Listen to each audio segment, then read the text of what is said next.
Hello, everybody. You guys are having a great little Sunday. We got a lot of games to cast tonight. We're going to start with Group A and work our way through until we get finished with the group stage. Welcome in Mike, Bricks, Beige, all the players showing up. Hello, everybody.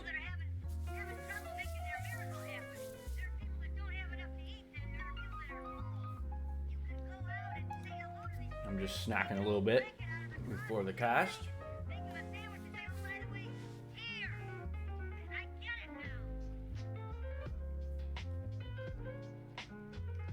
Yeah, I tried to get on as early as I could. I figured the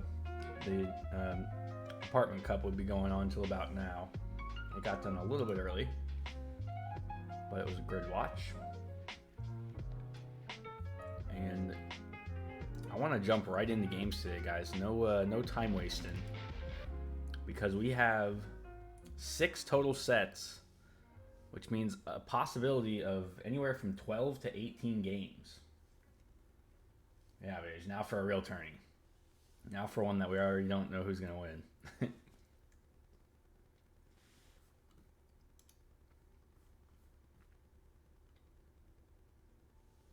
Yeah.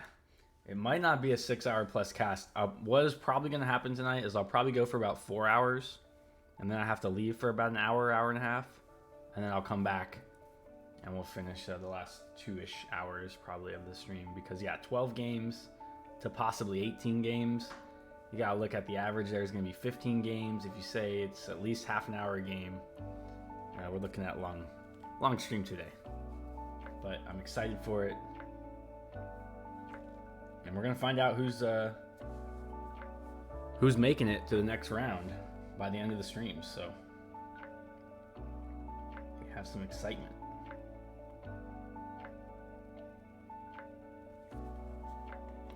Jammin', what's up, dude? Prize pool is just under 1,200 if Mike doesn't get guessed. And if Mike does get guessed, then it's like up around 1,300. Maybe like 1,250. Yeah, it's looking good. I'll show you real quick. This is the prize pool. These are the donations. This is the total so far, not counting this 150 for Mike's stuff, which I was a lot more confident about Mike before yesterday. Now I'm not so sure. Yeah, if anybody wants to donate, we do have a donation link. Yeah, I thought so too, Jim, and it hasn't been so easy, man. One game, the guy looks exactly like Mike Jet. The next game, he makes 6 TCs.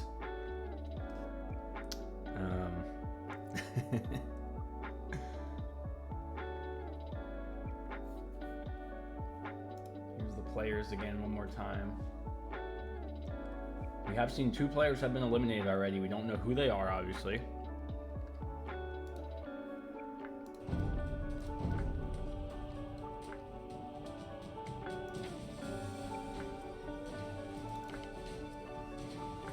But we're going to start off with Ralphie and Grinch from Group A.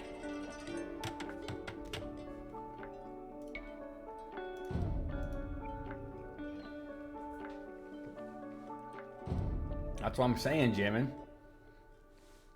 I swear the first set he played, the guy makes like 10 barracks and plays the game 20 minutes too long, and I'm 99% sure it's Mike Jet. Then the next set, he makes 6 friggin' TCs. I believe it was Scrooge. Yeah, right, exactly. Like if Parks was in this tournament, he might be the only person easier to find than Mike Jet.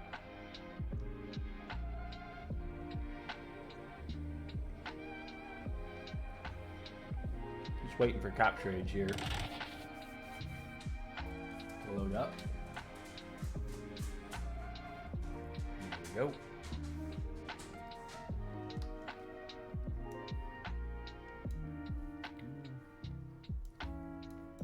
And we are off. Gonna be looks like an Arabia map. I I did get sent the home maps for these guys. Give me just a second, and I can tell you.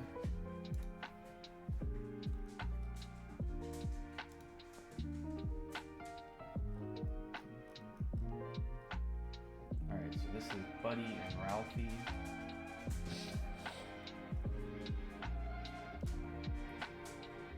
Or no, this is Ralphie and Grinch. Okay, Ralphie banned the Kumans. Grinch banned the Franks. So Kuman and Franks are the bands, and I don't see the home maps, but we can figure that out in just a moment. Yo, what's up, Duke? Do you guys know the home maps for these two guys? Azer's in the chat too. Welcome in. Azer excited to see some games he hasn't seen yet. Oh, music a little loud. Let me fix that.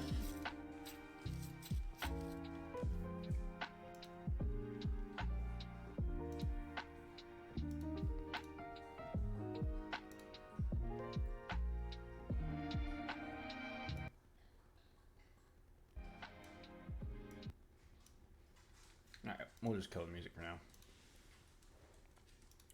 What do you mean no donation alerts?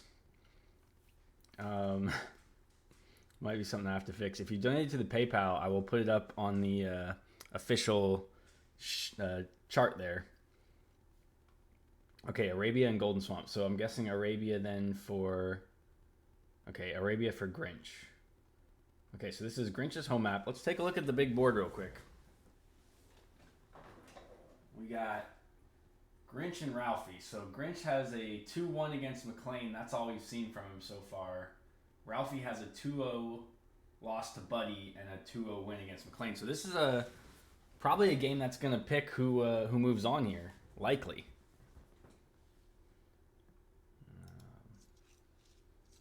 At least a set. So best of 3. Ralphie Parker, of course, the Christmas Story classic. Ralphie, I'll shoot your eye out, or you'll shoot your eye out. And then the Grinch, everybody knows the Grinch. I think I've got the Grinch as my follower emote right now. You guys can root for the Grinch if you're a fan.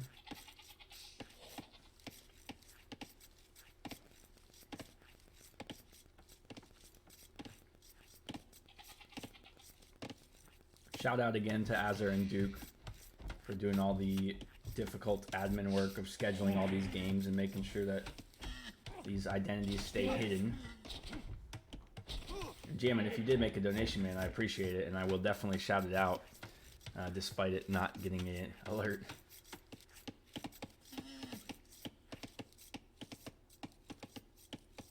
Okay, so Bulgarians for the Grinch, and Japanese for Ralphie. A couple of good infantry civs. Send a message on Discord. All right, perfect, man. Thank you. Thank you very much for donating. If you guys have donated.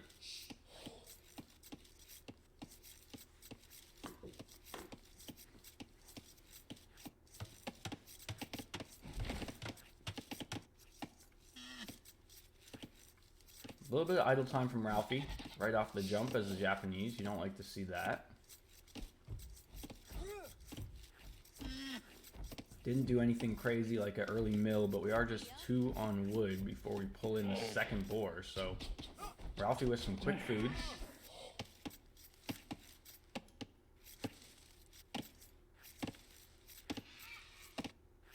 And I wonder if we'll see some crazy pre-mill kind of barracks thing from the Japanese here.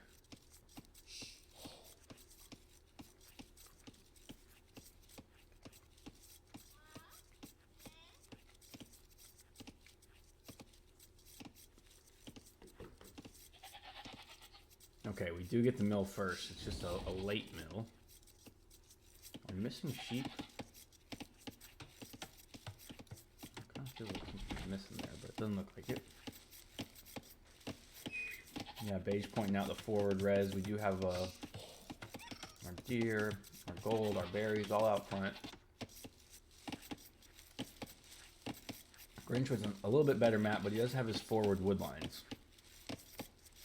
And out to gold early.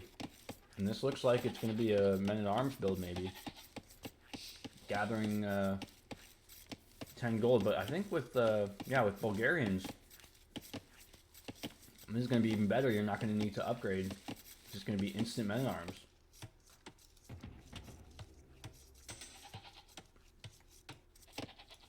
Yeah, the map's not super easy to wall. I mean, you do have a big long wall that you could put here. But yeah, not a super easily wallable base here from the Grinch. A little bit easier for Ralphie if he builds some good buildings in the right locations here. And it looks like we will get barracks first from both these guys, although it may not get militia. So it's a little late for that. Yeah, I don't think there's one that like benefits the other. Look at this gigantic wood line that we've got in between, though. This is almost like a Black Forest wood line kind of choke point here. I mean, the only way you can even get through to each other's base right off the bat is like through these two little holes. It's crazy. So I want to see who can get like a foothold on the other side of this wood line first. I think that's actually going to be important in the game. Yeah, that wood wall is crazy, isn't it, Azur? Like, this is probably something I really dislike about how Arabia can gen with the bigger wood lines. Although I do like the bigger wood lines in general. Alright, it is militia against militia. And as soon as Feudal Age comes, it's going to be a big advantage for the Grinch. Of course, he hasn't seen anything yet. So the timing not the best for the Grinch. You really want to be kind of on the opponent already as soon as your militia upgrade comes up, men-at-arms upgrade. And then the men-at-arms will come in for the Japanese player who's only got 2 produced. And quick walls on the, well, not quick walls, slow walls on the wood at home. Need a quick wall on the gold forward, and we're not going to get it because we're probably focused over here. And this is disaster right away for Ralphie. Yeah, Japanese attacking faster, of course, will have better numbers, but this is more like villagers on men-at-arms instead of men-at-arms on men-at-arms. If we could get a kill here, Red would be in a better position, but it doesn't look like we will. And both players are going to be happy enough to drive off of resource for now. Ralphie coming back out. just passing.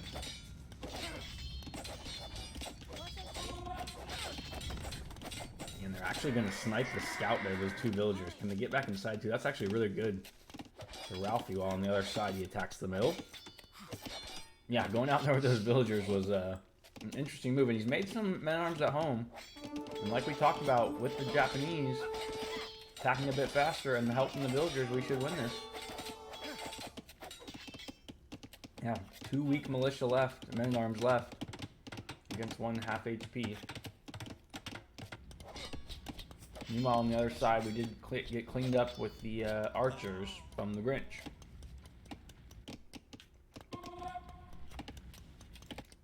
Yeah, I wouldn't be surprised if he hadn't seen the gold yet. Yeah, he didn't get a whole lot of good scouting. And now he's producing even more men-at-arms, and more men-at-arms is not going to help when your opponent is going archers. So I'm going to try and pick off the 2 men-at-arms that got away.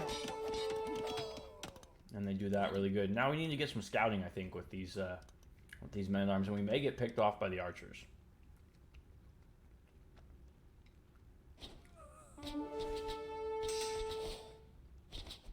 Yep, men-at-arms picked off by the archers, so at least we now know that there's 4 archers coming forward. The range just now getting down, though, was really delayed.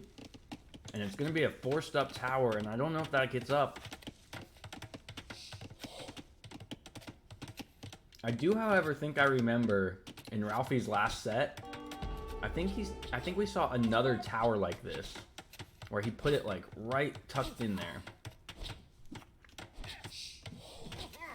Yes, JD does break his glasses and can't see. Welcome in, by the way. Yeah, idle time is pretty equal from both these guys.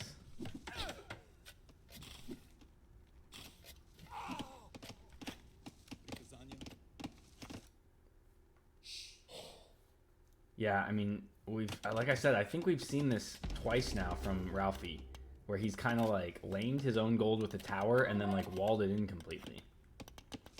So maybe as we look into the play styles of some of our characters later, this will be something I point out.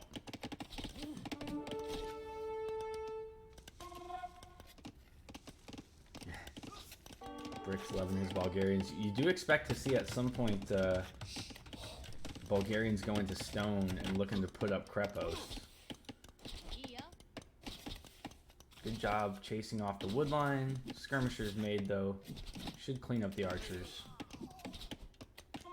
Fletching and defense in for Grinch, though, and neither of those in for Ralphie. So these archers could even pick off the skirmishers if they get in too big of numbers.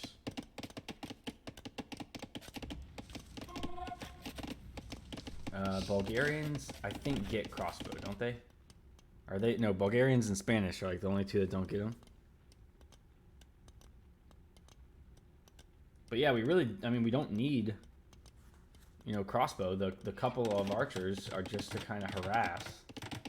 Yeah, they don't get them. So this is definitely a flex going on by our Grinch player. Grinch trying to be a little Grinchy for Ralphie's Christmas here. Yeah, so you can go CA with the upgrades, but they did already get the fletching and the armor, so if they don't go CA, that will seem like a bit of a waste.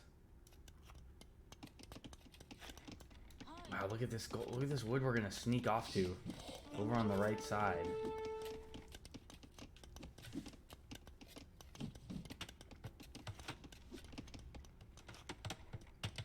And we might force these archers right into the fight with our bills, and that's exactly what we do.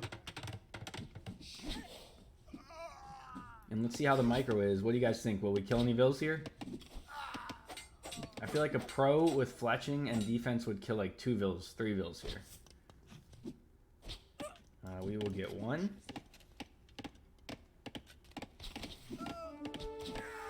And that's it. We did get 1, so not too bad. The rest of these archers are probably going to be useless though, and I don't think we need to... Oh, but these ones are going to sneak in. Again, we just showed ourselves a little too early here.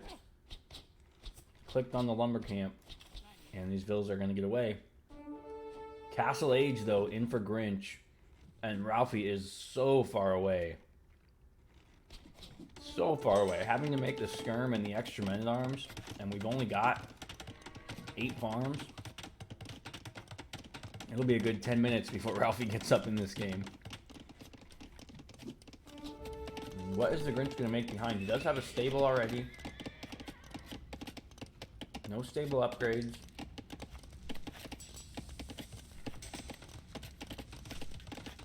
Getting his gold upgrade. This looks like a good knight economy behind.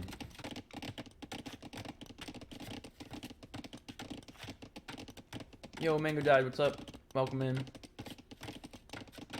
Yeah, knights and siege forward after the knights would be very deadly, especially if you're going to be up so much faster. Of course, you can't know that. Ralphie trying to add a bunch of farms now, knows he's going to be behind getting up, and this is big trouble.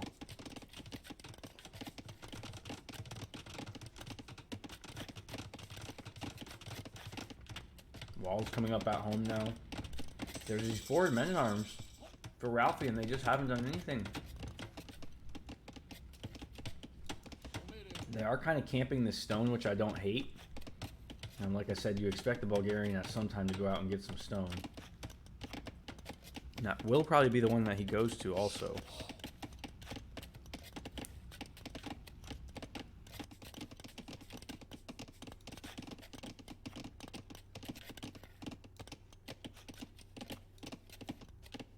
Red has had some interesting ideas, yeah. I wouldn't expect the highest APM. They've got kind of military all over the map. Blue's got a couple of villagers long hauling wood that might get one picked off, actually. Yeah, good pick off there. And actually, these 2 knights... Okay, they now have +1/+1, so they'll be fine. I was going to say, Japanese men-at-arms are not super easy to take out, even for knights. So much wood and very few farms. Okay, Mangudai knows Telly. Thinks this might be a Telly play. Yeah, there is a hole in the base there that red stayed inside of. Actually, this would be a good find for red. As the knights try to pick off some villagers at home. Mangudai, I know you've watched Telly a little bit. Does Telly make towers like this one? Because I think this is the second tower that's been like right like in the little crevice of the gold. Men-at-Arms gonna fall under the TC now. Knights forward, and these knights should really idle just a ton of the red economy. One bill down. And the Japanese men-at-arms are no slouches, even against knights. They attack very fast. And that knight's gonna go down fairly quickly.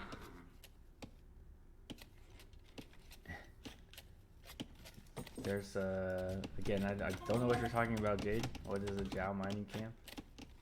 I definitely don't make mining camps that are specific in any way.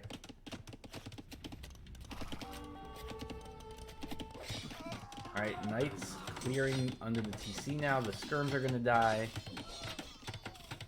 Okay, Mangudai said it's very possible that Telly could make a tower like that. So, okay, so Ralphie Parker, we're saying possibly Telly. Yeah, the knights have been everywhere they're supposed to be. Kind of a couple to each part of the eco. There are pikemen now out for the Japanese, and that's a big problem for Bulgarian knights. The Japanese pikemen share the same bonus as the rest of the infantry, so they're going to attack a little bit faster. But Blue should be able to use his mobility to get these knights into places where the pikemen are not. And Red's been forced to take this little bit of wood, and this little bit of wood is running out. So we're going to have to go take something else eventually.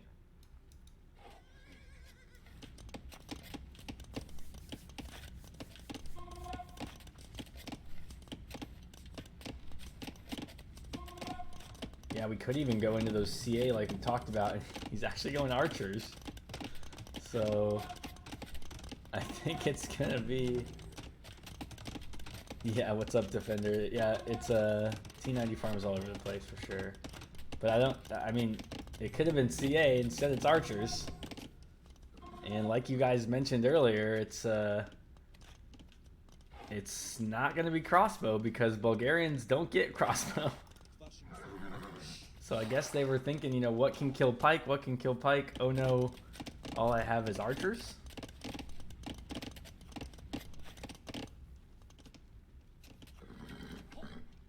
Now these pikemen only have +1/+1, but this is a great engagement for them. Even with the couple archers there, I think just dive the archers, yeah. This should be fine for the pikemen, and the archers are not faster than the pikemen, so they can even pick those off as they walk away. Kind of a silly play here by the Cringe. Not a player I would expect to have a ton of experience after this move. Azur, if you could remind me, was this their home map? No, this was the Grinch's home map.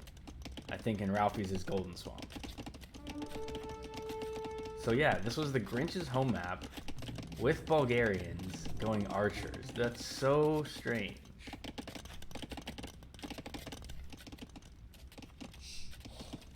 Mike in here saying he loves the Bulgarian archers. Mike's been hyping up like several players in the tournament, so he's doing a good job of not leaning in any direction. All right, 2 TCs are going to come up from Ralphie, and guys, I don't know how you feel about this, but when you're behind, you're second to Castle Age, you got knights running all over the place. I think the last thing you need to do here is attempt to add a bunch of eco, but I guess maybe he feels with the pike. This huge wood wall is actually helping out quite a bit. And there are a few skirm mixed in here now, and because they're just archers, again, this is a terrible fight. And even the archers should go down here. This is unbelievable that Ralphie is in the position that he's in. Yeah, I suppose if he knows that your opponent is wasting all this resource on archers, I guess you can just add eco. And the eco he's put up is on wood in both cases.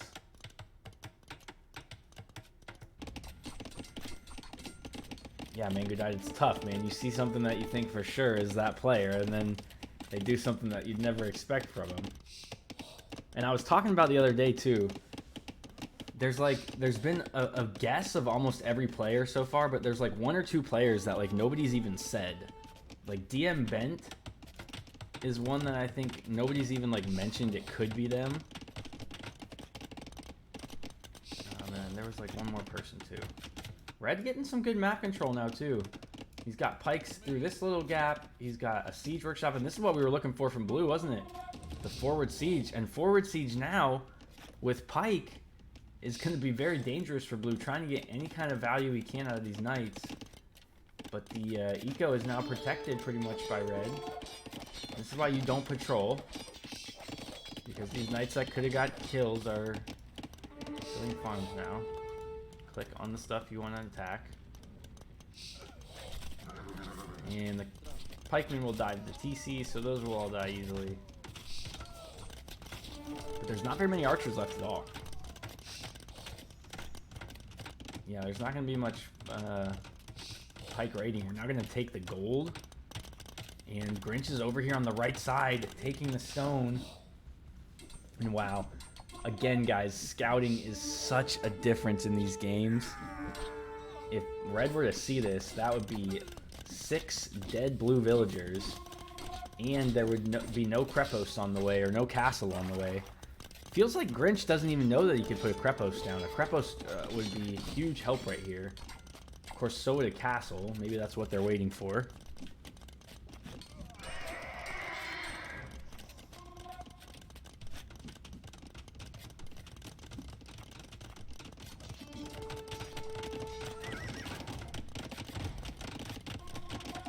Yeah, we do get instant longsword for the Grinch if you'd like it. Look at this. We got Skirm into the gold line here. I don't think they'll ever kill a villager, but they will annoy them. And Grinch doesn't really have anything to clear those out right now. He does have a couple of knights that can come back and get them. But now if we look at the Vil count, it's exactly dead even.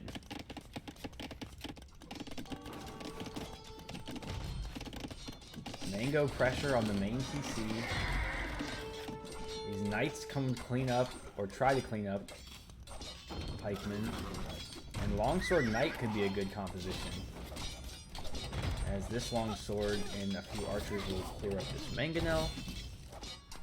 This game is up in the air right now. Ralphie Parker and the Grinch having a tight game. Game number 1 of the penultimate set here from Group A. We'll have one more after this, of course. Yeah, both players have got a ton of stone. I don't know. Okay, the Krepos came up on this stone to keep it safe. I don't hate that. Maybe could have been a little bit more aggressive with it, but Kana could be a good unit too against the pikemen. Once they die, they can still hop back alive and try and kill some stuff. So, villager count, again, dead even. 2 TCs versus 3 TCs. We're just not quite keeping them going this entire time. And we're going to lose some siege here without having any military. Crossbow now being added by the Japanese. I like crossbow for the long swords. But there's not enough. And longswords are going to take the mango. They're going to kill an Expo, it looks like. And supplies now coming in from the Grinch. So, oh man. These skirmishers are still on the gold in the back here. Looks like villagers are finally going to try and clean them up. I wonder how long... Do these get any kills? Okay, they have 2 kills. I don't know if those were eco kills or not, but... They were back there for a long time. Another Krepos coming up on the hill here. Don't hate this Krepos, but oh man, could that have been scary. If Red was paying attention and saw that Krepos coming up on the hill, he could have insta-deleted it with that mango.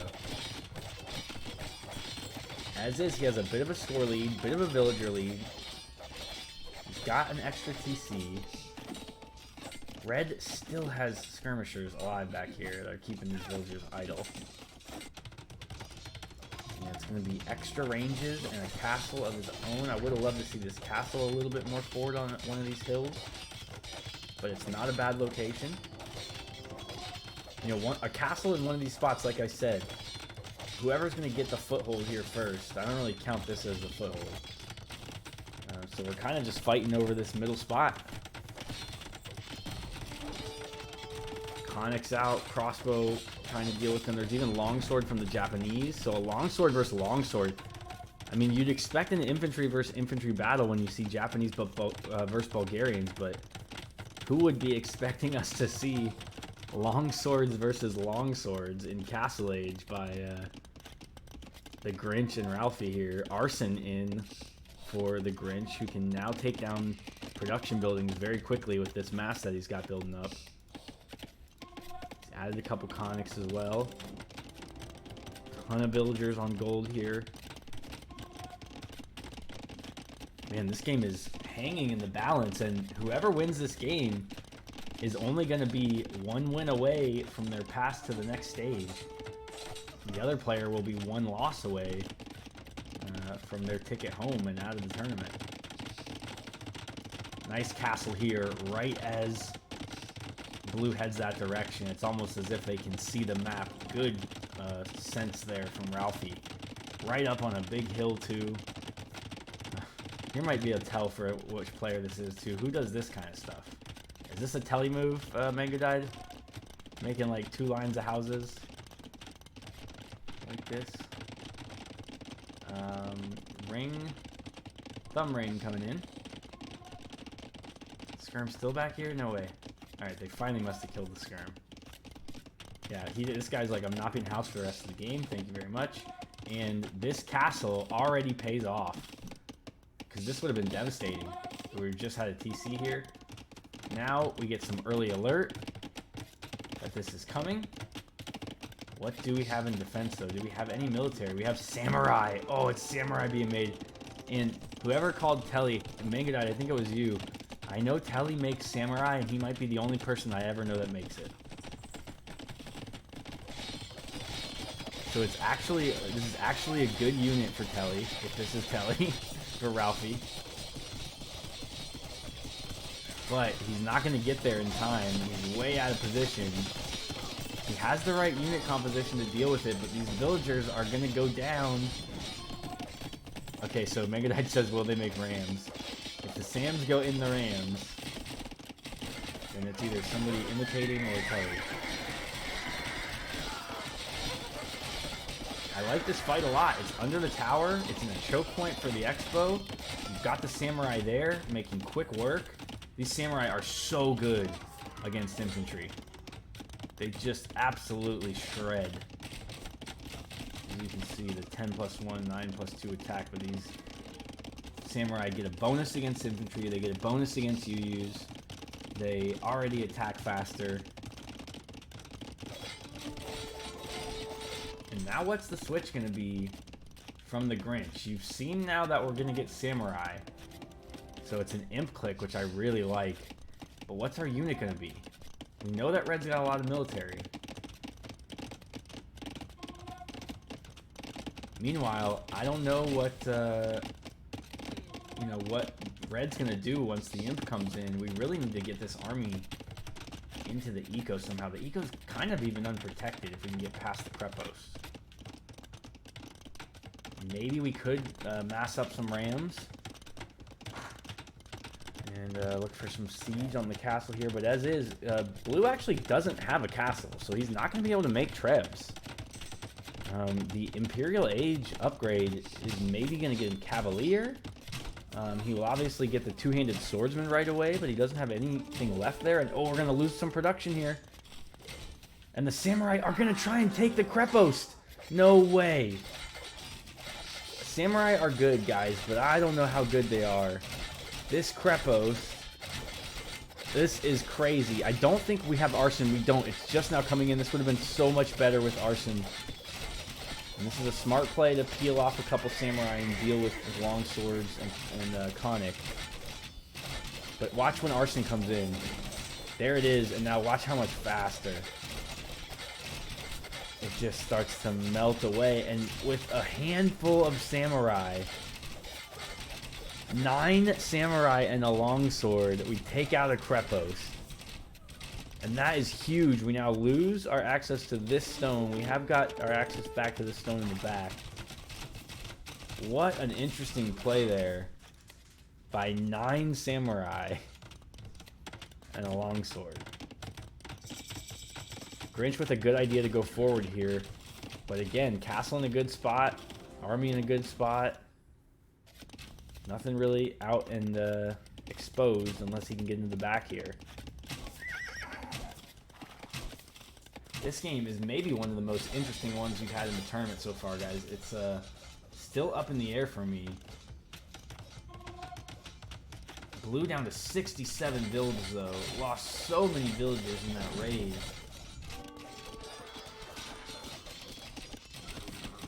Losing some knights, diving under the castle into the crossbow. And Blue needs to figure something else out now. He's had a good game so far, but Red's had an answer for every one of his questions, and now Blue has to come up with something else. And we got Imp, but what did we get Imp for? We're making Cavalier upgrade. We've thrown a lot of our knights already, though. Here's some Cavalier into the eco, but we know we've already got Japanese pikemen. I think we have to switch to something else.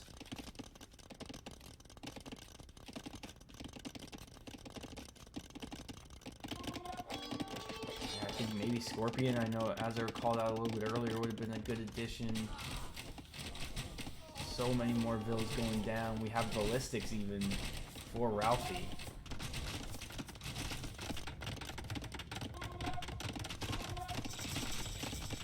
Need to take a quick look at my board here because I think Ralphie has played 2 games.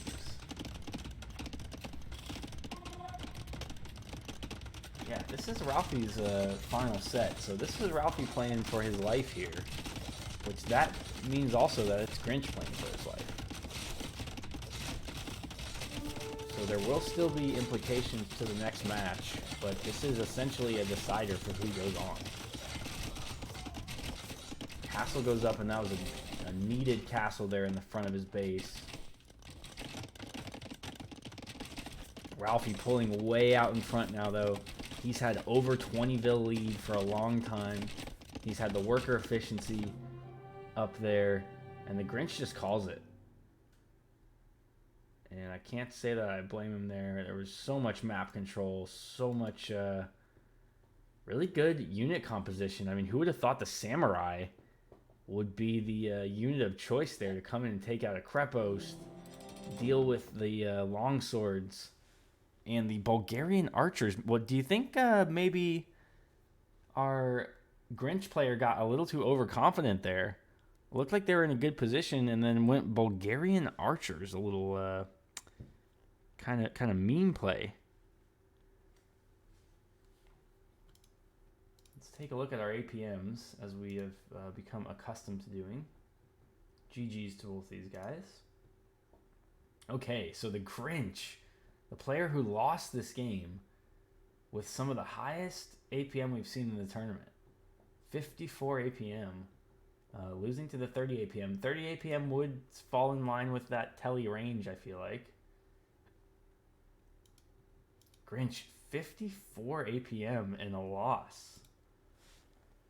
And one more loss for the Grinch would mean Ralphie, I believe, goes through with four wins. So the Grinch with the back up against the wall now.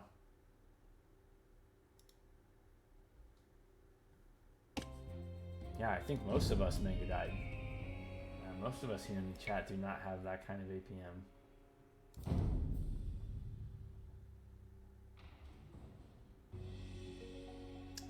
That could be true too, Defender. APM not necessarily, like for instance, I know of a few pro players who will click every action like 5 times just to like get their clicks going as fast as they can. And that makes their APM look super high. But yeah, like you said, it could be coming from other games. You know, you never know. But we'll get into game 2. It's on Golden Swamp. Golden Swamp is Ralphie's home map. So Ralphie is going to be well aware of what goes on here. This is a map that you can dock and really take control of the middle of the map where all the gold is. You can also lane very easily on this map. We've seen in the couple Golden Swamp maps we've had so far, there have been some laming attempts. And yeah, most of the players that we have in the tournament are main AoE players. But I know that, like, for instance, Strek plays a lot of, like, Fortnite. So maybe he could be one of those higher APM guys that's still in, like, the 1K and maybe doesn't have the, you know, the game knowledge. Or maybe not even just game knowledge. Maybe it's just, like, a clown. Like, actually, that was very clown-like. And Strek is the player in this tournament who is in the True Clown Legion. So maybe the Grinch could be like Strek. Maybe, possibly. Ralphie gonna pick the Khmer for his home map of Golden Swamp. Now that's an interesting pick on Golden Swamp, the Khmer. I don't think they get to use their bonuses too well here on Golden Swamp. Meanwhile, the Grinch going with Mongols. Mongols a strong civ on a lot of maps. Don't really see why they'd be super strong on Golden Swamp, besides the fact that we do get the boar and deer as a normal map.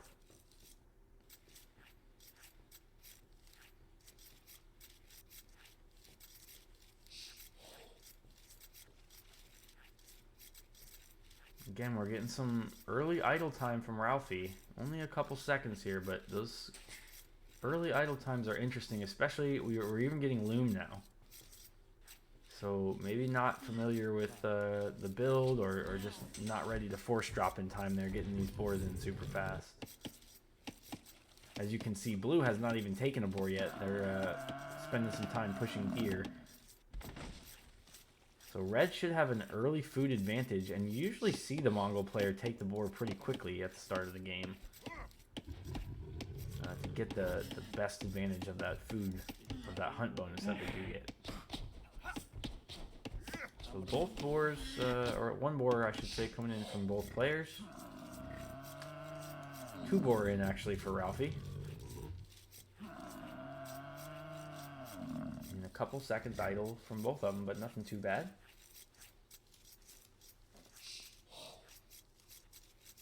No scouting from either one of them as they're both busy pushing deer. They do kind of have an idea of where their opponent is. Of course, on Golden Swamp, the things aren't that different. They're not that spread apart. Pretty common.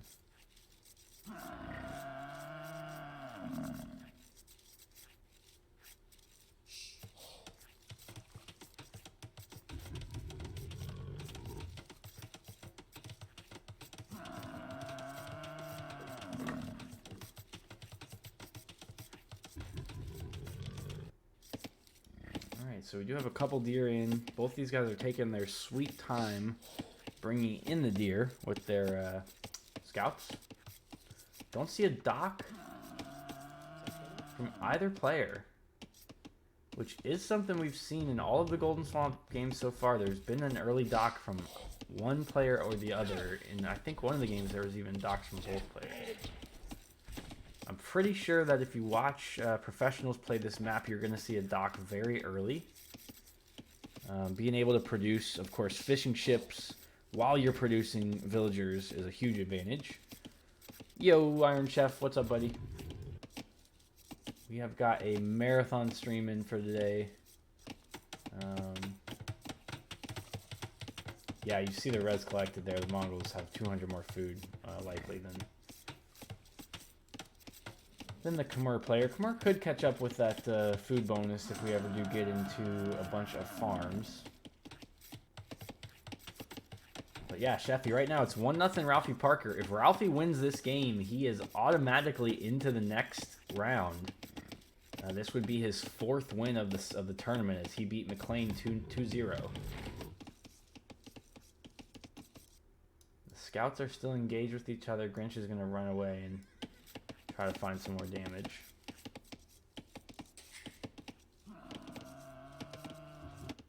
Still no dock, so you got to expect it's going to be scouts from the Mongol player. From the Khmer player, you're probably going to see... they're on gold? It could be really either. It could be archers. It could be archers and scouts. I don't know.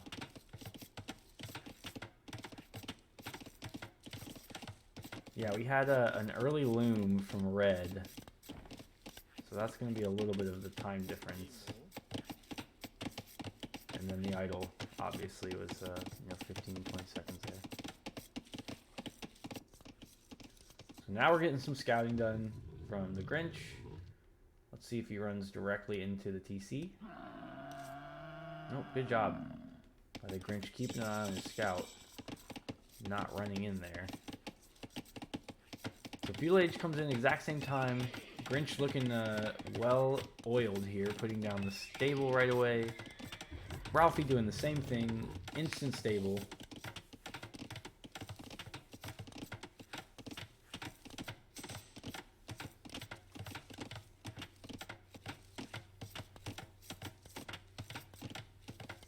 Oh, okay, so you're saying, okay, if you get shut out...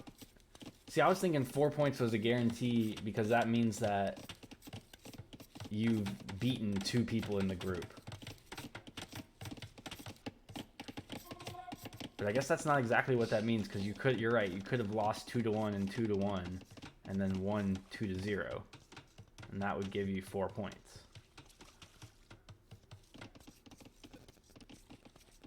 I do think, however, in this group, because these two are playing each other right now, and McLean is out, I think the winner of this one is not necessarily in, but in like a overall super commanding position. Although it just goes to show how important those 3-game sets are. Like if you lost a set but you won a game, that could definitely end up getting somebody into the next round. And it is scouts from both players. Blue doing a much better job at the moment of idling some of the eco of Ralphie. Ralphie just kind of hanging out around the front of the Grinch's base here. Oh, that's interesting, Azur. Okay. Something to think about for next time. We could have play all instead of best of, so that way we have more points available. Alright, so blue under the TC, gonna lose some HP on these scouts. Actually gonna lose a scout altogether. Maybe even 2. Nope, just 1 for now. Meanwhile, and we've talked about this a few times, you know, while you're getting pressured, can you also pressure on the other side? And Red's not been able to do that in 2 games. He was able to win that last one, so... Yeah, Red again, you know, not using all of the ability of his Civ. Jumping into houses. Ryder, what's up? Law, welcome in, guys. We're in game 2. We got a long stream tonight, probably with a short intermission in the middle. While I go work out and eat. But we got 6 different sets that were cast, and this is just number 1. And nice pickoff here. So I was just talking about how Red wasn't getting any value. And this is going to be some value out of just 1 scout. Nice kill there. So 23 bills to 25. Red is idling his TC even more now.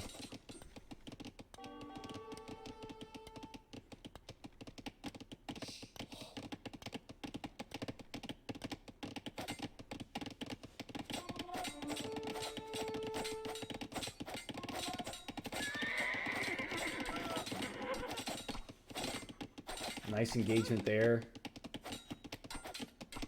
from the Grinch on the wood, or on the gold, excuse me. Gonna get poked down though.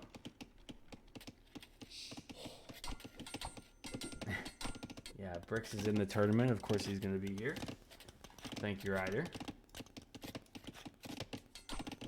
All right, farm's going down for the Khmer player now. Little pokey battle from the Spearman. Market and Blacksmith from the Grinch. Wheelbarrow coming in as well from the Grinch. No horse collar, though. No horse collar on these 10 farms. Meanwhile, we got 10 farms on the other end with horse collar. That could be a big wood savings here in the long run for Grinch. Although we do have Wheelbarrow coming in is going to help his economy quite a bit. Both these guys a long way from clicking up. Making those few scouts did cost that. Yeah, man, it's been a good Sunday. Unfortunately, my fantasy football teams are losing, so that kind of sucks. But I had a bye in one league, so.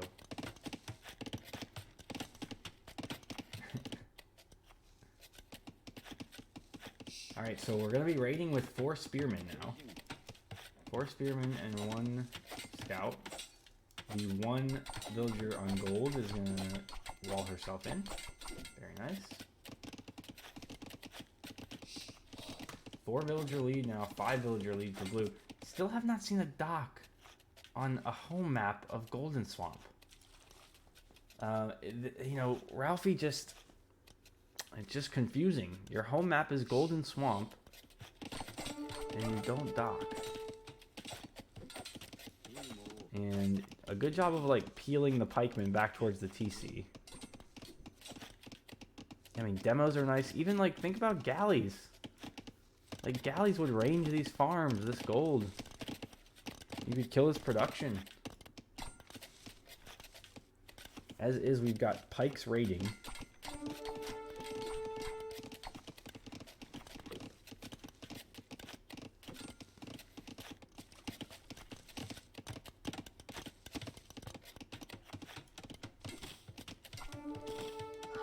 And the spearmen that are raiding are continually diving the TC.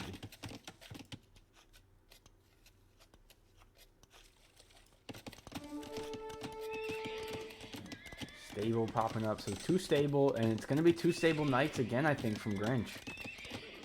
This time as Mongols. And they certainly have the eco for it. 16 on food. Could use a few more farms probably.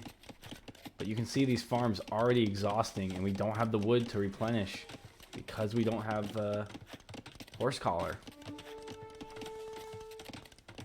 But castle coming in way before our castle click for red. Red really just banking on the food coming in from these Khmer farms because he has way less food. But castle age click does come in, and it'll be about 2.5 minutes separating blue and red's castle time. And if red can get the damage in that 2.5 minutes, or excuse me, if Grinch, blue can get the damage in that 2.5 minutes, it's going to be really, really bad for Ralphie.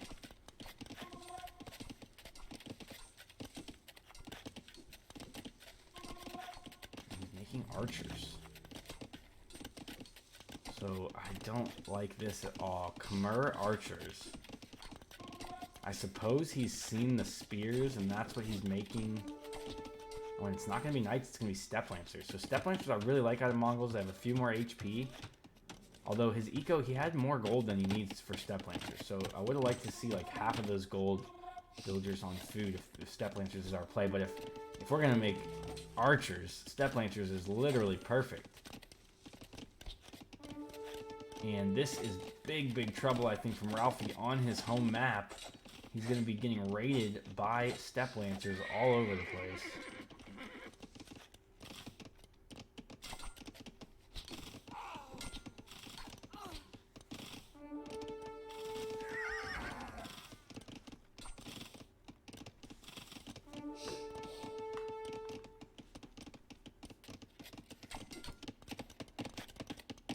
And you can see these farms at home for the Grinch, like I talked about, with no horse collar.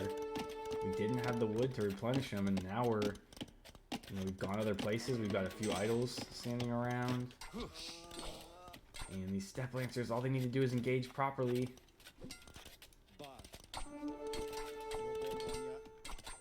Very nice. Well done. Now kill these vills, man. Step Lancer's so good at sniping villagers with the one extra range. Knights will come out now for the Khmer player, but only one stable to produce out of. Because we made this range. This range was a big mistake. We wasted a lot of resources in archers, a lot of resources making the range. We could have a second stable up right now. And this is the problem with Step Lancers. If your opponent is able to go Knights, your Step Lancers are not very good unless you get them absolutely massed up. Yeah, Law wants TCs from red, and we are going to get one over here on the stone. I like that TC. I'd love to see another one over here on the main gold. We do have the resources to do it. And we're going forward with this little ragtag army. Yeah, no upgrades from red other than the couple eco upgrades that we've seen so far. Blue is really struggling for wood. And red's going to have an advantage maybe in the eco here very soon because they're going to have 2 TCs up producing villagers where blue just has 1. Good upgrades though from blue. Yeah, he has +2 defense on his cavalry already. Forging, has wheelbarrow, has double bit. He did miss the horse collar. That would have been real nice.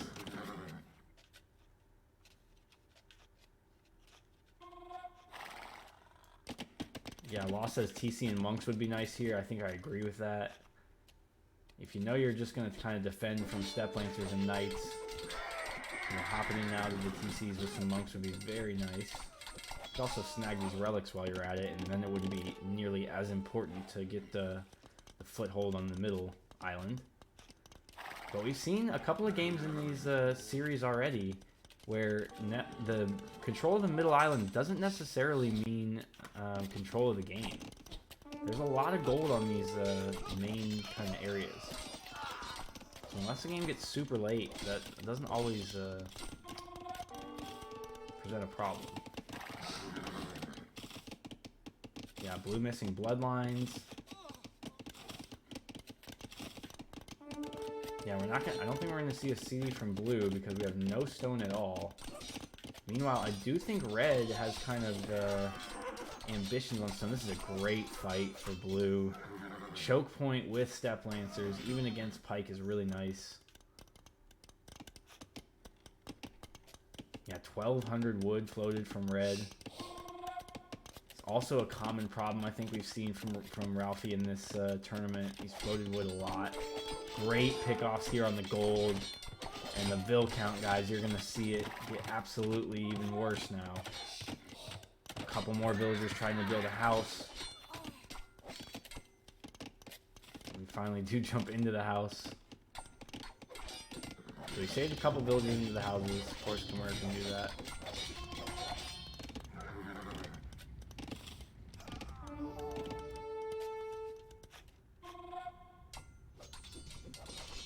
And more raiding with pikes. We've got arson again. So this player has now got arson 2 games in a row pretty early, Grinch.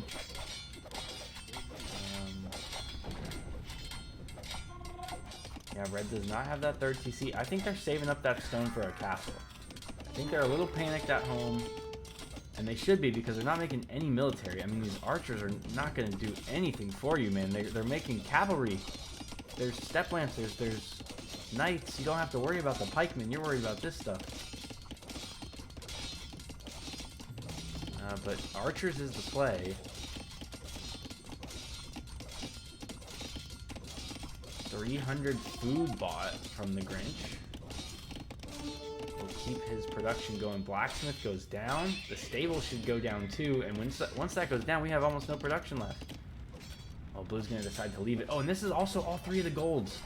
I didn't even recognize this. So, yeah, TC here would have been absolutely huge. And right now, Ralphie is absolutely off of all the golds.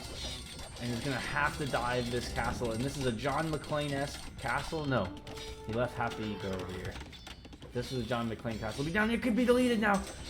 Oh, if blue just dives with the cavalry. We do have arson. This castle could go down. Oh, he's deleted. Okay. Wow, that was close.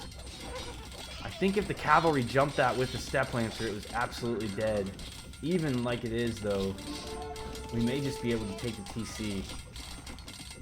Sorry for all the zooming, guys. But yeah, one by one, these pikemen will be chopped down. Will this TC make it or not? It's gonna be pretty close, actually. There are 15 vills in here, and they pop out to repair while Blue's not paying attention. Very nice. He's gonna stay alive much longer because of this move. Is there any way back into this, though? Blue now has a castle, and this blue castle should go, like, right here. Is he coming forward? Yes, he is. We've got 7 villagers coming forward. Will the castle be just on the middle? Nice and safe, yeah. Nice and safe here in the middle.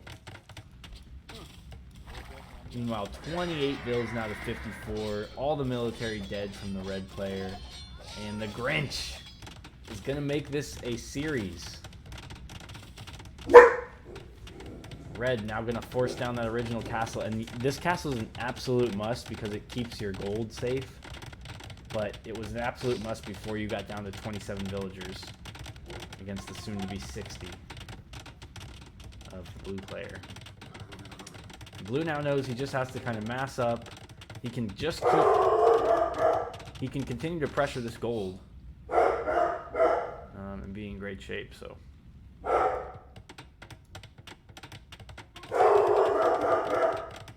The doggo must hear some neighbors.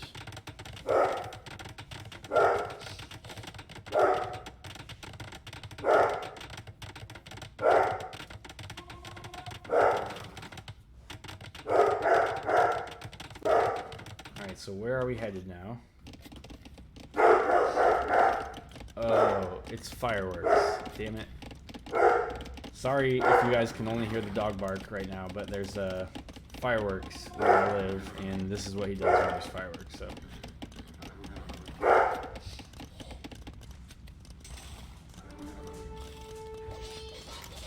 He's a big scaredy cat of fireworks. I know.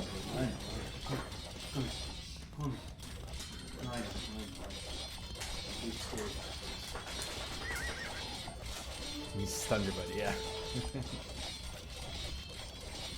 Oh, you like the dog's bark, Crazy Joe? Say that after you've heard it for the 7 millionth time, and then tell me that same thing. All right, this TC I think will go down. Yeah, the excitement for Game 3 is there. This TC should get dropped. All these villagers running desperately for the castle or the TC. Yeah, he is the best alarm that you can have. That's for sure. TC though, castle on the middle. I do wish that blue would have focused a little more on this gold and not let this castle go up, because the gold is the last bit of resource they have there. But Ralphie calls it. So great actually set from these two. Both of them calling the GG when they still had, you know, something alive but not quite killed off. Let's take a look at the APM again. And again, Grinch with 50 plus APM to Ralphie's 20. Yet these guys are having absolutely banger equal games. So just a little more proof that the APM is not the only thing that matters in this set. And that means that our third game that we have loaded up here is not, in fact, a decoy game. It is actually a real game. And we'll get into it. And that means it's a random game, random map, I should say, with only Arabia and Golden Swamp taken out of the pool. It looks like Hideout to me, which is great because Hideout is not a map that anybody has as a home map. So that means it's a unique map that we'll see in the tournament. And that's one of the things I like about the format, how it's working out. is these third games are always ending up being on a map that we're not seeing very often. Like we've seen Black Forest already. We've seen this one. We saw, can't remember, there was one other map that's not in the tournament at all that we've seen already because of these random maps. So I've really enjoyed that part of it so far.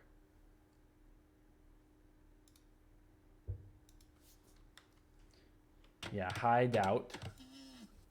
Also known to me as Bong Woodline, because every Hideout game, if you flip it in the right direction, looks like it has a bong for a woodline. And this skin's no different. Bong Woodline. I've also heard like Squidward glasses. Squidward with glasses. That one works for this one actually pretty well.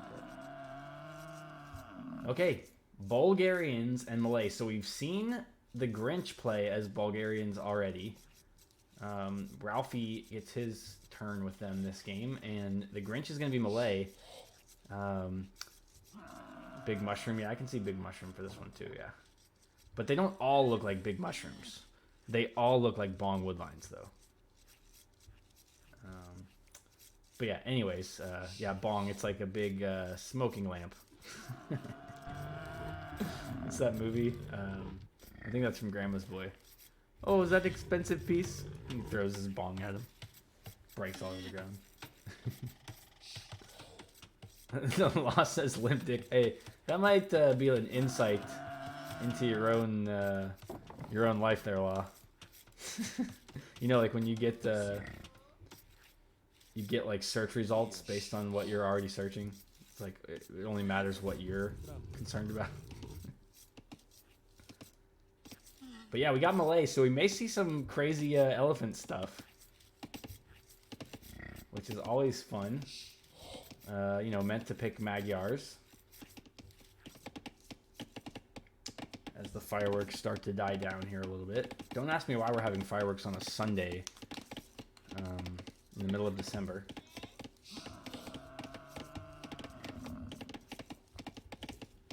Pretty fucking stupid if you ask me.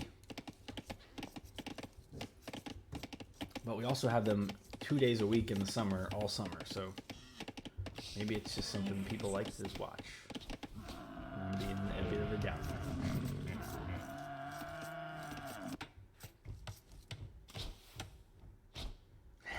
Hideout mini maps are like Rorschach tests. I love that, Beige. What do you see in this hideout map?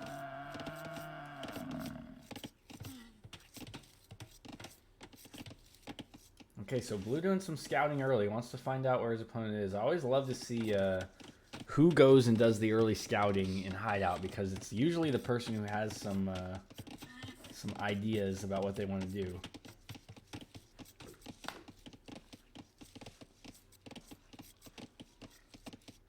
And actually, they both scouted out exactly where their opponent is, so maybe we've got some forwards in the future. This is a pretty narrow piece of wood between them, so a couple of maybe 20-30 minutes in, we could start to see some towers or something there ranging the other side. It's also very interesting because we don't have a very big gap here.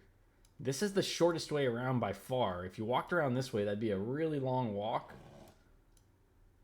And because this juts out so far and there's no way between it, it's actually really, really far between both of these. So this is actually a hideout that's not very conducive to rushing at all, even as far as hideouts go. Which is a little bit disappointing for me because I would love to see a little bit of shenanigans. In the interest of time here, I am going to fast forward just a little bit until something starts taking shape anyways. We do have a barracks coming up from Ralphie. And the Malay player is going to fast castle, and I think this is going to be a lot of trouble for Ralphie. He even makes a militia. I have no idea what one militia is for. No engagement from the scouts yet.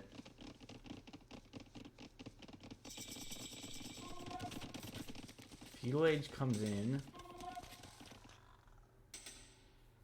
And it's men-at-arms.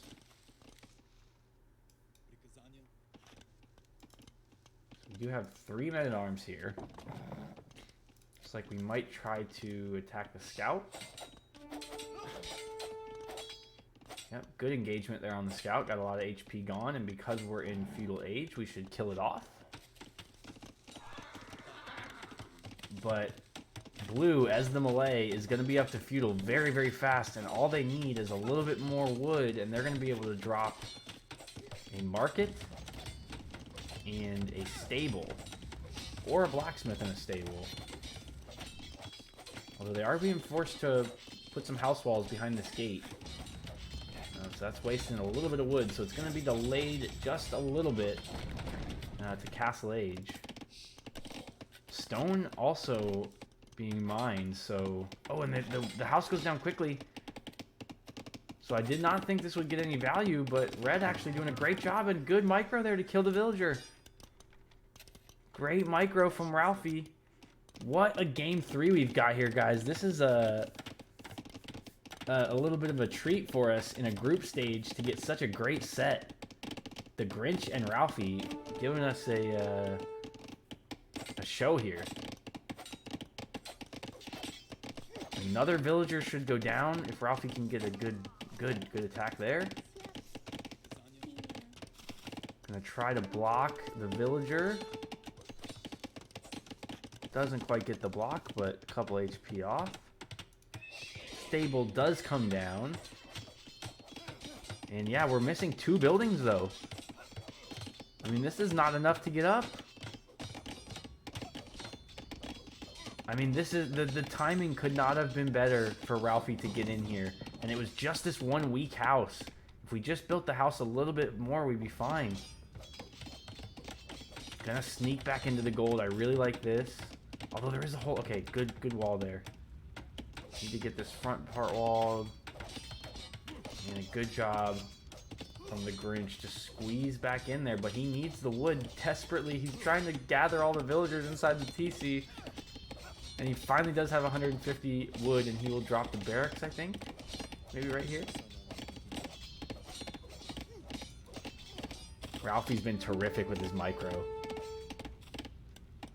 Just keeping this scout being super annoying. If DJ CJ, the Strategos, was in this tournament, this scout would be my guess of him. Blacksmith does come up. 3 villagers building it. And man, I mean, think about how much faster we would have been up to Castle Age had this little army not done the trick. Although, not very good micro, or macro I should say, back at home from Ralphie. He's floating 800 wood almost. And we've only put down 9 farms. You know, that 800 wood could easily be 10, 12 more farms by now. Melee player putting down farms of his own with no horse collar, no double bit for the melee. And we're not going to get double bit anytime soon because we don't have a lumber camp. Nor do we have a way to get a lumber camp, and we're spending wood accidentally repairing, well maybe not accidentally, but we're repairing this mining camp. And we're spending wood, and if we spend too much wood, we're not even going to be able to put down another lumber camp. And we just do get the lumber camp down. Those of you who are familiar with Monk School have seen, we've coined our own term. I can't even remember what it was. I think it was like monkanized or something. It's when you get monk rushed so bad that you can't put down a lumber camp to take any wood. That's almost where we were for Grinch there. Still, this military is in the base. I mean, 2 forward spears again. This time from Ralphie. And these forward spears are just doing some damage. I mean, blue can make a couple of elephants. Yeah, that was the plan, was elephants. But man, you're not making elephants with this many on farms. And if the idea for blue was to do like a fast castle into elephants, then he needs to come up with plan B pretty quickly. Because his opponent will be castled before an elephant even gets on the field. And his opponent also has been taking stone the whole time, so Bulgarian castles or Krepos are definitely on the menu in this game.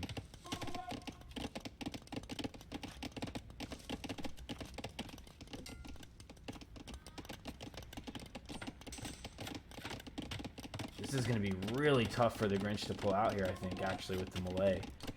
Bulgarian's just so strong. So many options that they can go here, and when they have the stone and can drop Krepos and produce out of those Krepos as well, that's I think likely what we're going to see in this game.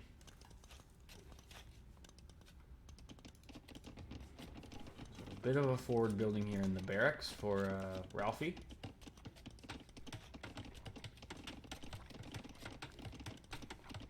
Another thing that you definitely see in a high reload game is when you do get busted in, you gotta replace this instantly. As soon as you stop the pressure, you need to get that gate back up, get that wall back up. If you don't do that, you never know what's coming, and the opponent could be there any minute with whatever army right into your base.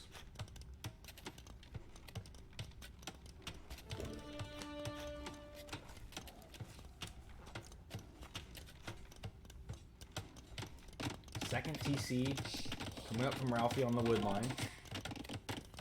Gonna allow him to further his eco lead, but he is idling this TC in the meantime. And it is a forward Krepos, and this is what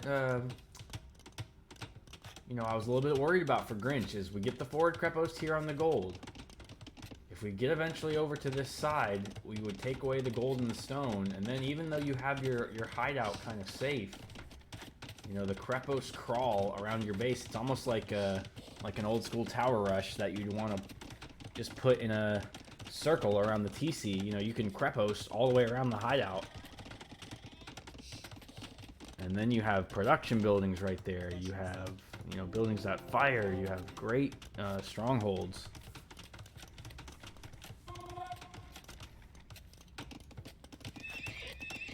It is an attempted hidden elephant play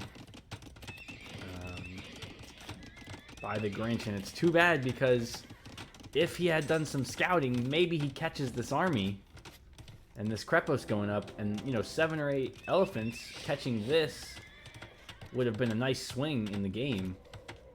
But as is, Ralphie is really trying to put his foot down and you know, snap the neck here of the Grinch. I'd love to see a monastery. Of course, he hasn't seen the elephants yet, so he won't know about them just yet. In fact, he hasn't even seen the second stable. But he's gonna find out real quick. So here it is. There they come. So he tries the quick wall, but does not finish the quick wall, and that Krepos should not go up. Right about now, he's going, oh shit, oh shit, oh shit, oh shit. Can we quick wall around the Krepos? No quick wall around the Krepos, and now the Krepos should go down. There are enough Malay elephants here. They have no upgrades whatsoever, though. Oh no, I'm sorry, they do have all the upgrades. They have all the upgrades that the Malay elephants can get. That's +2 defense and +1 attack. And they're being pumped out here. Blue might have pulled this off. There are spears coming out. He's trying to kill the barracks so that they can't get any more spears out. This is a crazy, crazy play by Blue. And it might just pay off.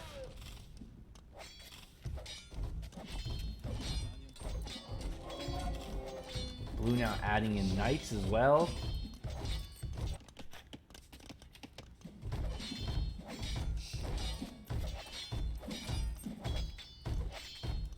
The elephants not doing as well against the Krepos as I thought they would here.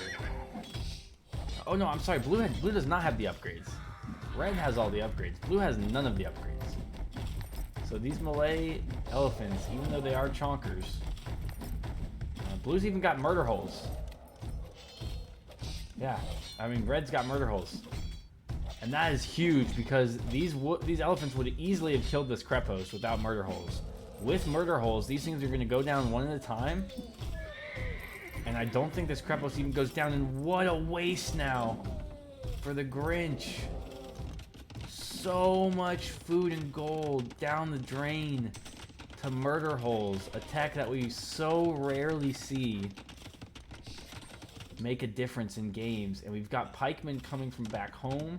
The Krepo stayed up with the villagers inside, so that is going to be a big problem for the Grinch. Meanwhile, 2 TCs still back home. We got 48 villagers to Blue's 35. Tough to keep villager production going when you're producing elephants out of 2 stables.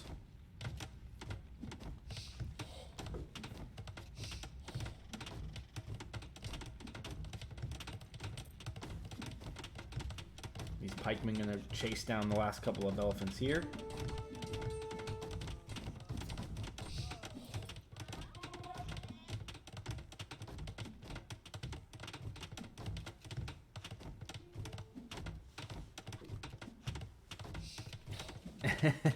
Grinch says, "Are you happy now?"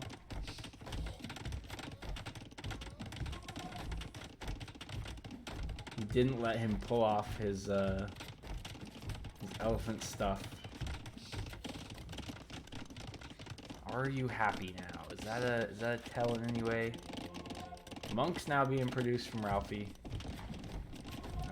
From all the way back home. I do wish that was a little bit closer. And we're gonna try and sneak in and build this Krepos. The elephant not paying attention. He's been tasked to kill the Krepos. And that is it from the Grinch. It was a valiant effort to get the elephants out.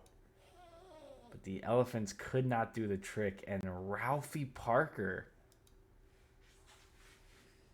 with a bit of a surprise after both of these guys traded their home maps.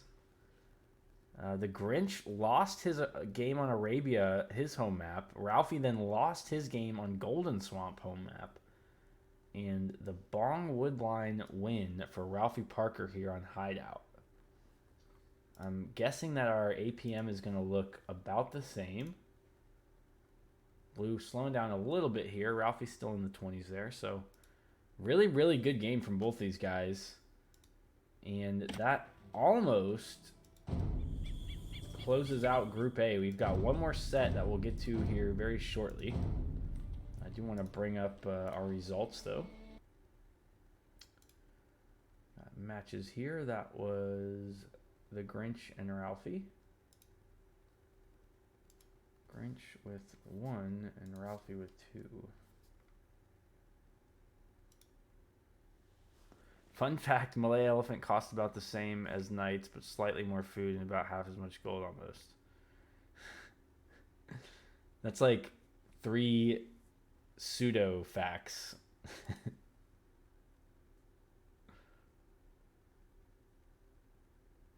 All right, so Snow Miser, of course, out of the tournament. Ebenezer Scrooge still very much alive, 1-1. Oh, I'm sorry, I'm in the wrong group even. Go back to this group. John McClane out of the tournament. The Grinch still alive because he has that 3rd point. So we only had the 1 set win, but because of that point, he's still very much alive. In fact, the last game of our Group A is between the Grinch Who Stole Christmas and Buddy the Elf. The 3 sets have already been played by Ralphie and John McClane. So if the Grinch can get 2 points, he would vault Ralphie and get the guaranteed move into the next stage. But if Buddy the Elf can shut out the Grinch, then he will be going home. If the Grinch wins 1 game, he'd be tied on 4, and I think we'd then go to heads-up play as the decider there. So let me look at the board real quick. I'll do a little updating.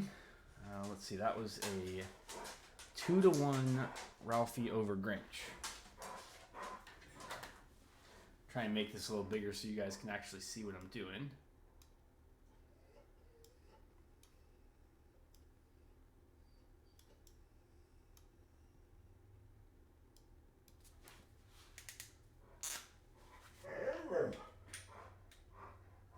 All right, so Ralphie, 2-1 winner over the Grinch.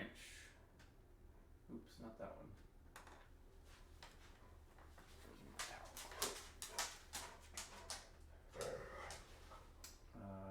Ralphie, Grinch, 2-1. Ralphie, Grinch, 2-1. All right, so you can see their last game is Grinch and Buddy, and it is going to be a decider game for more than 2 people even. So it's a decider for the 3 different people. And we will get into that in just a moment. I'm going to take the doggo outside, and I will play our Hidden Cup anthem in the meantime to keep you guys entertained. So if you guys are new here and you have not heard our Hidden Cup anthem, you're in for a treat.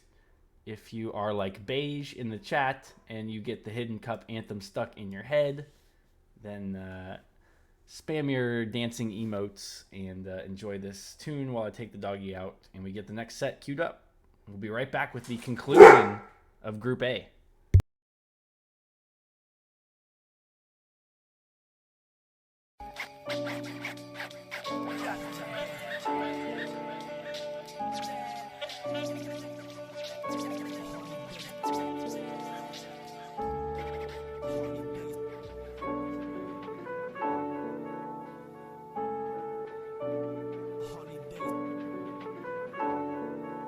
It's a cloudy day outside and the windows are fucked up. The holidays make me wanna watch some Hidden Cup. Getting my hot chocolate ready and some gingerbread too.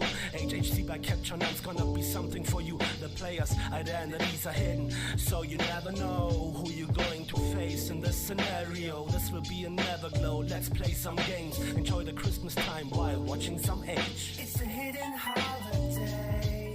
It's a hidden holiday. It's a hidden holiday. Cup. It's the hidden holiday. It's a hidden holiday. It's the hidden holiday. Cup.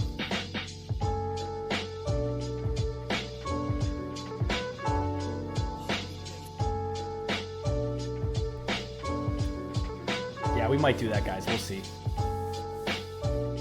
We might do some fast forward casting in the early stages.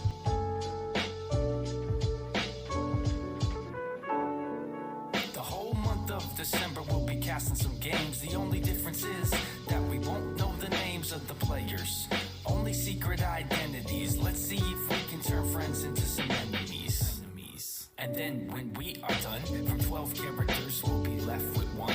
The holiday character who takes it down. So grab yourself a drink and reverse that frown, cause it's a hidden holiday. It's a hidden holiday. It's a hidden holiday. Cup. It's the hidden holiday. It's a hidden holiday. It's the hidden holiday. Cup.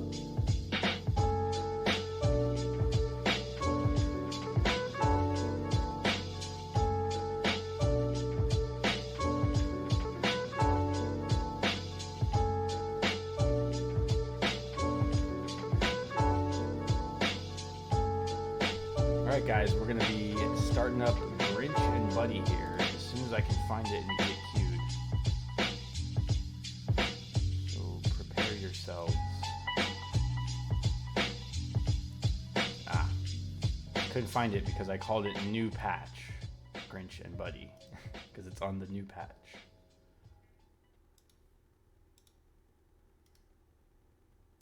All right, so that was the Hidden Cup anthem. I know you guys enjoyed that.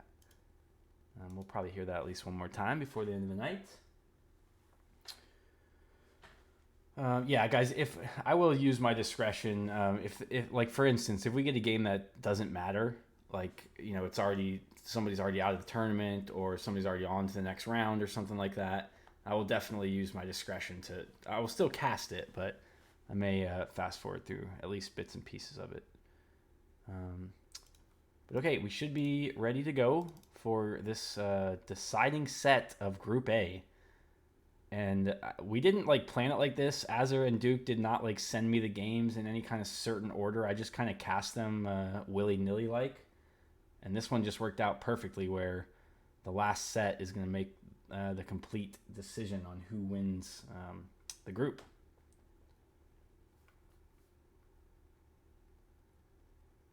So one more look at the group before we get into the last game here. Ralphie and the Grinch fighting out for that last spot. Really, Buddy. I guess if Buddy loses 2-0, I think he still goes in because he beat Ralphie. That would be the head-to-head. But a lot of scenarios that could still go here because there's possibly 3 points still left if these guys split 2 and 1. So could be anywhere. Yeah, that's what I'm not gonna miss, like dying to boars or any kind of that stuff. Like if I do my fast forwards, I'll do them strategically. Because I do want to, and we will go over some of these games again too. Like I will do a lot more research in between this stage and the next while you guys are playing the next games. Can we slow-mo those? Oh, you guys are funny. Okay, so on the new patch, these should work just fine.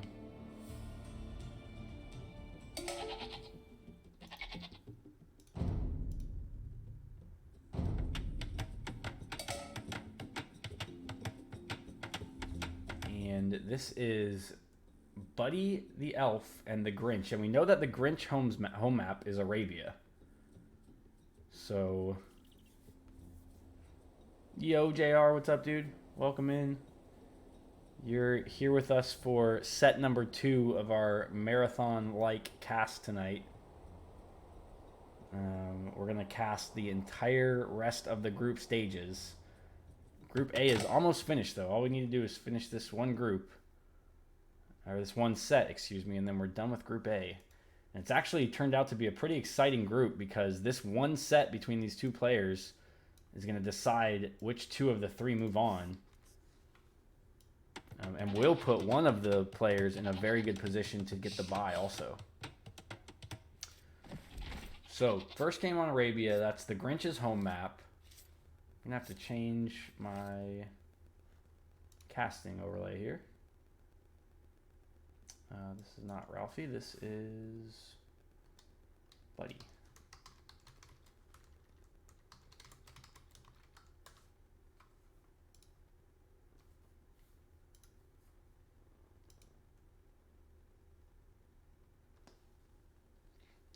Yeah, or like Gunnar says, getting mad at a rogue villager and just deleting them, unaliving them. Yo, Crypto Mike Trading. I don't host tournaments often, no. In fact, I think this is the first tournament that I've hosted. But what I usually do is show matches. So I do show matches with usually with some kind of like fun element to them. Like lately I've been doing a thing called coach casting where I have someone casting with me who is also like a coach of the player who can call timeouts during the game. So that's what I'll probably get back to after this tournament's done. But we're casting this tournament all through December, and then we'll go off to the little show matches. The tournaments are just really, really hard to plan. So, you know, luckily I've got some great admins that are helping me do this one, and it hasn't been too much work for me. But the show matches are always my favorites because I can kind of just knock them out in a day. Oh, thank you for the score update also, guys. Noob caster here. Okay, so like we said, we don't see too much crazy going on. So I'm going to fast forward a little bit and check our boars. Make sure that we don't die to anything like that. Nobody's doing anything crazy.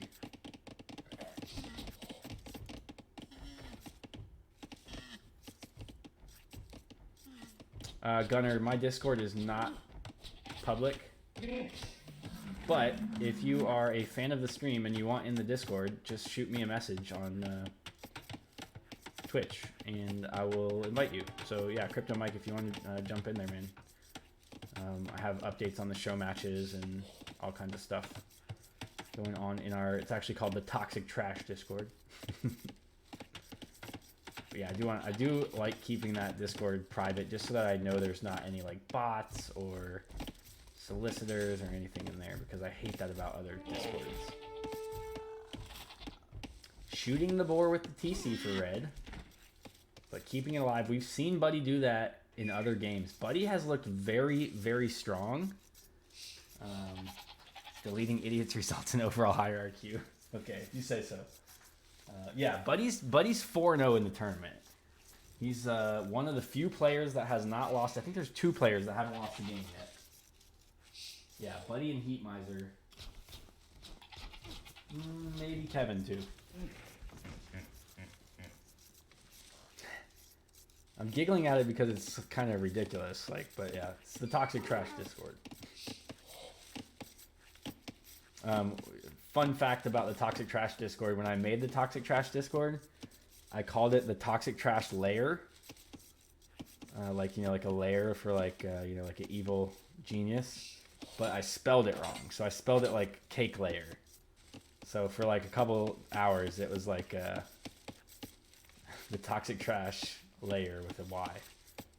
Before I realized it changed it.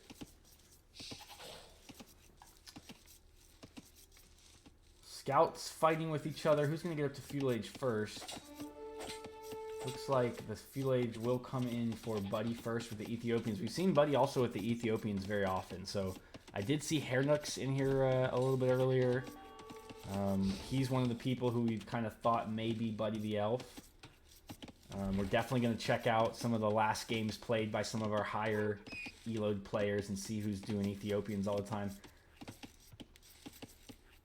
We've also seen a couple of people, and I can't remember which characters exactly it was off the top of my head, but they've picked civs like Ethiopians or Vietnamese, and then they've gone like scouts to open.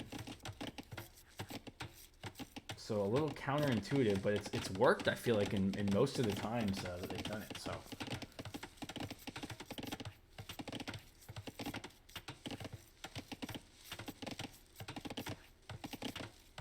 if I recall, wasn't it invented alongside Vegas TG streams renamed Toxic Foreplay? Oh, Veggies. Yeah, Veggies, probably. It was created because we made a Toxic Trash clan, which I think was just like me and Daly and Sarah and Poke and AR. And it was just because we'd play team games and do like dumb toxic stuff. Not like really toxic stuff, just like goofy strategies and stuff. Not Poop Lord toxic. Like halfway to Poop Lord toxic. Oh yeah, Gunner, of course. I mean, we're all still in it, but like, we're just not hanging out in the Discord every night like we used to. We actually made your Discord for that reason. Yeah, none of us have dropped the tag, I don't think. There's I think there's still like five or six members of the Toxic Trash organization. Okay, so military coming out, and it's militia for Buddy, who's just now found the TC, and unfortunately his scout has also found that TC. Oh, stays alive though with 2 HP. See, I think your Discord's friggin' public, and mine's not. And you're like, what Discord? It might not be though, I might be wrong. And again, it is scouts for the Ethiopian player, so this is not the first player we've seen do this in the tournament. I don't know if this is like a trend or something, but they're picking like obvious archer civs and then opening scout. Meanwhile, the Grinch with 4 militia, no men-at-arms click. There's a spear added in here, and I'm not sure about this play from the Grinch. If you're gonna go with 4 militia, shouldn't you be upgrading to men-at-arms? Red just needs to leave this alone. This isn't hurting you at all. Just take your scouts somewhere else and do some damage. Blue's not walled at all. You could get into the wood line. You could get into this gold. The berries even. And now that the scout numbers are good enough, you could even take the fight with these. You don't really want to, but it's before men-at-arms come in, and we have to cancel men-at-arms now. We're going to try and keep a couple of the militia alive. We do lose 1 militia and our scout, trading off for just 1 scout for red. Archer's being added now too for Grinch. And men-at-arms is in. And now I say the same thing to Grinch that I just said to Buddy. Yeah, let those scouts go. Do some damage at the base.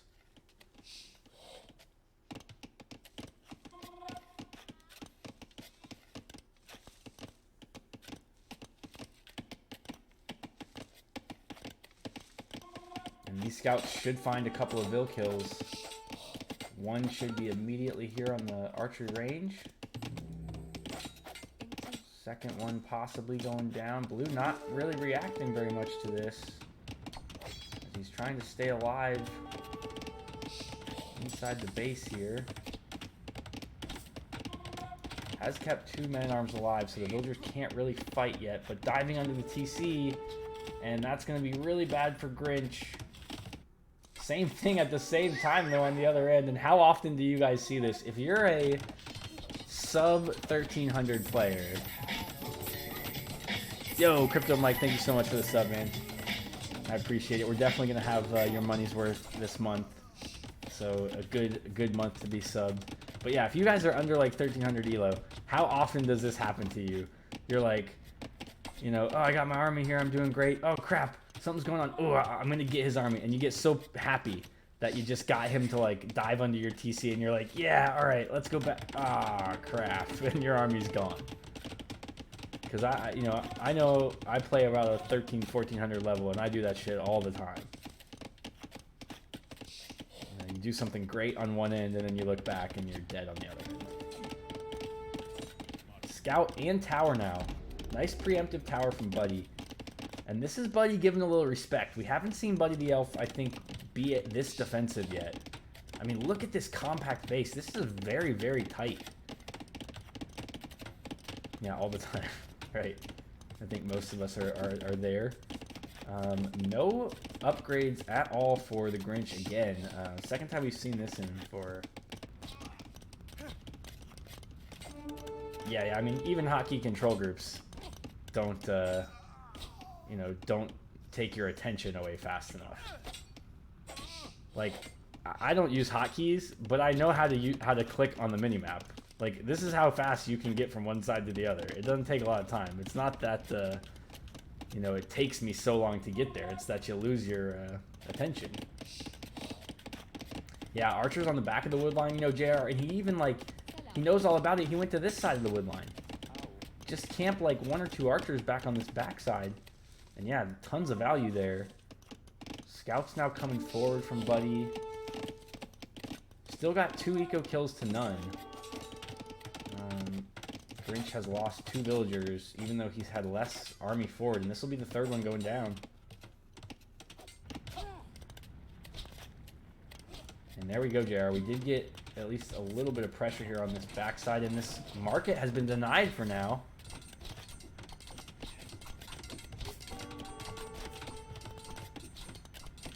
We don't really need the market, though, because we are clicked up. Yeah, I mean... hyper-focusing one thing while everything else goes on is what separates, all of us from being good players, right?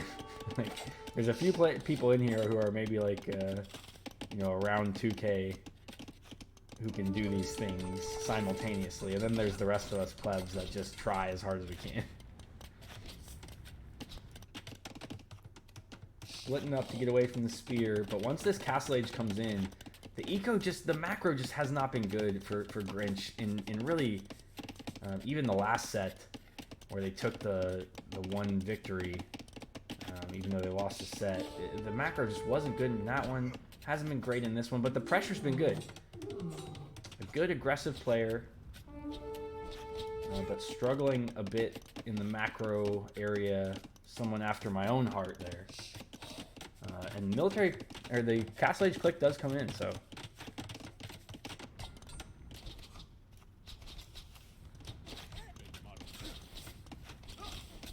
Still not going to kill a villager, though. We've got one somewhere. But Buddy the Elf has done a crazy good job of keeping his villagers alive.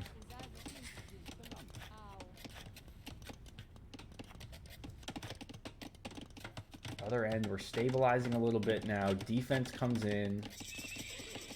Only AoE. That's almost exactly like me, Mike. I will play a random game every once in a while. but it's very heavily skewed in AoE.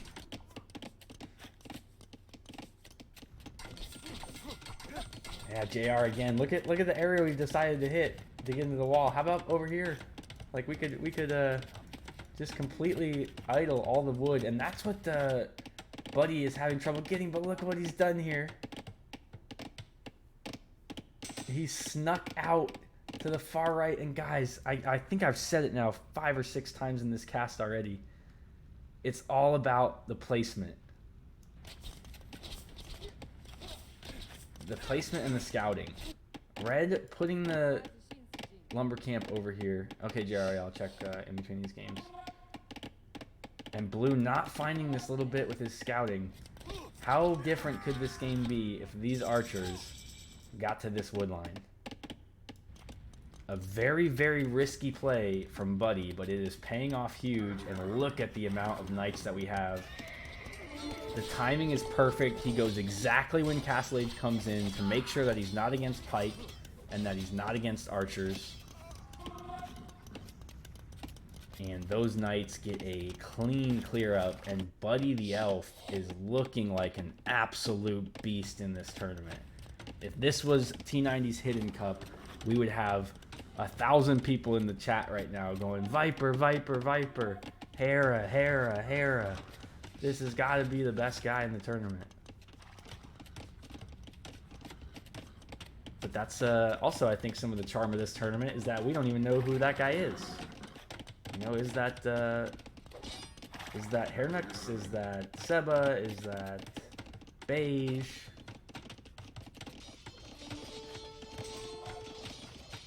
Camels, good choice from the Grinch. Molly and camels, especially if we can get up to all of our bonus damage that we can get with these guys. They will do a number on these Ethiopian knights. Don't want to be fighting downhill or uphill against them, though.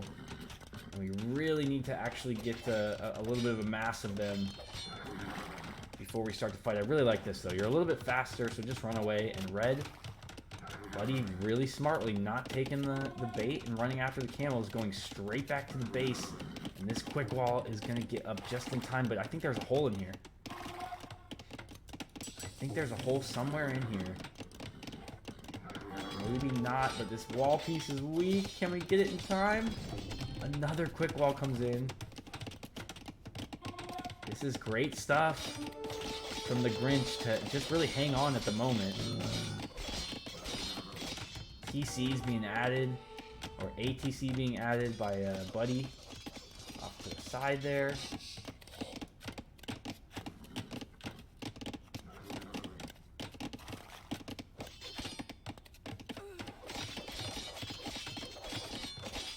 Camel's even being added by Buddy.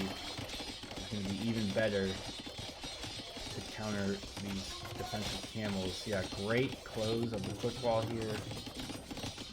I'd love to see a couple monks, and yeah, we do have a monastery. We don't have the gold for it at the moment. Maybe could sell a little bit of wood. 1 or 2 monks can make these guys get scared and often run away, but oh, we're going to try and come around the other side. It was a good idea, but yeah, the GG comes in. Buddy the Elf, incredibly strong looking right now. Let's take a look real quick at the APM and just see exactly how quick this player, yeah, top. Oh, this is the wrong one. Oh my god, I don't believe it. The Grinch with 54 APM and Buddy with 29. I guess when you're playing knights, you don't need the APM that much, but the Grinch goes down 1-0 to Buddy the Elf. And Buddy the Elf looking to me like the strength of the tournament there, along with Heat Miser and also Kevin McAllister. Buddy the Elf who stole Christmas this time, yeah, in this game. Alright, so let me get out of there.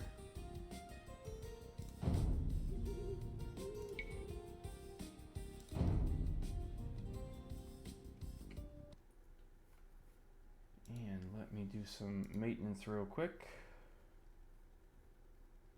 Oh, perfect. Okay, so I need to update a couple of things. Firstly, I need to update here because we got another donation. This one came from Jammin AOE. And this is in the final group stream. So $21 more to the prize pool. That makes that a 7. That makes that a 3. And we're now at 1137.94 plus whatever Mike loses. So prize pool keeps on going up. Jammin, thank you so much for the addition to that prize pool.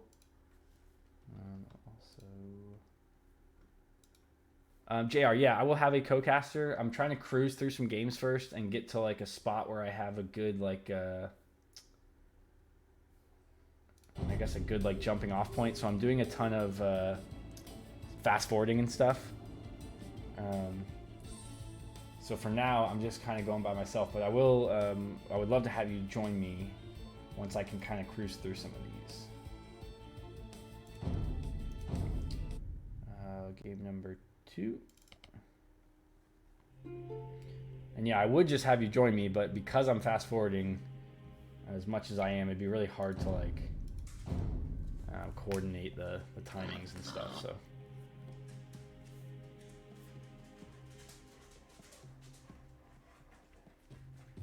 But it looks like, wow, okay, so Fortress is the home map of Buddy the Elf, or, oh no, maybe, okay, this must have been one of those cases where they were both Arabias. Oh, yeah, JR, that's another good point. I'm doing, all these games I'm doing right now are the only ones that were on the new patch. So everything else is going to have to be rolled back, I think, to the tournament patch, which I have. If you need it, I can send to you. Okay, so this is not Regicide Fortress. I know we've been seeing a lot of Regicides in tournaments lately, but this is not a Regicide. It's just a regular Fortress. So these guys are chatting. I want to see if I can see what they chatted about. Okay, so they must have already been talking in the lobby. So what I'm guessing happened here, and if Azler's still around, he can verify for me, or Duke maybe. So what I'm guessing happened here is both of these guys picked Arabia as their home map. And because they both had Arabia, that means Game 2 and Game 3 are on random maps pulled from the pool of maps that we gave them. Against my better judgment, obviously, I let Fortress into the tournament. Nobody picked it as a home map, thankfully. But this is what we get left with. So this is a random draw of Fortress. And this is one of these games that we are going to go fast forward.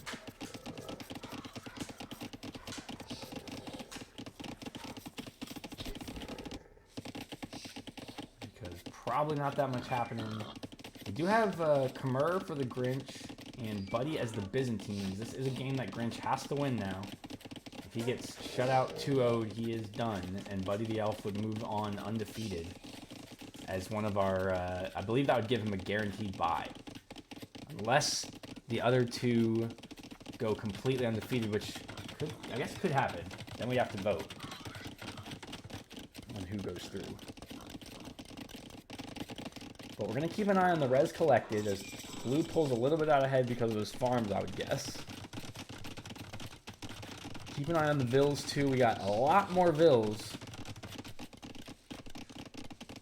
And we're a lot further behind.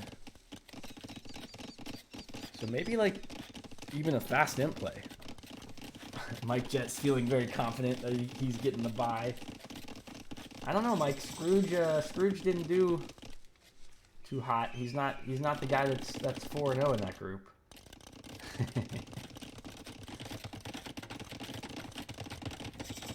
Alright, so we've got second Barracks coming down from Blue as the Khmer. I'm not sure. I guess we're going to go Halb. Second TC is the play by Buddy. And as soon as Castle... Ooh, look at this. Ooh, okay. Let's go back to regular speed now. We've got Buddy dropping a Siege Workshop as the Byzantines right outside the base. A Barracks coming down, and I think that this might be like a semi-fast imp into chemistry. I can't imagine what else this base is set up for unless we're like going to try a ram push or something. No, we're not going to get to Imp anytime soon. I'm looking at the wrong resources. So this has to be something in Castle Age. Ooh, baskets. Good call. Siege Tower. That could definitely be it. Welcome in, by the way. We got baskets in here. Hoping that baskets can join me for one of these streams in the knockout stage. Do some casting with me. For now, though, baskets, we are in the last set of Group A. So Buddy the Elf has looked absolutely unstoppable in this so far. He has not lost a game. The Grinch is playing for his life. If he gets 2-0'd in this set, he is going home. The Grinch is going to not steal Christmas. He's not going to steal the $1,200 prize pool. The only thing he'll have left is to fool us for a couple bucks. Well, more than a couple bucks, for 20 bucks right now. Could be more. Yo, Combat, welcome in, buddy. Okay, so it might be Siege Tower. And I guess these spears are not going to help against Siege Tower at all, are they? Now we got one militia made. I don't know why. Okay, 2 militia made. I wonder if the scout has seen any of these yet. The scout is patrolling. So it should have at least like seen these militia, but it's not patrolling in like defensive stance or anything. So I don't know if we see it. Baskets nails it. It's exactly going to be a Siege Tower with men-at-arms. Oh, I just don't like it. Like, what can you do? There's towers everywhere. I mean, maybe you kill a tower and take them off of, like, one resource. But I just don't think I like that. Now, they are still ahead in bills also, so not like giving up the rest of the task here by just going forward. And we're even adding a monastery to get these relics. I like that a lot.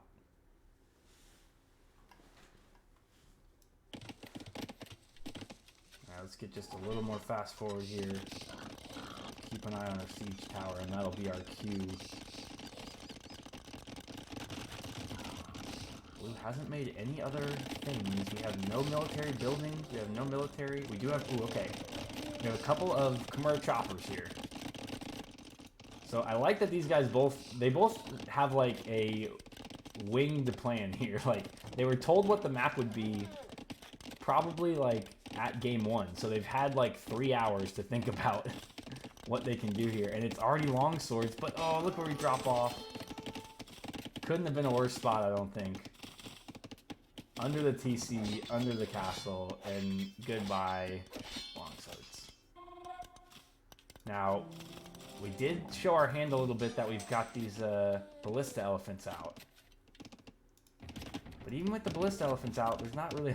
Buddy's laughing now. These guys are having fun, I love it. Both laughing at each other. They're going to be laughing even harder if the Khmer elephants start chopping through here. Oh yeah, there's a boar that they didn't take. So, JR, I think I explained it a little bit, but these guys did not... This is not a home map. So, and on Fortress, you start with like 9 villagers right away and farms. So, they probably just did not know how to play this map at all. You know, didn't go and grab the boar. You know what? This actually might be Buddy's home map. Because didn't we see yesterday him take boars? He took 2 boars with the scout and then lamed his own bill. Yes, I think that did happen. So I don't think this is random. I think this is Buddy's home map. Maybe Grinch doesn't know how to play it. But I think we did see like a scout pull two boars to the TC and then like lame a villager and get the vill killed in a Fortress game. Another siege tower attempt, this time with 2 longswords. And Blue absolutely panicking into a house wall here. That's not really needed. And yeah, Blue straight to Imp. Beige, you're exactly right. Straight to Imp, but what are we going to do? Husbandry coming. Krebs are out. We do have the Khmer Chopper elephants. Only about 6 or 7 of them inside the castle. Also a villager inside this castle, not really sure why. He's just hanging out there.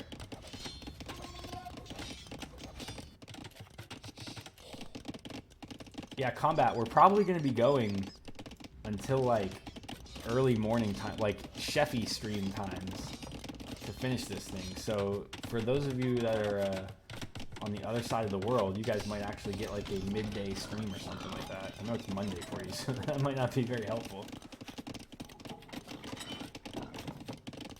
But this is likely to be, this will be a lengthy stream. It will probably take a break and then another lengthy stream on the other end of it tonight. Bunch of pikemen, bunch of trebs. The only thing I don't like about what the Grinch is doing now is that he's taking it all from back here. I wish we could make some production forward.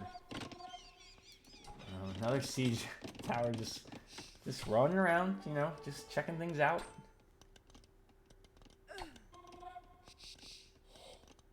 It has found these pike, and the longswords will hop out and kill the pikemen.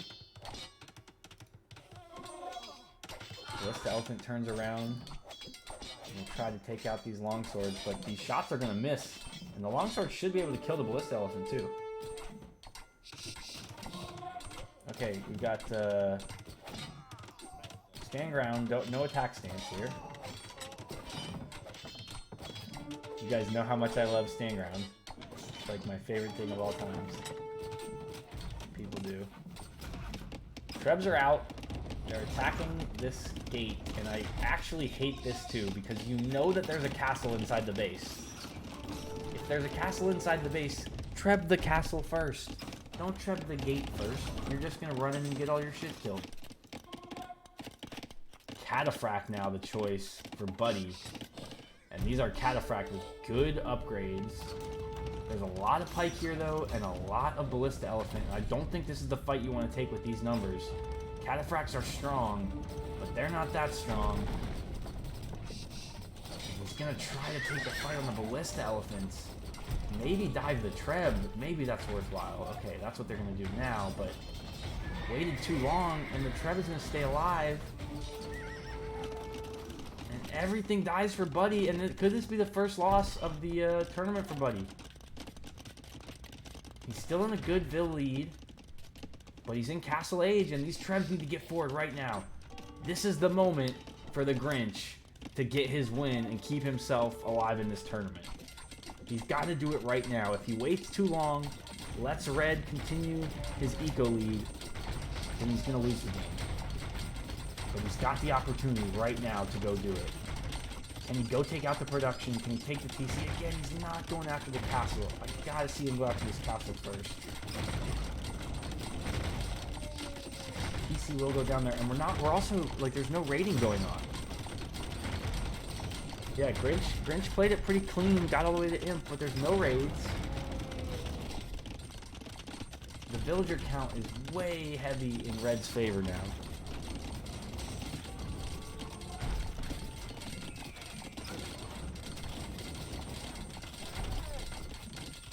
Now we're finally killing some red villagers. This is what we need to do.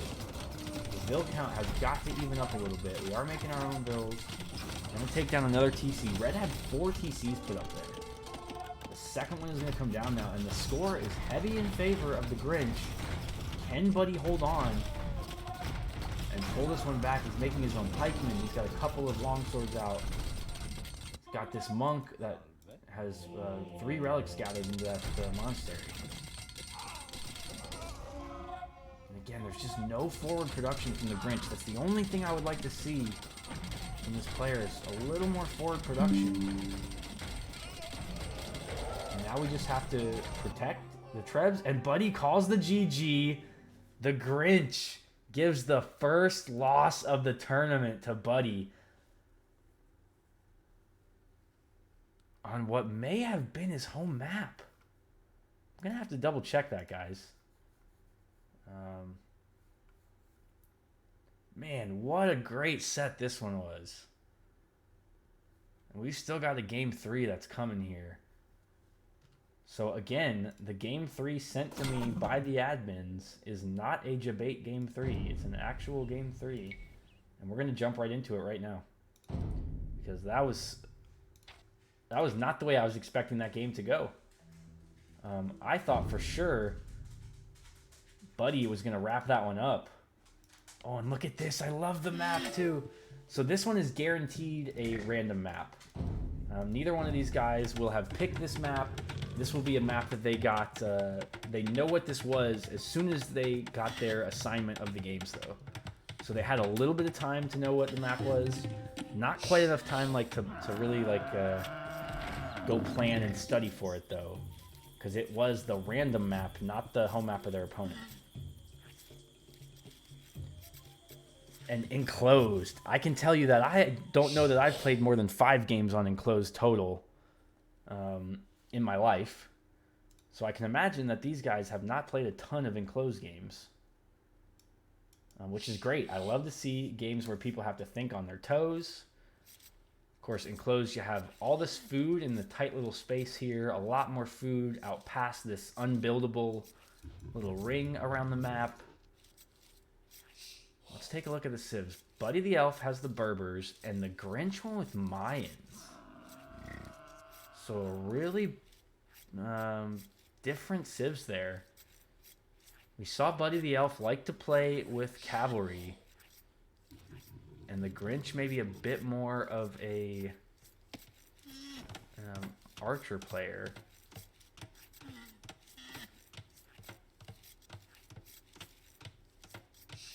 Yes, exactly, Gunner.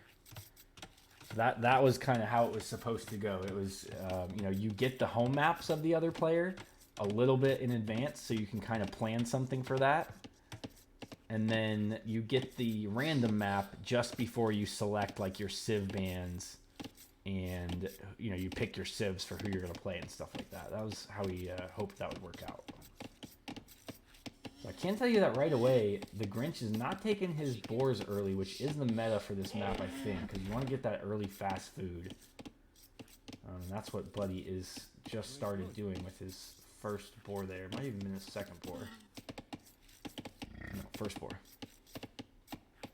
So, meta on Enclosed is you're going to have to get out here to drop like a mill. You're going to have to get out here to do all your mining. So you can definitely pressure in Feudal. And you don't even really have to pressure the main base in Feudal.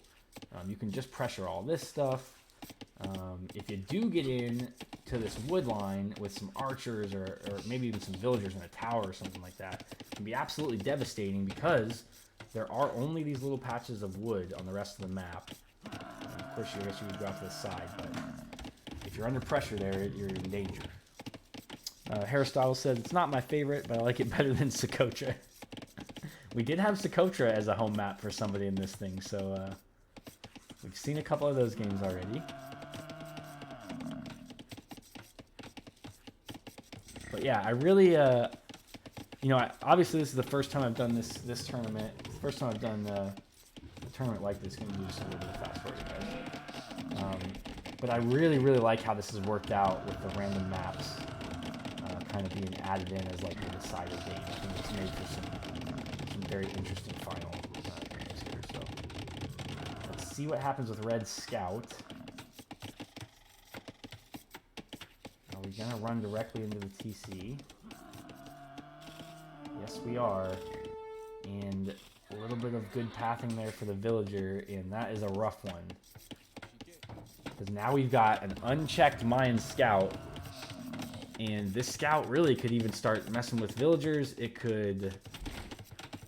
Oh, okay, I like this from Red, from Buddy. He's going to kind of wall in his little enclosure here, just to make sure that he doesn't die to any feudal pressure. I like that a lot. Only 2 civs are able to full wall on Enclosed. What do you mean?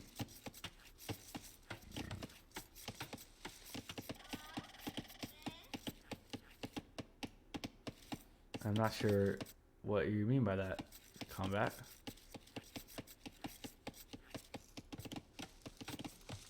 Wow, this is getting even protected from the eagle here. He made absolutely sure he wasn't in trouble. Oh, so you can put you can like mule cart this thing. Is that what you're saying? Yeah, okay. That's pretty funny. I have seen some memes about the mule cart walls. I haven't been playing with them myself yet, so I don't have any like complaints or fun things to talk about with it. But I have seen. I'm all for it. I love the ability to do that. I think it's pretty cool. All right, so Buddy the Elf is going out to gold. He's not on food at all. So this looks like it could be some sort of archer play. Oh, he does have a little bit of berry food out here. But it looks like it's going to be feudal aggression for sure from Buddy the Elf. Meanwhile, on the other side, we are also on gold for the Mayans. Not any mill yet.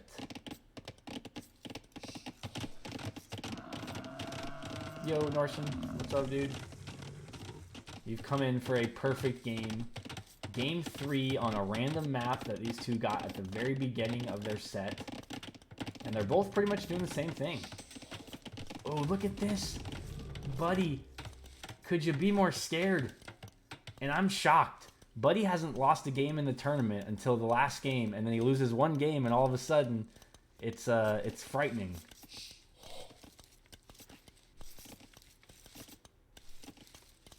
The Grinch needs this win to move on. I think with that win, that gives Buddy 5 points, and I think Buddy is now guaranteed to move on in this group. The Grinch now, with that win, has 4 points, and could get to 5 points with a win and take the first place away from Buddy, actually, by head-to-head. Yeah, no, he's done this a few times, but not this preemptively, I think, Bricks. Like, the one time he did on game 1, at least there was, like, a couple archers there. Or a couple militia there. This one, he's seen an eagle, and that's it. I mean, imagine... I mean, it's going to pay off for him because Blue's going archers, but imagine Blue is, like, FC Eagles. I mean, Enclosed is the kind of map that you can be greedy on like that. It is a risk, and Blue is not going to take that risk, but...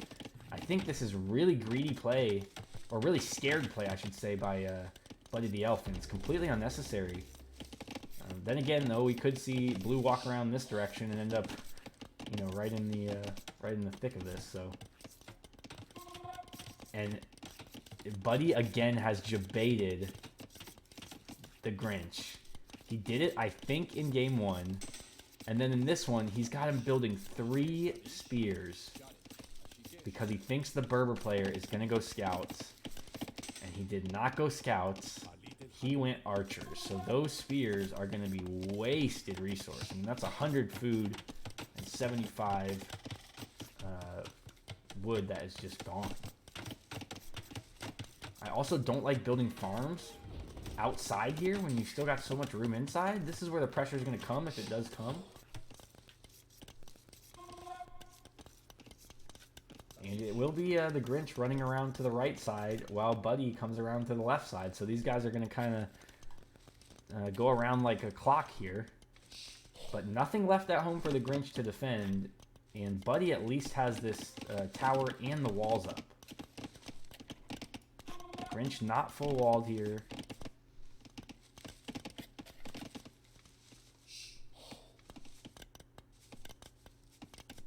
Tons of villagers on gold. We've even got idols. And this is where we go, uh-oh. 3 archers with fletching. 1 spear down. This farm already shows why it's a bad farm. As the second villager... Excuse me, the second spear goes down. Now we're idling over here. Or excuse me, we're busy over here. And red loses 3 archers, it looks like. Nice micro. Trying to get away. And meanwhile, red lost his 3 that were back home. So good job from Grinch to clear that up. And man, I'll be honest. I thought Buddy was going to take this set easily, especially after the first game. And those previous sets that he'd won 2-0 so easily, and the Grinch is absolutely surprising me right now. And this tower is going to almost immediately pay off by keeping this gold safe after we've already lost too many archers. Blue's going to try and get this little wall down here, but he's going to find out real quickly that you can't do that.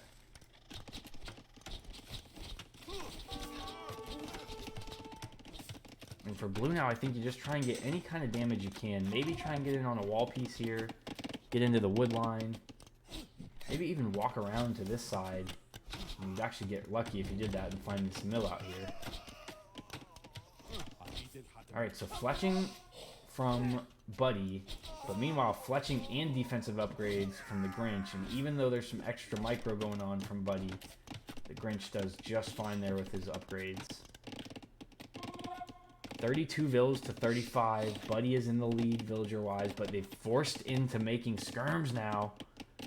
And that is not what Buddy wants. That's going to drag him behind on the way to the Castle Age, but he has added much better farms, much better food at home. And the macro from Buddy the Elf might be the thing that pulls him out of this dangerous spot with the Grinch.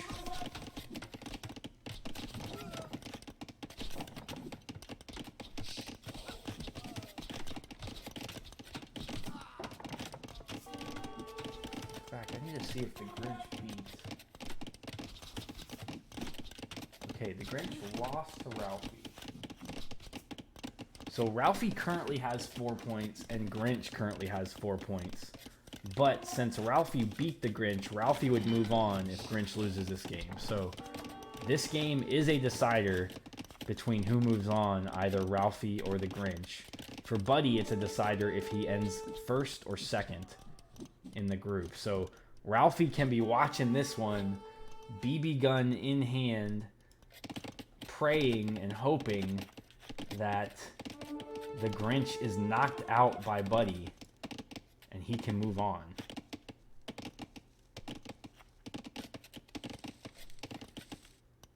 This has actually turned into a very interesting game now. We're clicked up to Castle Age by Buddy. Grinch just now clicked, waiting for a villager to finish before the upgrade starts. So he'll be in about a minute later, but with army, while Buddy only has these skirmishers. And I don't know what the switch will be for Buddy once we get up. Buddy again with wheelbarrow before the Castle Age upgrade.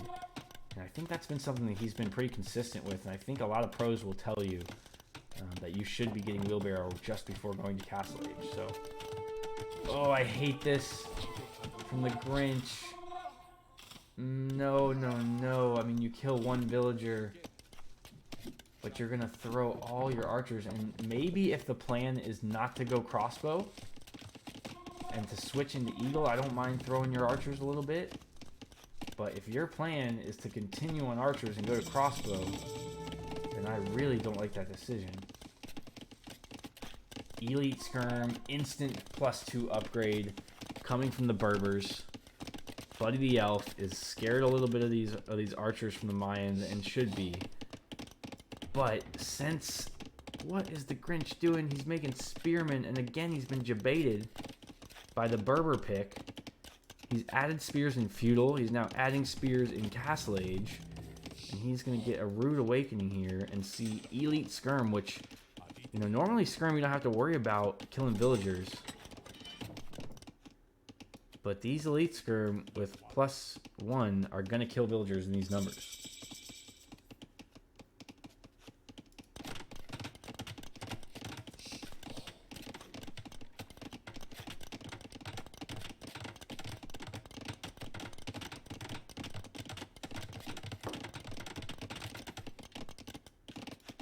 Here they come, and there's nothing that Blue has that he can stop. That can stop this right now. He is making the switch into Eagles. I think that needed to happen a little bit sooner.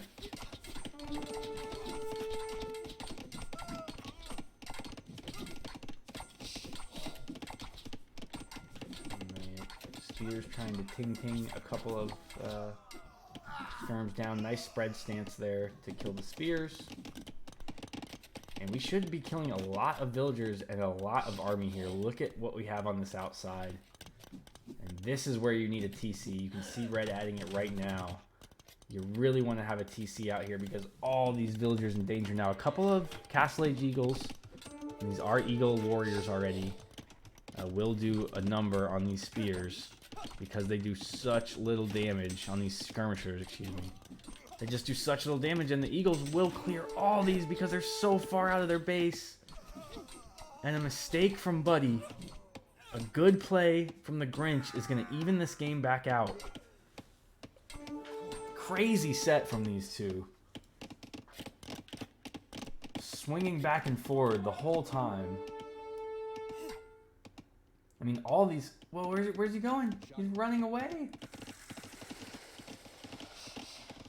So he decides to leave with the Eagles. I'm not sure why we're leaving with the Eagles in that situation.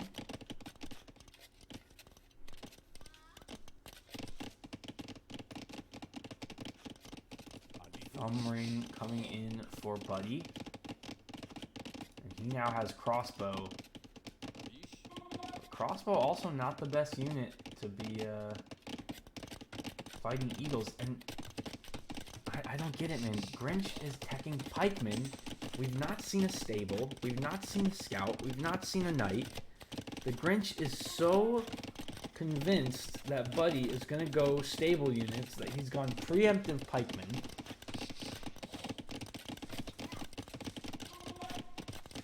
Spears get a small bonus versus Eagles. I didn't know that, but I don't think it matters because Eagles still wreck spears.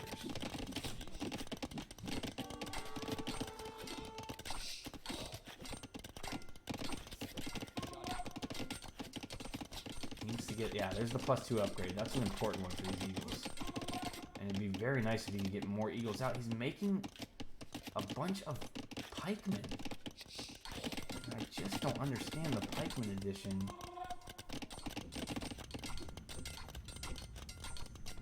If you've got a bunch of Eagles, I guess maybe if you see a bunch of Eagles, you maybe go into Knights usually.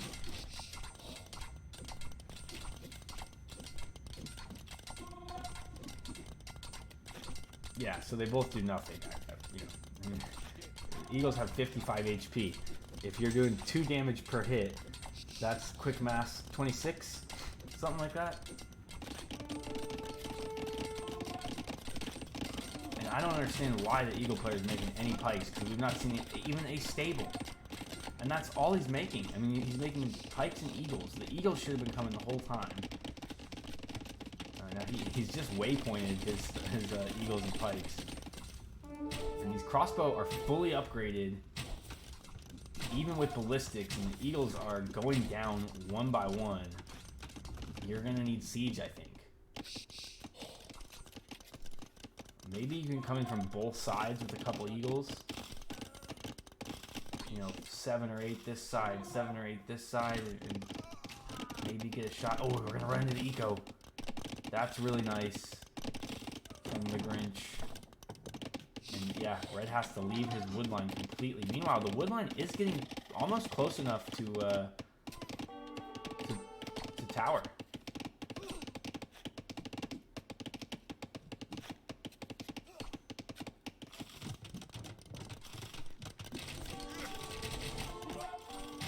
I mean, if you're Red, you've already seen that Blue is making Pike and Eagle. I don't think you want to go light cav. I think as the Berbers, you have, you know, you can go Knights, but you have to obviously have something added in like your crossbow. I think you could probably go Cavalry Camel Archer. I think like maybe light cav Camel Archer or Cavalier Camel Archer would be very nice. 2 barracks being added on the left side, kind of in the middle of nowhere there for the Grinch. Staging his army on the right. Yeah, it's not quite full Eagles, is it? Unfortunately, JR, he's still making pikes out of these things. I don't know why, but there are still pikes coming. Nice mass of crossbow now for Red. Gonna have about 20 of them. The army is a little bit separated here, and blue could see that and try and get an engagement. Blue again with Arson.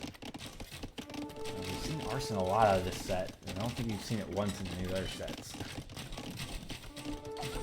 Okay, surpasses the crossbow to try to hit the villagers who are just going to garrison, and oh, I don't like that. I think you can make an engagement on the crossbow there and maybe take out like half of them. As is, you didn't kill any of them. You killed a couple of villagers, but you've lost your entire force. And that decision is a brutal one for the Grinch.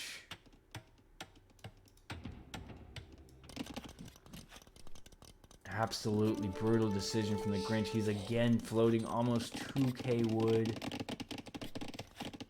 You know, all of that wood could have been farms, could have been production buildings. We could even sell it, make it useful. Oh, and look at this red. Clicked up to the Imperial Age with 23 crossbow. Producing Camel Archer out of the castle. Buddy the Elf. Had a little bit of a slip up in game 2. But he has righted the ship. Looking much more like the strong player we expected out of him in this one.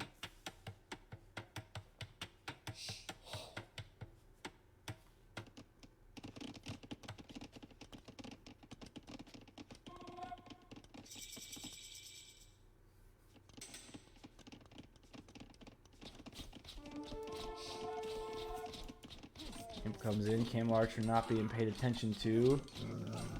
We may lose all the Camel Archer here. That would not be a great loss going right into Imp.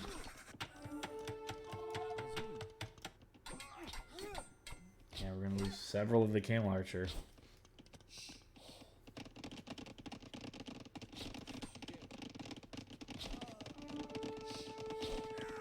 So some nice micro.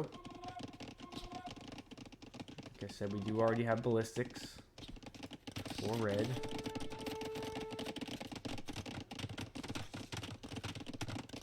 And the eagles are coming out, but these eagles, they just don't aren't quite taking the best engagement. They take a good one here though.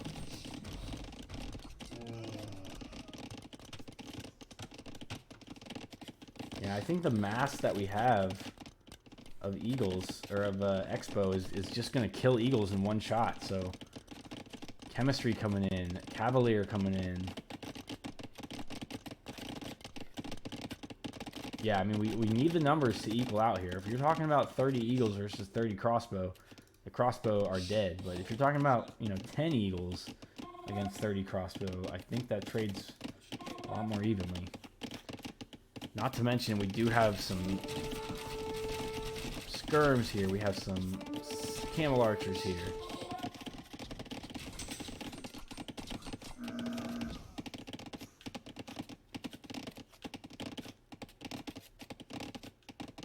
Castle being attempted on the right side. This should be a big flashpoint in the game because we do have some military here from blue and there's none from red, and we're sending a ton of villagers. So this castle could get denied. These villagers could all die. Let's see how much attention blue is able to pay to this. Probably none because he's over here on this side. Does have his units in attack stance though. So just don't attack back, red. As long as you don't attack back, then he's not going to see it.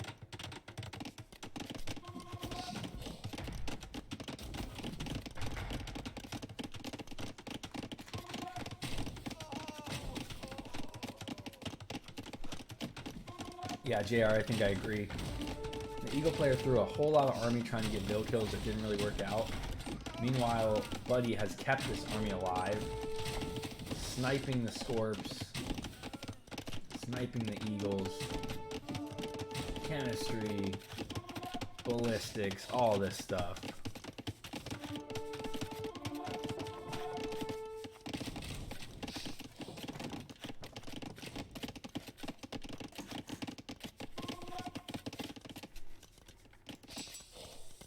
Yeah, so nothing is nothing is nothing in our Spearman debate. And now these Eagles, again, desperately trying to find any kind of damage. They did take this entire army away, so that's something. But some nice quick archer micro. And the eagle spam is in here, but they're just going to spam into a castle that's going to kill them.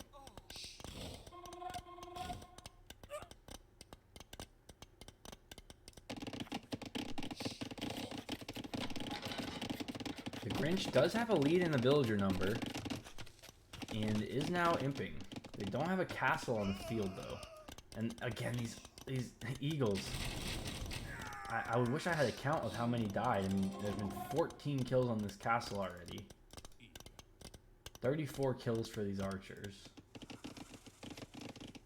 And now there's a castle, or there has been a castle in a long time for Buddy stopping this push from the left side. And even these scorpions will get cleaned up.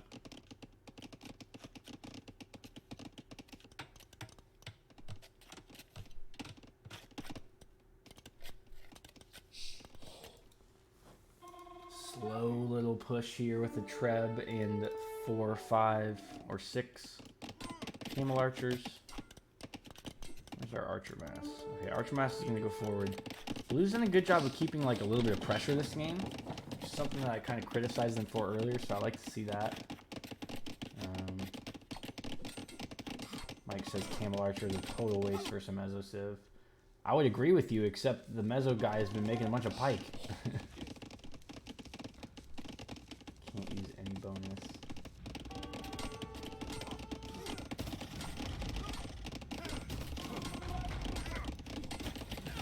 Okay, good spot here for the Scorpions. Gonna let the Eagles into the eco, and there's about 8 Eagles in here. They could kill some bills.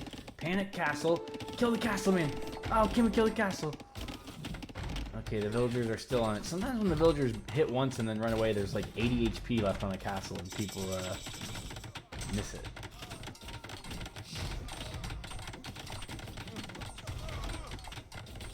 Wow, this is gonna kill a lot of vills, though. We are up by 10 vills. Cavalier coming in, gonna clean up the Scorpion. But the Eagles are gonna kill a lot of villagers here. Camel Archer coming in are gonna finish up.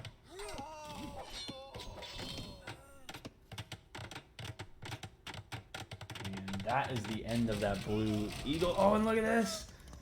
While that was happening, not seeing his crossbow all go down. He is going to kill this TC eventually if he doesn't get killed by the Eagles first. Meanwhile, on this side, this Treb is trying to get damage, but I guess it's going to kill the Siege Workshop.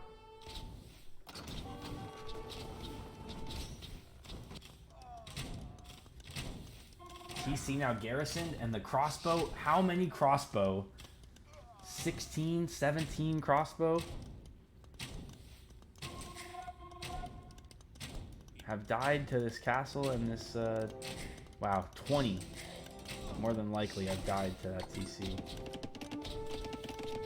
Halb now is the play from the Grinch.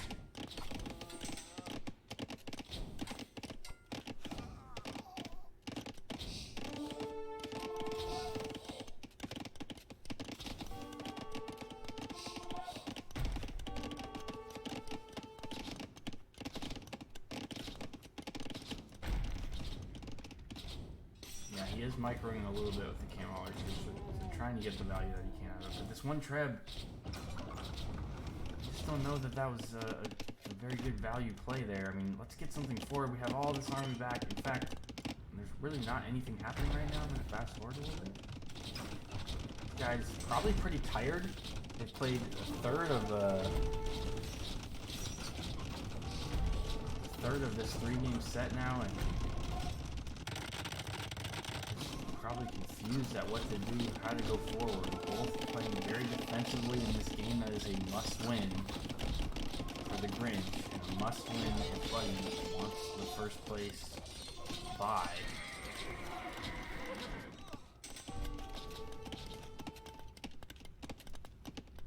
Ton of stuff in the middle here from Buddy also. He could start getting towers here as well. Could take people off of the wood line. Now finally this Treb is going to move up to the castle. But we've got Eagles and Halb, and there's not anywhere near enough army, and that Treb is dead. At least I would think it's dead. Elite Camel Archer, though. And they're going to micro their little hearts out, but they are one-shotting Halberdier.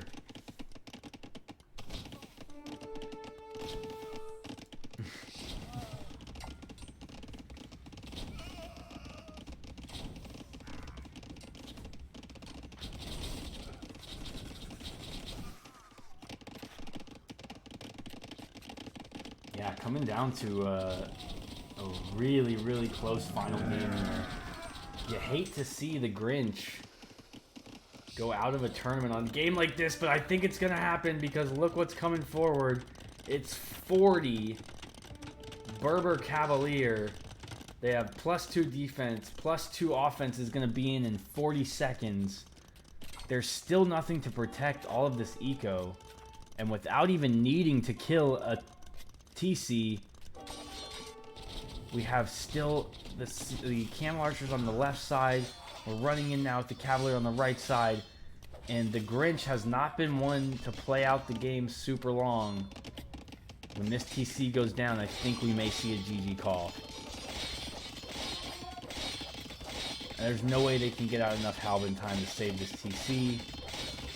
They do have TCs under these castles, so maybe not over yet, but the CA numbers are gaining also. And this could be the Grinch out of the tournament, guys. I don't know that I see a way back. And all of the Whoville residents are either rejoicing or crying right now. Depending on which side they take, and all the Villes are dead. And there is not a military unit left on the field, it looks like, anywhere for blue.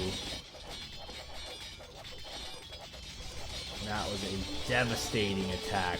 40 Cavalier he got to before he came in and made the attack. And Grinch doesn't want to quit. He doesn't want to let it go. He knows that this will be the end of the tournament for him. Fighting out as much as he can. The Cavalier are going to find this TC now on the wood. Halb taking the best engagement they can against the Cavalier here, but still going to get cleared.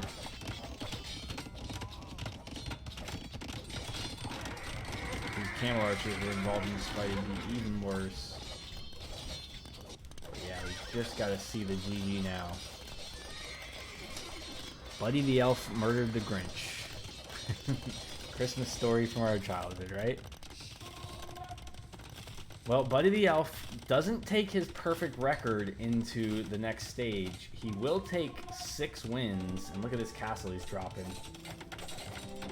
This is a get out of my game castle. The Grinch trying to use his villagers to deny this.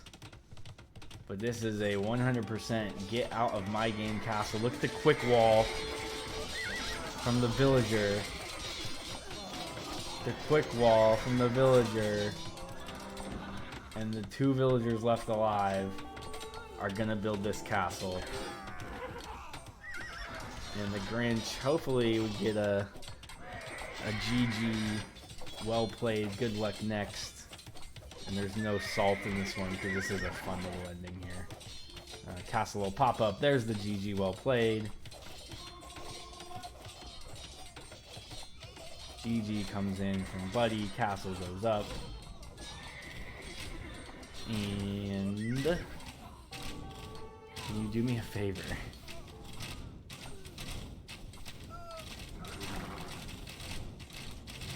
Let's see. The Grinch wants a favor. What does the Grinch want?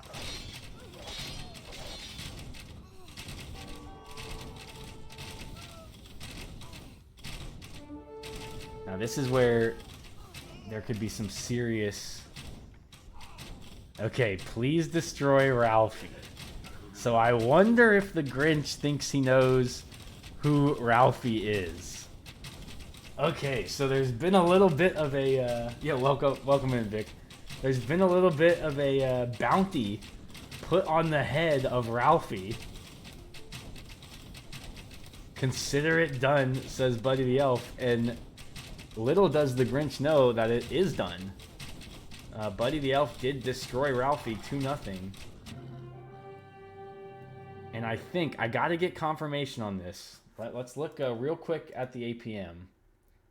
But guys, I think that win is going to make Ralphie move on along with Buddy the Elf. APM, again, the Grinch was way up here. And, man, Buddy down at 21 APM for this game, getting the W. And sending the Grinch home packing. Let's update our challenge bracket.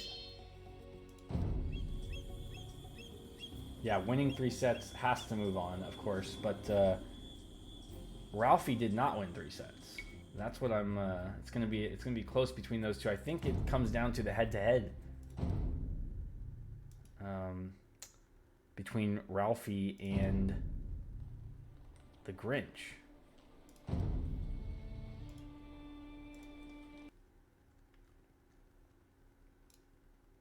So matches here. The last match that we had is Buddy and the Grinch. Buddy got 2. Grinch got 1.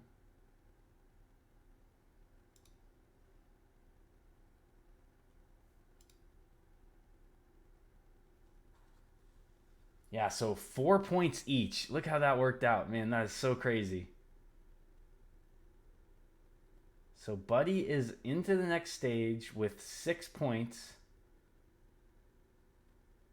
Ralphie and the Grinch tied with 4 points.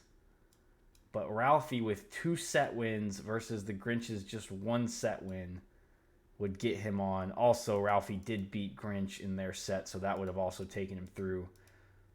However, if the Grinch would have got that last point, wow, that would have been crazy. If the Grinch got the last point, that would have given Buddy 5 points and the Grinch 5 points, and Ralphie would have lost out having won 2 sets. Crazy way that worked out. Yeah, points mattered a lot there. Huge finish to that set. Okay, so we can cross out a couple of names on the board. John McClane is gone, and now the Grinch. For all you Grinch fans, I'm very sorry, but we're going to send the Grinch home now. Let me get some Christmas tunes back up for us.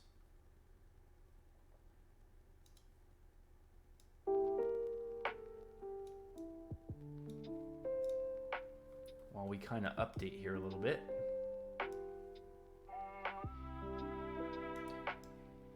JR, if you want to cast with me for the next set, man, I would love to have you. All the games are going to be on the old patch, so we'll have to roll that back. Was Grinch who we thought Mike Jet was? No, we thought that Scrooge was Mike Jet.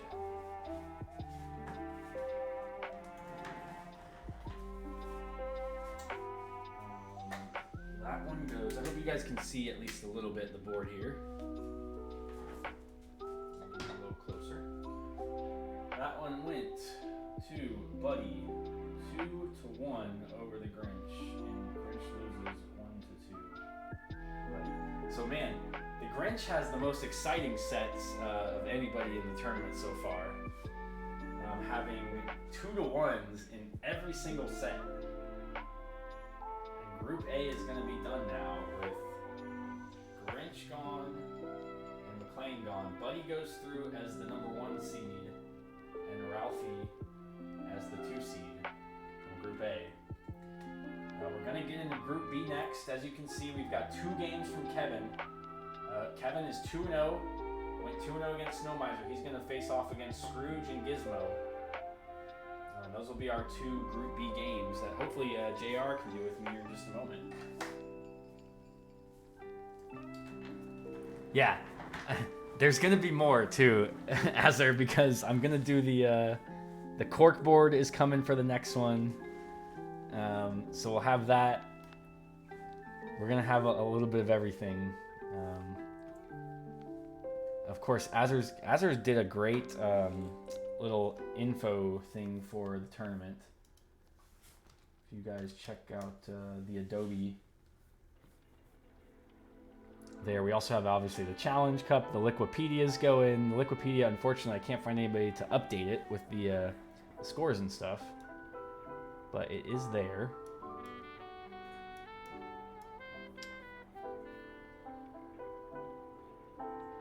Oh yeah, that's right. Azur and Duke wanted to do some guesses after the group stage. So if you guys want to get your guesses in for the group stage, then you can absolutely go for it. It will be fun to see who is who there. Okay, so here's what B looks like so far, Hairnux, for anybody that wants to know. Snow Miser and Ebenezer. Ebenezer Scrooge 2-1 Snow Miser. Kevin 2-0 Snow Miser. So Snow Miser, of course, is out, having lost three straight. Scrooge lost to Kevin, I think. No, I'm sorry. Scrooge lost to Gizmo 2-0. So we've got Gizmo and Kevin, and Scrooge and Kevin in these 2 games. And then we also have a game from Heat Miser that we're missing still. So there's actually, I guess there's 3 games in that set still left. Unless I missed one. 3. Yeah, I think there's 3 games left in that set. I need to roll back my Steam version real quick. Or my AoE version, excuse me. So that we can watch some of these older games. So you guys just hang with me. We'll also bring JR Goes Boom in just a moment.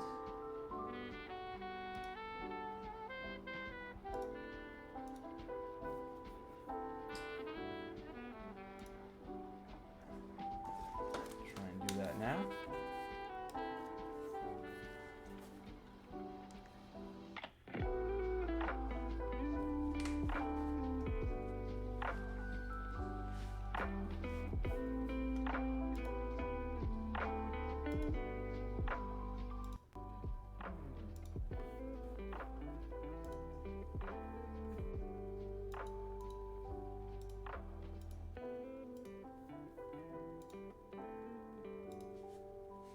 JR, are you there?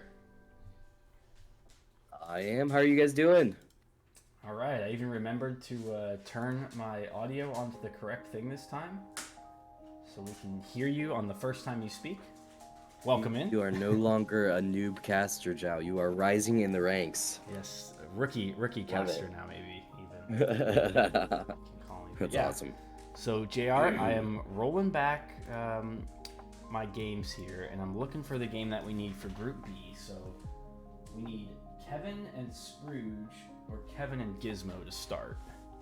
So I see Gotcha, Kevin and and I Gizmo. think- I'm gonna send those right over to you. Yes, that. Azure actually sent me. I have all 6 games. Oh, great. Okay, so let's do Kevin and Gizmo then. Let me move those into the correct folder. The morning sex voices. If you guys were here last time I was casting with Zhao, I also had a deep voice, and I thought I had COVID, and it turns out I just have a nasal infection. So they're gonna get to hear this for a while, and everybody's gonna be better for it, I have to imagine. Well, I will say this, JR. For a man with a nasal infection, you sound great. I'm glad thank that you you. don't have COVID, because that would have sucked. Yeah. So hopefully it doesn't feel as bad. It still sucks, but I'm happy that it's not COVID as well. So, and I'm excited to cast some games as well. So, it's all good things. This is the 3rd time, Bricks. 3rd time. Going through puberty again. Jeez, man, 3 times. Yeah. Crazy. No, Jade. I think if I was Mikey, I'd be like, "Hello, Chad." I can barely even do it. He's just naturally so wonderful. We did get a cast from Mikey yesterday, so we got a little bit of the deep voice. Now we're getting a little bit of the morning sex voice. Welcome to Morning Sex with JR. Oh, it's the best. Gunner, if that's puberty again, I wonder what happened the first time. Good call. All right, guys. Actually- go ahead, JR. Real talk, puberty happened to me in about 2 weeks, and I'm not joking. I left when I was 14. I left for a camp, okay, and it was like a 2-week camp. And then puberty, I don't know if it was because there was a whole bunch of girls there or what, but puberty hit me like a freight train. And I came back like, I was like, I'm a god. Like, I don't know what happened, but something majorly shifted. And yeah, literally 2 weeks, and it was just over. I had an Adam's apple and everything. Gunner is eviscerating you in chat. Oh, I'm sure he is, Gunner. He says Amish camp? Amish camp? It was not. It was very close. Okay, very close. But it was not. It was not Amish camp. Okay. Oh man, you guys are hilarious. Just waiting for Capture Age to get kicked on here, JR. I am and then paused at start. 6 seconds, and I can go wherever you want. Perfect. So just a moment. I think I'm at 11 seconds if you want to get there.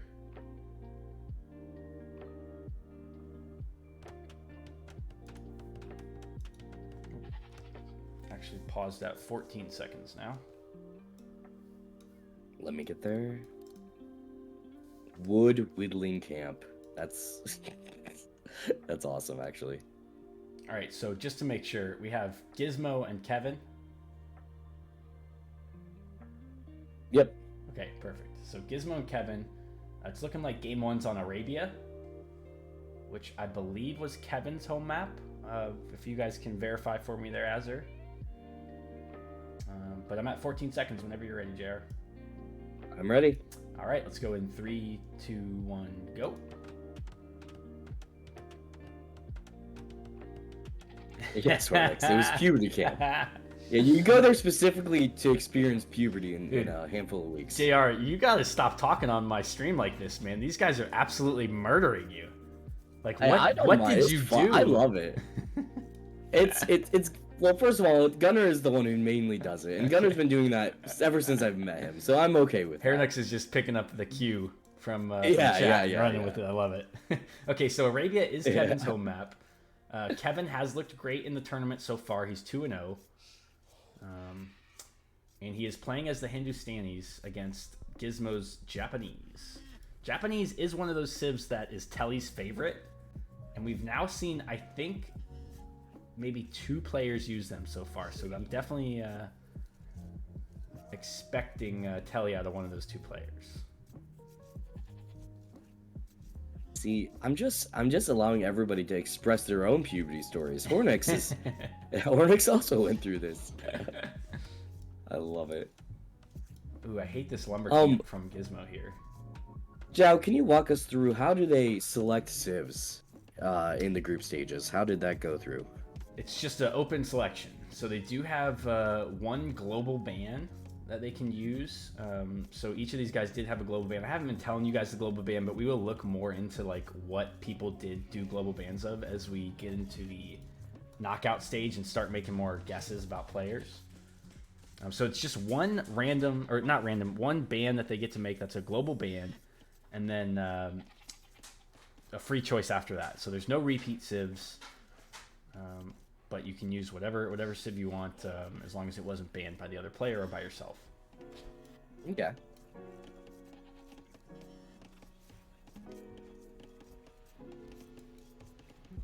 Kevin's scouting. Let's see if there's any laming attempted by him. Do we know their current, when this game was played, like how many games have they won up to this point, or how? No, so they're as far as like getting the games to me, I don't know what order they were played in. Like this could have been the first set that Kevin played, or it could be the last set that Kevin played. I'm kind of just randomly casting them by, there's not really a method. It's just like when I get them, if they work out, like I'm kind of am like looking now at like how it will work out, and if I can set up like a good final game, I will. But now, who did we see Gizmo? Gizmo played against somebody and won in that set that we had casted, right? Gizmo has lost. No, I'm sorry. Gizmo's won 2 sets. Yeah. Gizmo beat Snow Miser 2-1 and Scrooge 2-0. Oh, and we see the bans in the chat there from Azure. Kevin banned Mongols and Gizmo banned Sicilians. What do you think of these civs? I'm very partial to Hindustani. I think it's just a better civ than Japanese here, but Well, I like the definitely versatility of understand the Japanese. love. They can do it. Oh, there's a death. We just lost the Vil to Death. Just lost the Vil Oh to no. Yeah, Vic, he just does that all the time, man. He just wants attention. I just put him out like a minute ago. I'll put him out again. Now that we have JR here to entertain you guys, I can go back and forth between letting the dog in and out, but I don't want to make Just it too know that when you insufferable. leave, I'm just gonna talk to Gunner the entire Yeah, time. you're just gonna have. I'm just gonna have to combat all the puberty lies that conversations. Gunner says. I think losing a Vil to a boar in a tournament is a good omen. Okay. I think that this means that Gizmo is gonna win this game. Well, I will Check back tell with you, me after the game. JR, these two look like the two players that will move on in this set. Kevin, just because he was 2-0 and looked really strong in his first one, and Gizmo's already won 2. So he has four wins total. Oh, and is that 2 goats? 2 goats down? Yeah, two goats down for a scout, and we got a lot of scouting information before that died, so kind of worth almost. The next time, Vic, I love that. The next time I have to go to the bathroom, no, I gotta finish, just like the dog.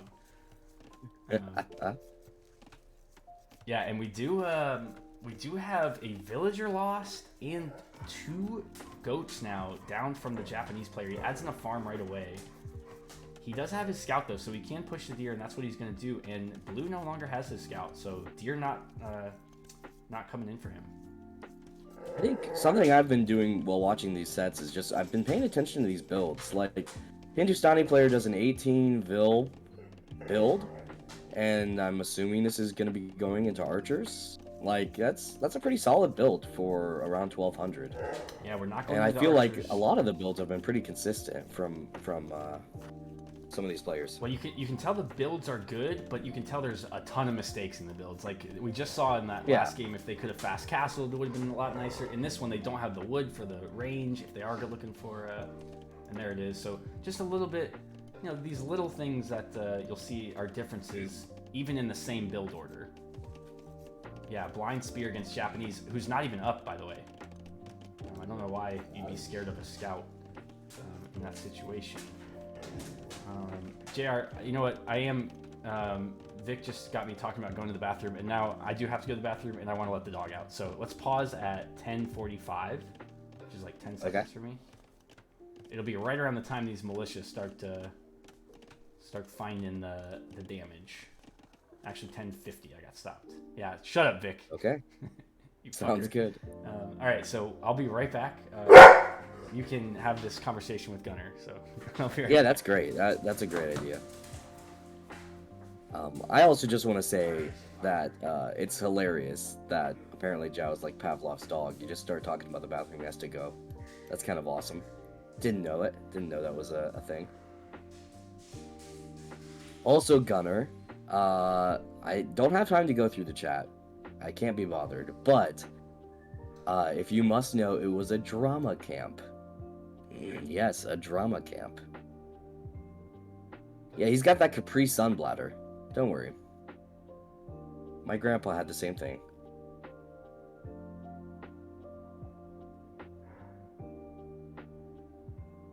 So yes, it is band camp, but worse. Yeah. And Mennonite. No.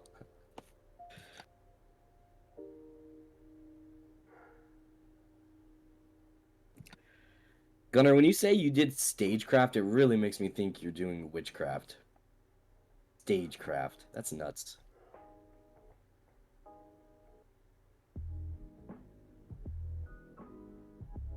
Yeah, I mean, Gunnar, that is something to... I mean, there is something to be said for doing drama when you're younger. Because it... Yeah, the girl-to-guy ratio...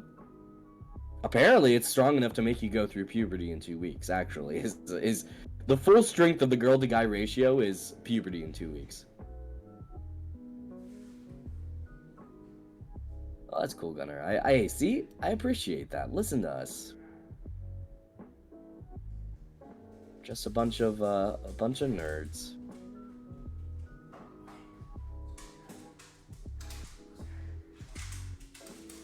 Also, Gizmo has not clicked up yet. I know Jao is gone, so probably shouldn't talk about the game, but Gizmo is on 27 bills, does have the food to click up.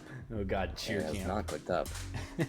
It was not cheer camp! JR calling me old. Cheer camp. What did I miss? Oh god. Okay, I just want to prove to you guys that I'm not like avoiding or like, you know, not paying any attention to my dog. This is his favorite treat, his little rawhide chomping that he gets. You can see him there licking his lips.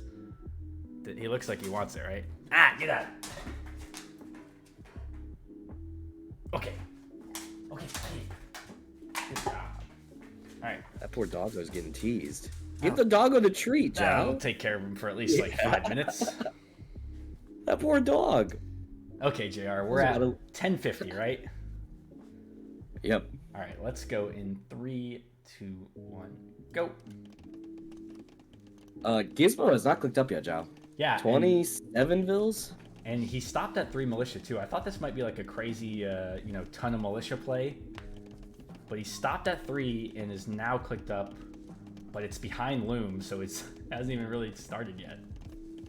Yeah, this is a pretty slow build. Oh, JR, they got to the bottom of it. It was Twerk Camp. I mean, that's more accurate than calling it Mennonite woodwinning camp, but 32 pop, yeah, nothing on gold, so there's no follow-up of archers. This is a fast castle build. I've got to this think is a fast castle build with a forward gold and a really hard wallable base. Like that feels bad to me. And that feels scary. JR, maybe you can tell me, but I don't think this is walled. This 2 houses by the barracks. If there's if there's no hole in there, I mean that's crazy. Maybe there is. That looks like a hole to me, but that's also Arabia, and it's on a hill, so it's almost impossible to tell. Blacksmith coming up now for Kevin. These militia have not gotten any damage, and there are already archers out for the Hindustani, so this is going to backfire very bad if the Hindustani player can get forward fast enough. This is just a very greedy play from Gizmo. I mean, it might work. It but could. I mean, it is very greedy. The walls are coming up, JR, and there's a Vil at the back to get the wall up there. If he had a little better scouting, he could get a much smaller wall. Oh, look at the wall. So I'm assuming this is going to be a market? This is going to be a market and we sell our stone? I mean, it's got to be. We're not on gold, so it's got to be, right? Yes. We sell our stone? Definitely think that Market Blacksmith would be the options here. It's not. Oh, there it is, Jao! It is a hole! It is a hole! Oh, they got through the... Yeah, walked right in. Oh, that is Wait, why don't we just go through the hole? There's holes everywhere. We don't need to be... Yeah, like that is not a quick wall. That's a quick hole. What is happening? Quick holes everywhere. Yeah, Azer's saying he thinks this is not an intentional thing by Gizmo. It's a big mistake. And yeah, he didn't do the market. He did a range. So, ooh. Giant wall coming. No market. Oh, there, and the hole, and 0 gold. Another hole is exposed. Yeah, and these archers can walk right into the base. And once they find the wood line, which they will very shortly... I mean, I think you have to go skirms anyways, Azure, so maybe it's fine. I mean, you're just going to be so outnumbered if you try to go archers, and you're not going to have upgrades. So do add the tower here, JR, which I actually like as a tower. It will protect a wood line and your gold. And look at this, he runs the villagers. Oh, this is actually a smart play by Gizmo. He saw that the archers were going to see his wood camp, so he ran the other direction and closed the wall. Not a bad idea. Great small walls at home for Kevin. He's going to take care of this scout probably soon as well. It just feels really bad to be letting the Hindustani player have untouched eco. Yeah, and if you're walling like this, you really want to be getting up to Castle Age. And we sat under the tower, Vil fighting the archers. Yeah, I think probably the best play. There's enough Vils here that you're not in danger, and he's doing a good job of popping those Vils into the tower as they get weak. Just need to kill this last archer. Yeah, good job. Pop the weak ones in the tower, clean those up. Yeah. Oh man, all these villagers, Jao, that are over here, we didn't have enough wood to make a lumber camp, and Yeah. so we just collected wood, And they're caught now, too. can't. Oof. And they're caught, and even the main wall is not up yet. So this is a lot of trouble right now. I mean, so we did put down the range. We still didn't make any skirms because I guess we haven't had wood for it. Yeah. Oh, it's been no. a constant struggle.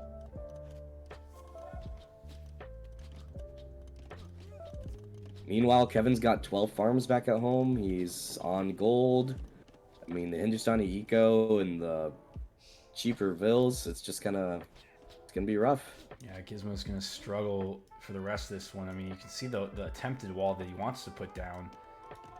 Not even a particularly good one, but these vills, he's got 7 vills running from a archer and a spearman, and they're just gonna run on the other side of the map, and we'll see what those guys do, because they're probably gonna make a new little base somewhere. For all of that's been said, I mean, Gizmo is up to Castle Age, so Yeah. the problem is you don't have knights, you have camels. So it's not like you can make 2 knights and clear everything here. You can make a camel, which is going to get much easier countered by No, Age. Gizmo's the Japanese. Oh, pardon me. You're right. Oh, But- so a couple knights could clear this. Also, can't make a knight without a stable, so. That's yeah, an you issue. can't make a stable without wood. That's been also a problem. Yeah, the wood's been the big We, problem, and that's the hilarious thing for the Japanese, because their wood camps are 50 wood, and we've been almost unable to make wood camps most of the game. But now we've got this wood camp on this little top wood line here that will probably never be found. We have a That safe Gizmo wood line here, too. wood is just awesome. It's nuts. You would never expect to see that 19 minutes into a game or 20 minutes into a game. Oh, Gizmo wood line on the far right side of the map. Crazy. Alright, so there's a number of archers out for blue, which could get up to crossbow pretty quickly with the resources that he has.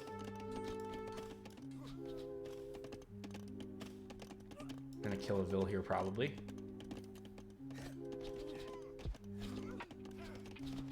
So once we're up as a Japanese player, what are we going? Siege Workshop right away? Yep. Instant Siege Workshop. I would think we'd probably see Scorpion. We do have some bills coming forward. It would be interesting to see if they decide to go. I think it's forward siege. Yeah, it's got to be yeah. forward siege, but they're doing a stable. Forward stable. I'm not sure. Maybe just adding a little bit of cavalry on your own to snipe any siege. But I think that should have been that should be Monastery Siege. I agree with you. I think Monastery Siege does a lot more here. Stable siege, anyways, and it'll just be camels from the Hindustani. Remember, they won't get knights, so. Yeah, maybe the expectation is that Gizmo was going to go a handful of knights as soon as they're up, because that's a pretty common play when you're the first one up, just to clear whatever feudal age army is there. But... yeah, but Gizmo dropping 2 TCs. He's gonna have this like 7 villager eco in the north that's never gonna be bothered, and he's protected pretty well by towers. And his TC's at home. Yeah, die from blue. He's gonna lose a lot of archers on though. Yeah, loses 3.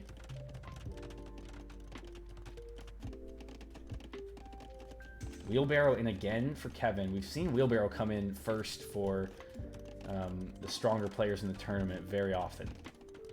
It's an eco upgrade that a lot of the players that we've seen so far don't even bother with.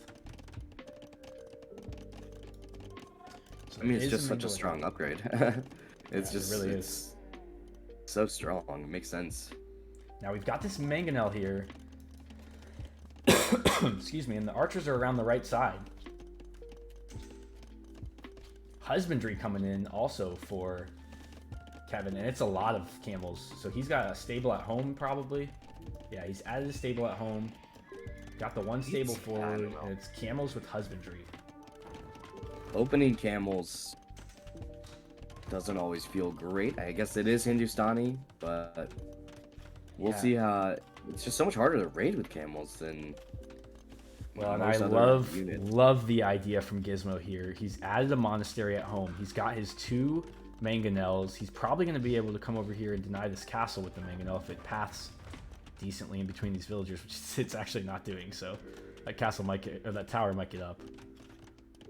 The camels will look to get into the base to kill some of these mangoes, but the walls are up, and now it's stone walls behind. And the mango doesn't get there in time, and actually, there'll be a little mango fight here, maybe. The pathing on these things is hilarious, JR. It's like watching, like, Oh, it's so bad. a baby It really giraffe is. try to, like, walk. Baby's first steps. Monk is going to die. Nice play by the camels. And actually, Kevin here, he could really, really damage this Oh. boom attempt. A lot of low HP camels. Yeah, but they Most did the of job. them are quarter HP. JR, I think they did the job. You know, they killed a monk, they killed 2 mangonels, and now Oh, our yeah. mangonels can just sit there and attack the TC like they want to. We're building the second one right now. We didn't even take out the tower with Gizmo's mangonel, so Gizmo, a little bit of a misplay there, I think. And now these camels will join up with the archers, and never even Ooh, upgraded to more crossbow. bills out. More bills are getting caught out here.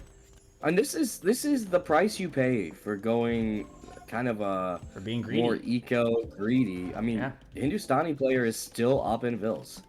Like that's the price you pay for not being able to do damage on the Hindustani and trying to do your own eco play. I think it's pretty rough. Yeah, I mean, Gizmo is taking the Vil lead, but Kevin is, you know, taking Vils out as they're being added in. So he's also got 2 TCs back home. You know, not a bad situation for either one of these guys right now, but Gizmo is under a lot of pressure, and he's going to lose a mango for free there under the TC. That's huge. That TC will now go down, whereas it could have That's- possibly that's stayed bad there. luck. I think that Mangonel was just targeting the TC. It was That's just absolutely, yeah, for sure. bad luck. But the tower will now also come down. That means all the gold is no longer protected. More vills go down. And we really don't have anything besides our own siege to stop Kevin from just coming in and taking everything out. And our own siege isn't going to do much good for a while because these camels are still here. Well, it's not going to do much good also because we have no gold. I'm not sure where Gizmo's gonna. I mean, we Yeah, can I market would take abuse gold. for a little bit, but we have no Second gold siege. access to I don't Gizmo. know about this, man. Second siege workshop. Well, Jao, what we've learned from this tournament is when you can't produce out of your first production building, make a second one. Make more, yeah. Yeah. It's kind of funny you mentioned that, JR, because it's definitely one of the things in my gameplay that I do that's like the worst, is that I will only have like 2 production buildings or 3 production buildings or something. And I don't know if that's the reason, but I notice it so much when people do it. Like when you have, fair. you know, you add a 3rd building and then you produce nothing out of it. It just drives me crazy. And Kevin sees the gold. And he's doesn't just see it, he's on it with the archers, so they have to run away. These vills have to run away. There is a mango popping out. Well, is it popping out? Oh, we're housed. So the mango didn't get made because we were housed. So it'll take This us is a even rough longer. spot to be in. This is a very rough spot to be in. No, it doesn't. It looks like our mango was killed, so Gizmo did a good job of that. But our monastery is going to be taken out. The second TC is going to be start to be worked on here. And look at JR. Look at where the northern eco now is for Gizmo. Oh my gosh. They're just sitting on the hill, like, what the That's fuck do we do awesome. now? Okay, let's do a Oh, tower. they're just gonna tower it. That's amazing. Again, the camel's paying off as they will come and sweep this mango. Another mango out, and the camels will come take that. Let's see the reaction Evan has here done by a Kevin very when good this job. happens. I mean, the reaction has got to be just get away and send some camels So, and yeah, no reaction from It's Gizmo over. to hop in the tower. No reaction from Kevin. There's too much going on. And Gizmo calls the GG. Wow. Great aggressive GG. play by Kevin there. And yeah, I don't even have a Wow, whole lot to say about that game. Kevin just like 20 to 1 absolutely eco pulled it off. KD, Joe. Yeah, 20 Red to was 1. never put the pressure on to Kevin. You know, he tried to go forward with those militia, but they just did absolutely nothing. See, and that's why I always say losing a boar is always a bad omen. It means that you're gonna lose the game. That's why I have always said that. Here's where you can see him losing the boar at like one of these high points, I'm sure. But 51 APM for Gizmo, and you know what, JR? We're starting to see a trend in these last two games. The higher APM player is losing. It's kind of wild to see. Unexpected for I sure. thought it would be the inverse. I thought it would be, and I also thought that the higher elo player would have the higher APM. Not always, but you know, as a kind of general rule of thumb. So I don't know what that actually means Yeah, for it'll be fun to find moving out. forward. Yeah. It'll be fun for sure to see how that goes. All right, well, JR, let's go directly in. Whoops, I picked the wrong game. Let's go directly into game 2 of the correct game, which is Kevin and Gizmo game 2.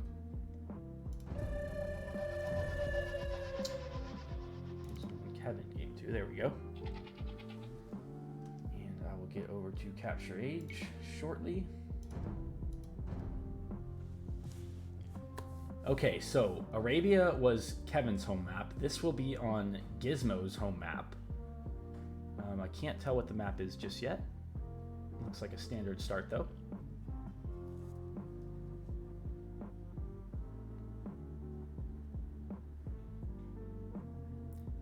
Yeah, I mean, are they useless clicks? They could just be bad clicks, too. You know, like, I've watched a ton of my friends stream in Discord when they click their army like 100 times and it never fights once. That's usually around the time I'm like, fight with your army, you idiot. Jade knows well about those times. Okay, so I guess mega random, maybe, JR? Yep. Let's. Yep. And where are you paused at? I'm gonna go to 30. Okay, let me get 30 that. seconds. Actually, this might not be mega random. There is a map with pools like this, isn't there? It says it's mega random. Okay, so it is mega random. We do have 2 pools. And there is a map that has pools like this, and I cannot remember what it's called. But this, I think, those ones are more like uniformed. Yeah. And this is kind of looks a little bit more random. Gizmo's got a way bigger pond here. I can tell you that right away. All right, I'm ready when you are. All right, let's go 3, 2, 1, go. Let's look at the civs right away, JR, because we've got Gizmo as the Persians. And they're great for fish because you got a little more wood, a little more food to start, and your dock produces faster.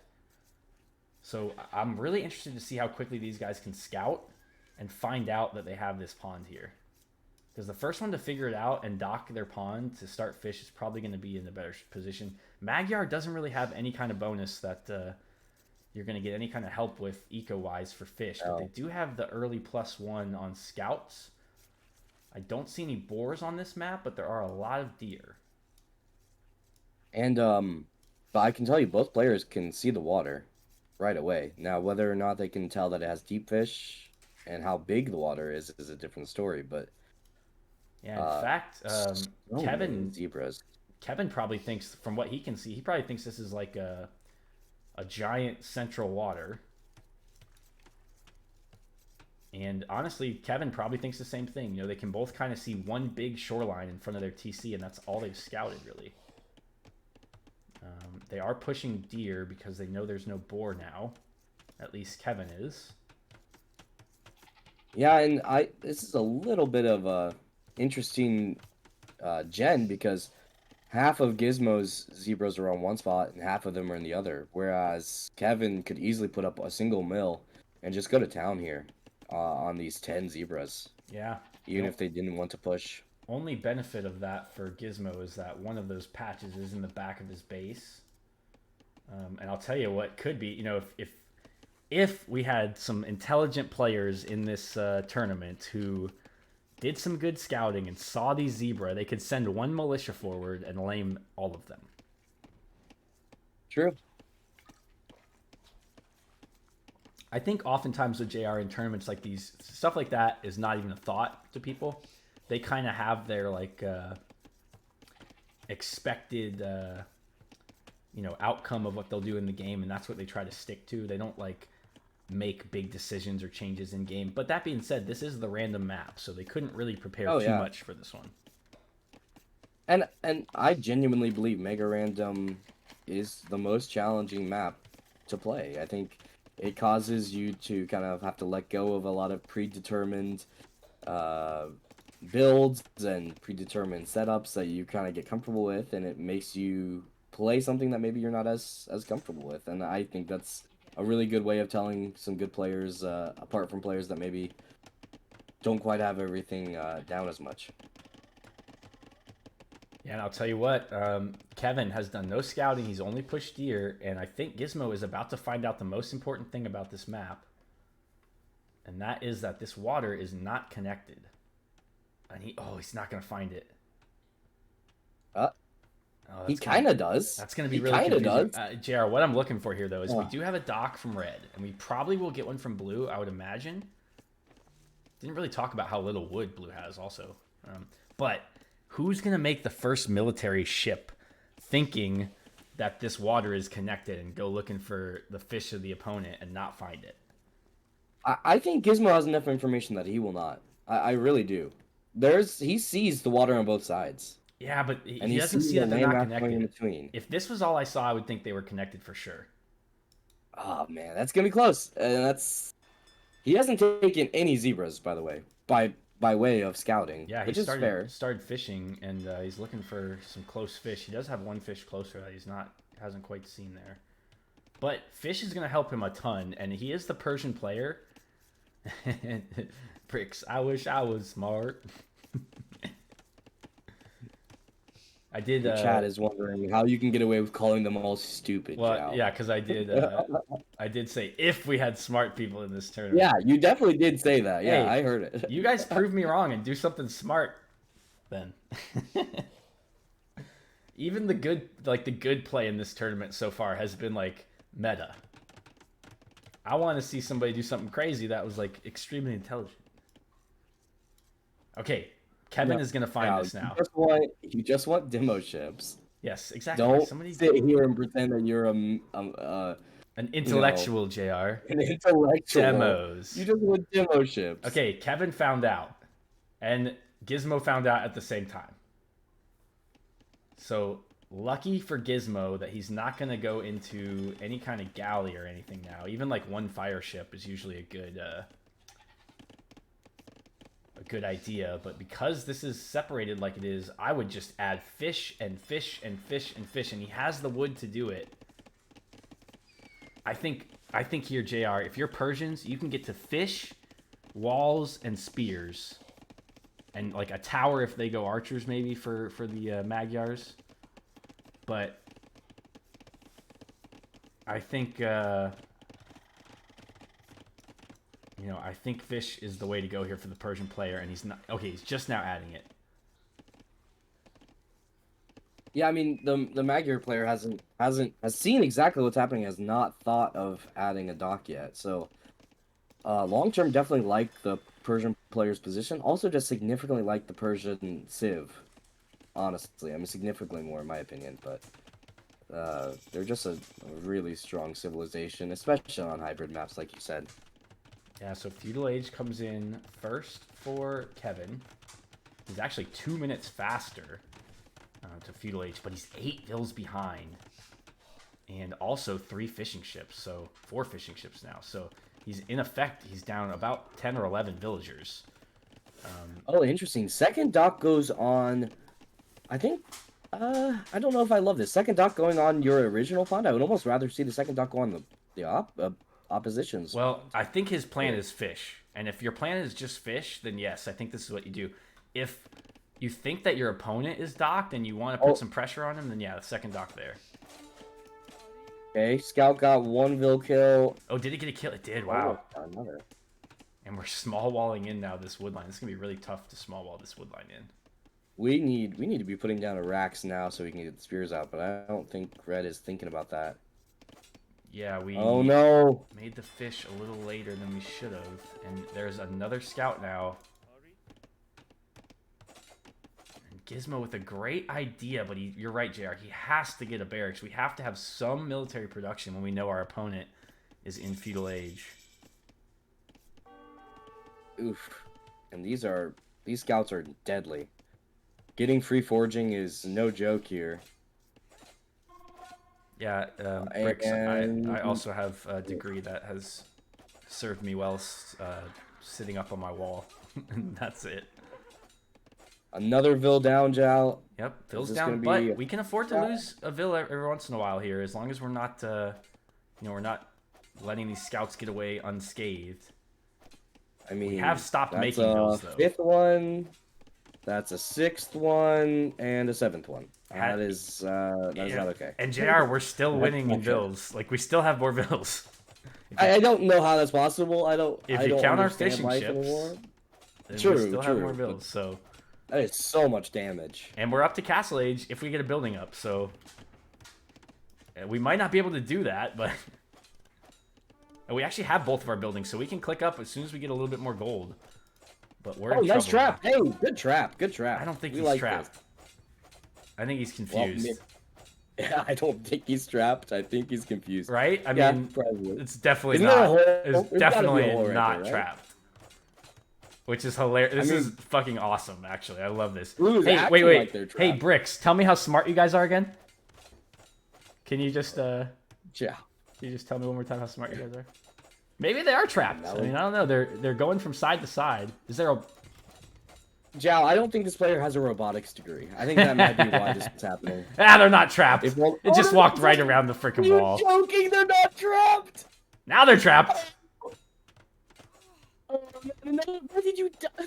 Villager dies. So yeah, gives up a bill, but they do get trapped, and that's 3 scouts. That's no. pretty freaking good. And you even have a spear coming, and if you pop it out the right side, you can wait for 2 of them and kill those easily. Good It's job. definitely four scouts, but it's okay. Your degree wasn't in robotics either. Oh, I didn't see the other one today. It wasn't in counting. The little tiny I one. didn't get a degree in counting. I am an accountant though, so I should probably be able to count. That's okay. Never mind. This is problematic, John.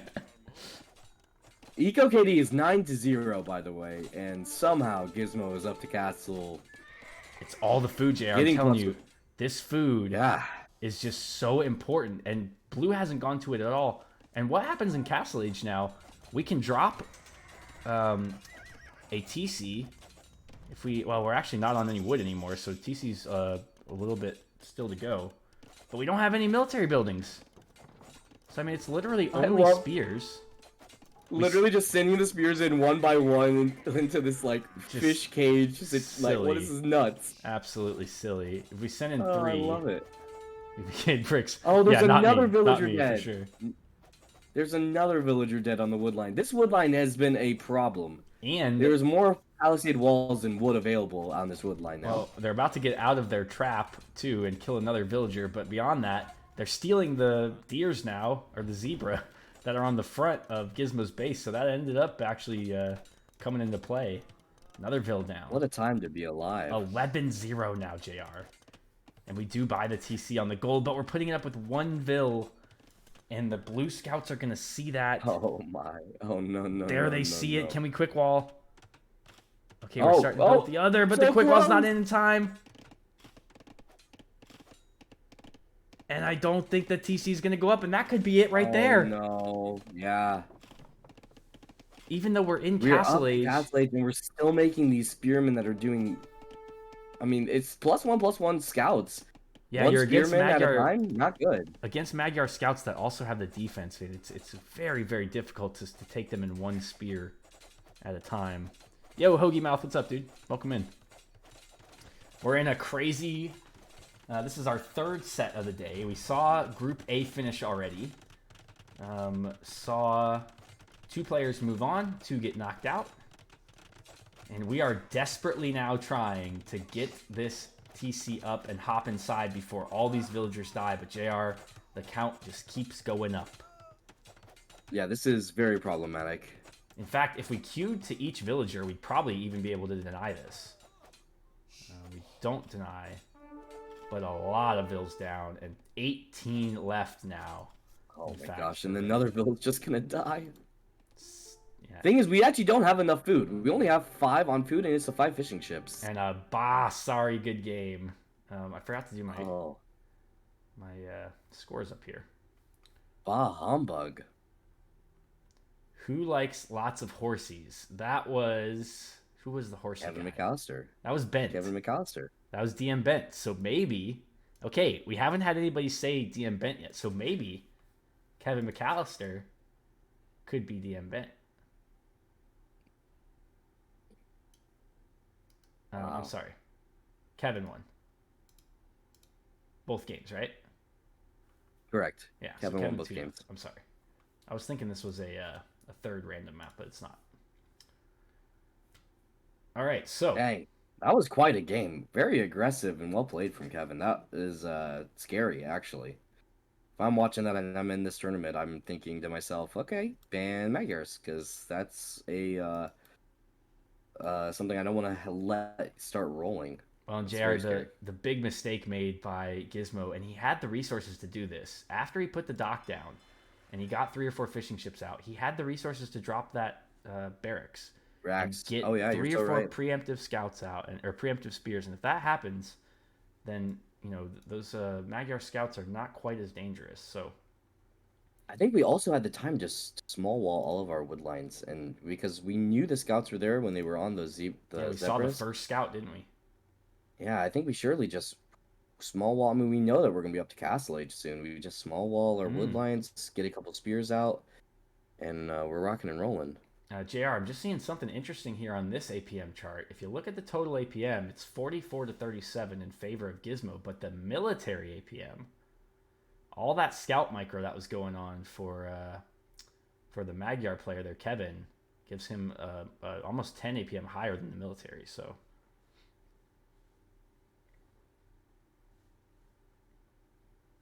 yeah, that's a good point too, Gunner. There is only that one ban, JR. So if you're gonna ban one Civ, Magyar, maybe after looking at this game, it would be the one that you want, but probably isn't at the top of many lists for Civs to ban. I mean, Magyars are a pretty strong civ across the board. I mean, their win rates on most maps is pretty good. So it's not a horrific ban. If you're worried about the player you're playing being like an aggressive player, then yeah, I think maybe Magyar is still a good ban for you because it takes away those early +1s on men-at-arms and scouts. Mm-hmm. Okay, so this game 3 then is a debate game. Since we're not getting a game 3. So let's update our board real quick, JR.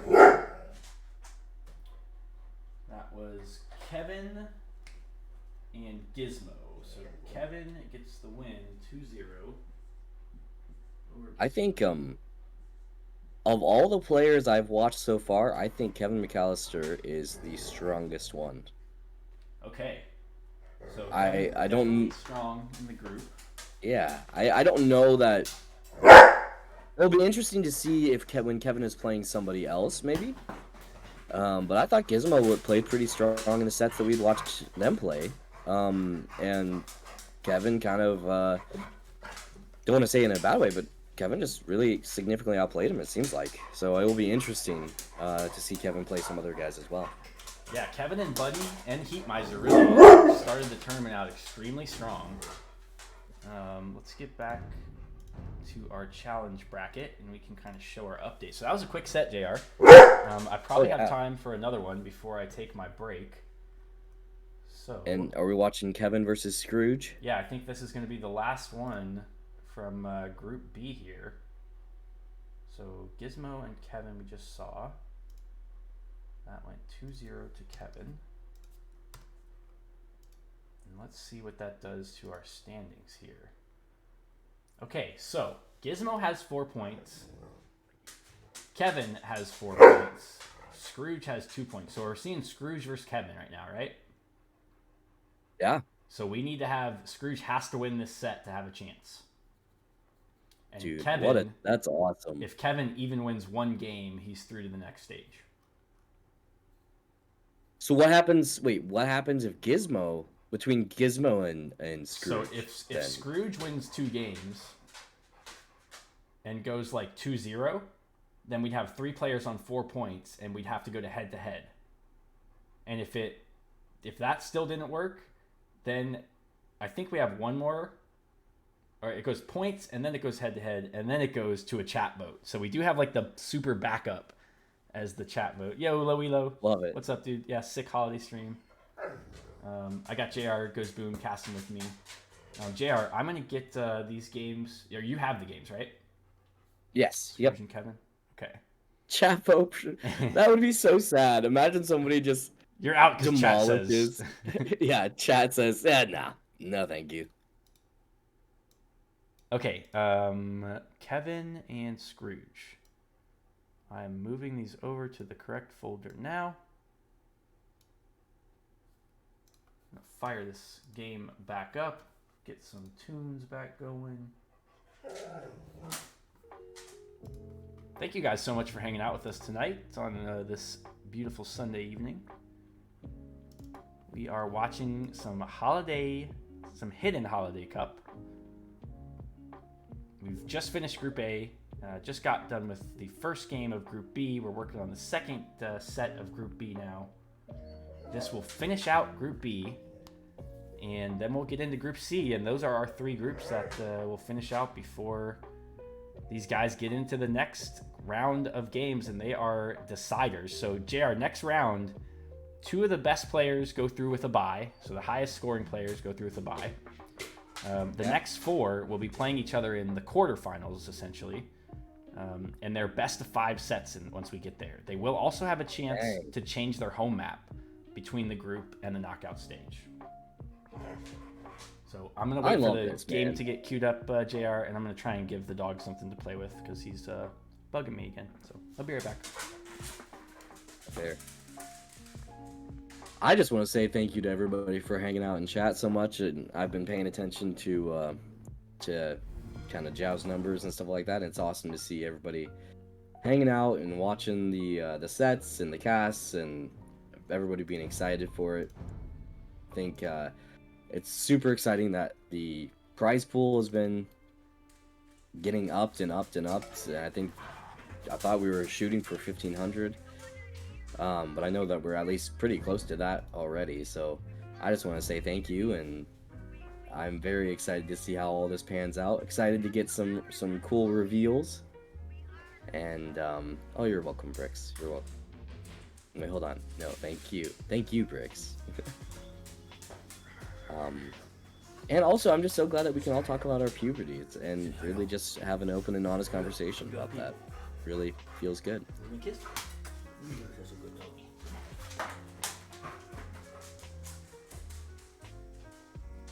Yeah, that's kind of sweet. That was a nice moment. Anybody else want to see Zhao do like 100 pull-ups on that bar he's got across his door? I think that should be a redeem.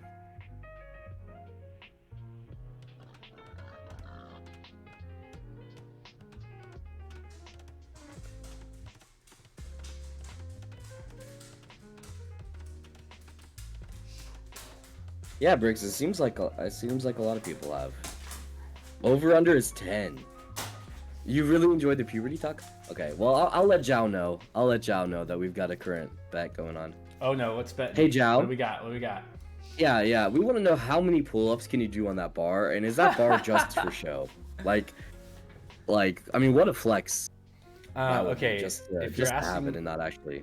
If the question is how many pull-ups can I do on that bar, then I can guarantee you the over/under is less than 10. But what else are you doing on that bar, Zhao? I use the bar every day. It's for hanging. Hang from the bar. I have a lot of shoulder problems. So it used to be like even lifting my left shoulder over my head, I used to not be able to do. Like I could get to here and then it was like extremely painful. So I did like 6 months of physical therapy, and the physical therapist was like, if you hang for like 5 minutes a day your shoulder will be repaired in like 6 months from now. So I've done it every day, and my shoulders are fine now. They work. I can put my hands up in there and stuff, and I can even do like lifts and stuff over my head, which I never thought I'd be able to do again. So I just hang there. Like I put my feet on the ground, you know, to support myself sometimes. But yeah, I just hang there for like. Might I also suggest a third puberty? That does wonders. I haven't even hit second puberty yet, man. I don't even know what you guys are talking about. Yeah, wait, your third ball hasn't dropped yet? My third just, ball. Just you wait. Shit, just you wait. Just you wait, Joe. Just you wait. Okay, it's the so best. JR, we are on. What are we on here? We're on Morass. I'm at about a minute. You want to get to a minute? I will get there. And do we have? I have the wrong. Oh, wait, this is Gizmo and Kevin. No, this is Scrooge and Kevin. I need to change my casting setting here. Gizmo. I am paused at a minute. Oh, I also need to change that. Sorry, 1 second.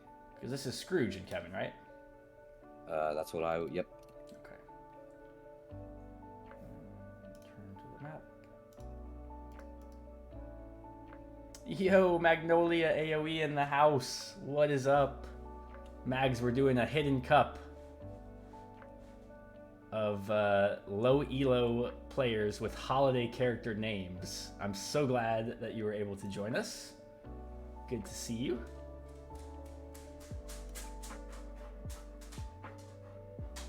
JR, whenever you're at a minute, let me know. I am there. All right, in 3, 2, 1, go. Okay, so Morass is, I think, Scrooge's home map, if I remember correctly. Maybe if I got an admin in the chat, they can help me out. But I think we saw Scrooge on Morass. This is also another map that was recently in the map pool, Joe. So Yeah, and it has to be Scrooge. seen a couple of those. We just saw Kevin's home map, and it was not this one. So, JR, I am going to do a little fast forwarding though. Just through that's the fine. Dark Age, so I will stop at like a spot and tell you. Yep. Make sure that we don't lose any doors. Like maybe we'll go to Feudal Age actually, as long as nothing crazy happens.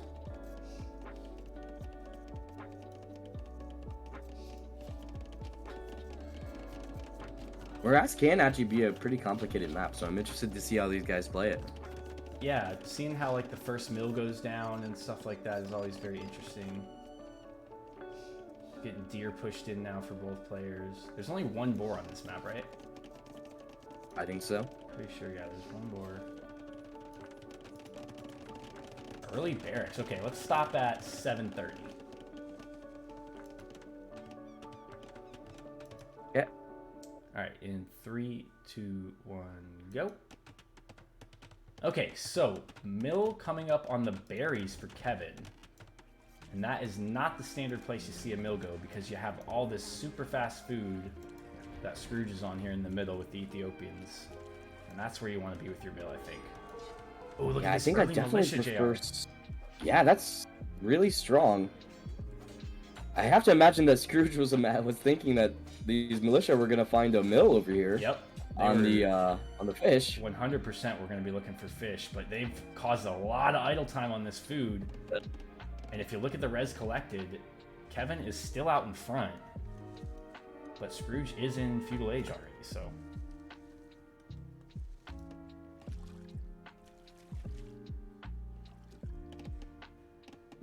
Mags, you can catch up with any of the Hidden Cup stuff that you've missed on my YouTube channel. Just search for Capjow on YouTube. I've got all the old sets and stuff going on there. There's also in chat, I will type here HHC, some info. I'm just gonna, I just think that Scrooge is in significantly better spot right now. Like, we've done a lot of idling of the other person's eco, and we have 7 villagers out here on shore fish. I mean, that's so much more efficient than any food source that Kevin's taking. Yeah, Brick's saying it in chat. probably doesn't know how to play this map because, you know, the mill on the berries is not the first place to drop that mill. And you're gonna I just can't wait till it comes out that Kevin is Bricks. Just kidding. Very well could. Bricks They talking are, trash about himself. it's their job to, you know, to throw us off. So, yo, gamer, what up, dude? Welcome in. Okay, feudal age now coming in for Farms? the Ethiopian. Oh, and we're already adding farms for the Mongol, and he's just doing a couple scouts. And Who did you say this was the home map of? This has got to be Ebenezer's, oh, right? it's Scrooge's home map. Yeah, we just saw Kevin on his Okay, home okay, map, but Kevin's home map is Arabia, so he's playing this kind of like Arabia. He's gonna catch these vills though, and again, we don't get the spears out in time. Like, why not make some preemptive spears against Mongols? I was not here. Okay, Bricks. Gamers, yeah, Robotics humor you right should be there. able to tell me some good traits from some of these guys. You watch some of these people play every once in a while.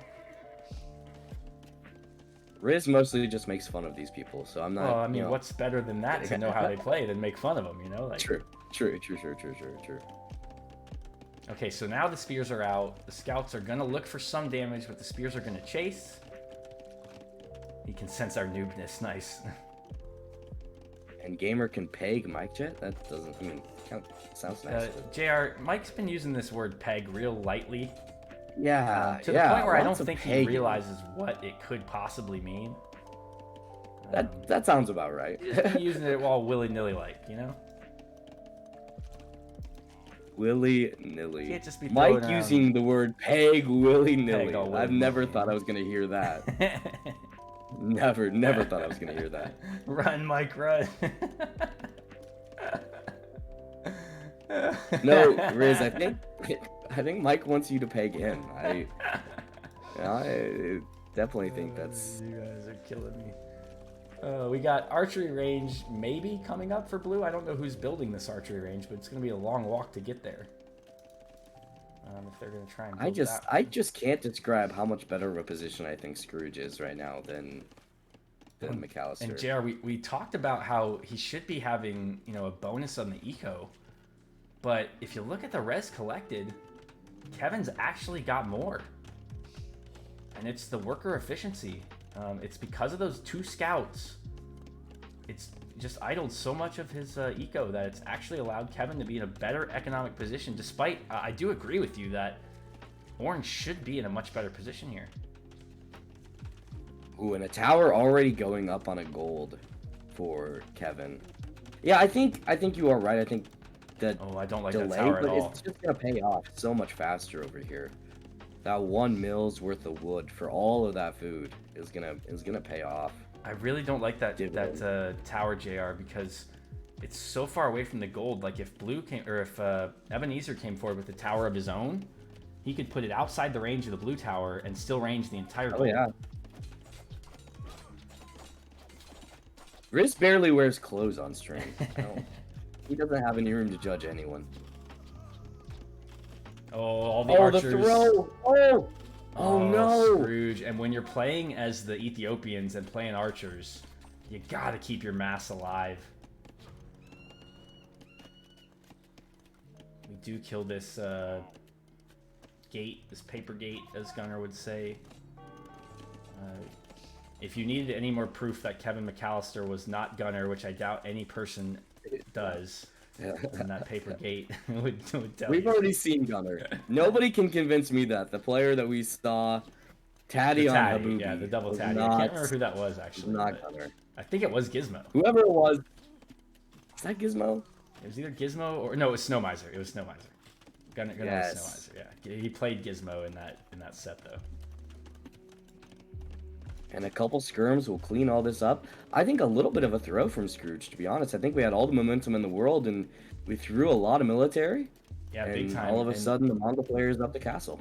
And JR, Kevin is kind of just like getting away with this, right? Like he hasn't played this extremely well at all, but he's up to Castle Age first. He's gonna have a great eco for either knights, step lancers. He could even go if he goes a little heavier into wood, he could go into CA if he wanted to, as the Mongols really could do anything he wants here, and he's going to have a couple-minute head start in Castle Age. So walls attempting to be put up, though. I actually really like the walls that Scrooge is making on the left side. Not nearly It's actually as going to important. seal off so much of this map. Yeah. Like, you're going to have to go to the other side of this morass wood line. Your wrist So is- if you're the Mongol player, what are you going, Joe? I know a lot of people would say steps. Well, we're not set up for the Right. eco for steps right now. You know, if you want steps, you need a lot of food and a little gold. We have a lot of gold and a little food, so we're actually set up for like archers, which would be okay as Mongols. It's not probably not the thing you want to do. CA is But certainly we're an dropping option. another stable. We're dropping a second stable, though. It's got to be knights, surely. Yeah, so I think knights would be better than steppe lancers, just because you can make more of them. Yeah. Steppe lancers, like, you could get 3 or 4 steppe lancers out right now, and that's it. And I don't think they do a whole lot. But knights are going to do equally as much, and you're going to get about 8 or 10 of them out. And it's steppe lancers. People love steppe lancers. They really do. I love steppe lancers, It's a so I thing. can't lie. I really like playing the steppe lancers. It's just a fun unit to play as. But your eco's got to be better set up than this. Like, look how much gold you're floating. What are you doing? You do have a market, so I guess you could buy some wood. Good scouting, though. He's got 4 skirmishers forward, and they're doing a great job of scouting. He's going to find these archers and kill them quickly. Really good value by Kevin, and he continues to look very, very strong. I've got a question for chat. Do we think that Kevin McAllister is afraid of water? Is the correct term hydrophobic? Is that the correct term? Because last game, water situation, did not go on water at all. This game, still just pawns, still afraid of it. Not going onto it at all. Thoughts? Good point, JR. I think the answer is yes. I think the answer is yes. Not only that, but if you think about it like this, like if let's say you're a player who barely makes the next stage, and you know that you're going to be playing Kevin McAllister in the knockout round. Oh, this is gonna be deadly. Go to the wood line. Sorry. That's okay. I'm looking for what you're watching. Yeah, he didn't see it, unfortunately. I don't know how he missed that. He sees the lumber camp there. Oh, he goes to the berries instead. But yeah, if you're a player that's waiting on that knockout game, you could easily pick a map that has water. You know, if you think the guy's weakness is water, that's the one you pick as your home. Now you have to play that again in the next set, but the final, all the maps will be chosen. There will be no home maps in the final. So. Oh, this is just bad. This Yeah, is just bad. for Scrooge is really about GG here, and right now the Steppe Lancer instead of Knight play looks genius because they're way better at picking off villagers than Knights are with that one. And yeah, Scrooge is stuck in his base now. It was a good attempt to wall, but he never got the wall down. And this is just disaster. 18 vills 18 again. vills to. I think it's over. It's I mean, over. I think Yeah, you're not coming back from 18 to 43 vills. No. Trying to get a quick wall down around his TC, and that's going to be another 5 or 6 vills down if they don't run right away. The thing is, you can't really wall like this against Steppe Lancers anyways. Single tile walls don't work against them. So we thought this was Mike Jet. Orange. Do we think different? I've never now? seen Mike. He did go early militia. I mean, Mike not GGing when he has 16 vills. 15 vills is on brand. Yep. This is very Mike-esque. He has almost Oh no my vills God. now. We love you, Mike. And he has done this in several tournaments. Or several Mike, you have games I 6. mean, in the tournament. All right. He's got- Whoever Scrooge is, Look, you and- have 6 vills. And now he's in chat saying there's a win condition, so it's even like Okay. All right. Mike's on some next Okay. lever stuff in this tournament. Next lever, indeed. Okay, JR, we're gonna What fast is- forward. Hopefully to the end. Yeah, we're gonna fast forward because there should be a GG here any second. He did get to Castle Age. Did get crossbow. Yeah. So Mike I mean, pardon me. So Scrooge Hey, Seba. definitely feeling like Mike to me. Yeah, Scrooge, I think, that was who I thought it was. I'll tell you what made me not think it was him, is in the last set that we saw him, which I can't remember who it was against, but there was one game where he made like 8 TCs. And you see Ebenezer Scrooge's APM is a little lower there than Kevin's military APM as well. Well, if it is Mike, he also drinks his 32-ounce beers at the same time as playing, so it could be. It could be a sign. Possibility, that's for sure. All right. Yeah, so I think that the Scrooge call has been that game has done nothing but reinforce the Mike as Scrooge. Okay, good. Guesses. Me too. Okay, so we're gonna jump right into game 2, which it's gonna be real tough now for Scrooge because he has to win 2 back-to-back, and this one is on Kevin's home map.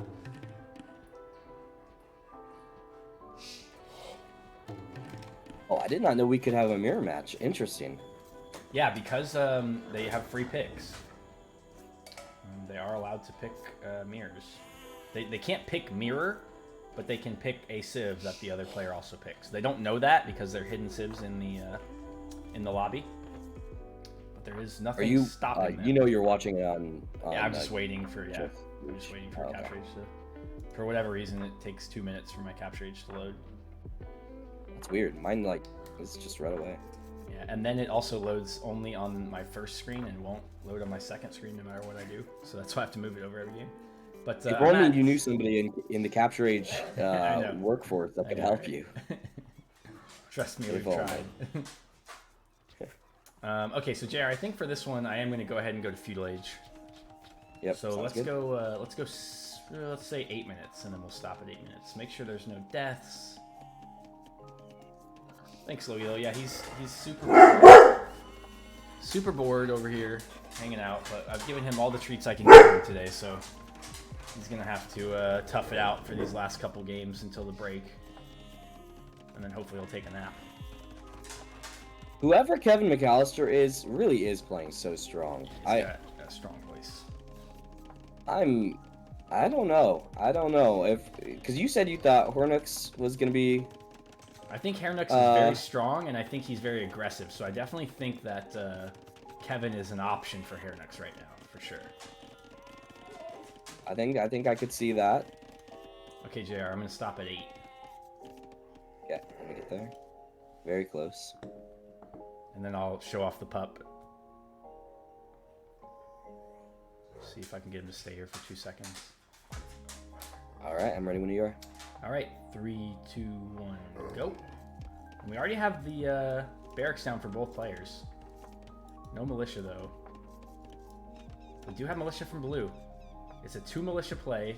He hasn't found the opponent yet. This is we've seen this already once in the tournament. Barracks and militia going forward and going the exact opposite direction of where this TC is. Disaster.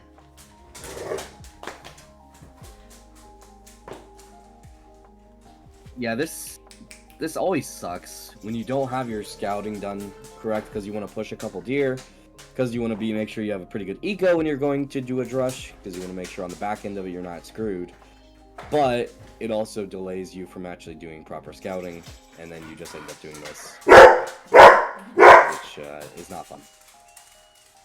Yeah, so the scout for Ebenezer Scrooge actually found those militia too, and is going to be so happy that they're walking in the complete opposite direction.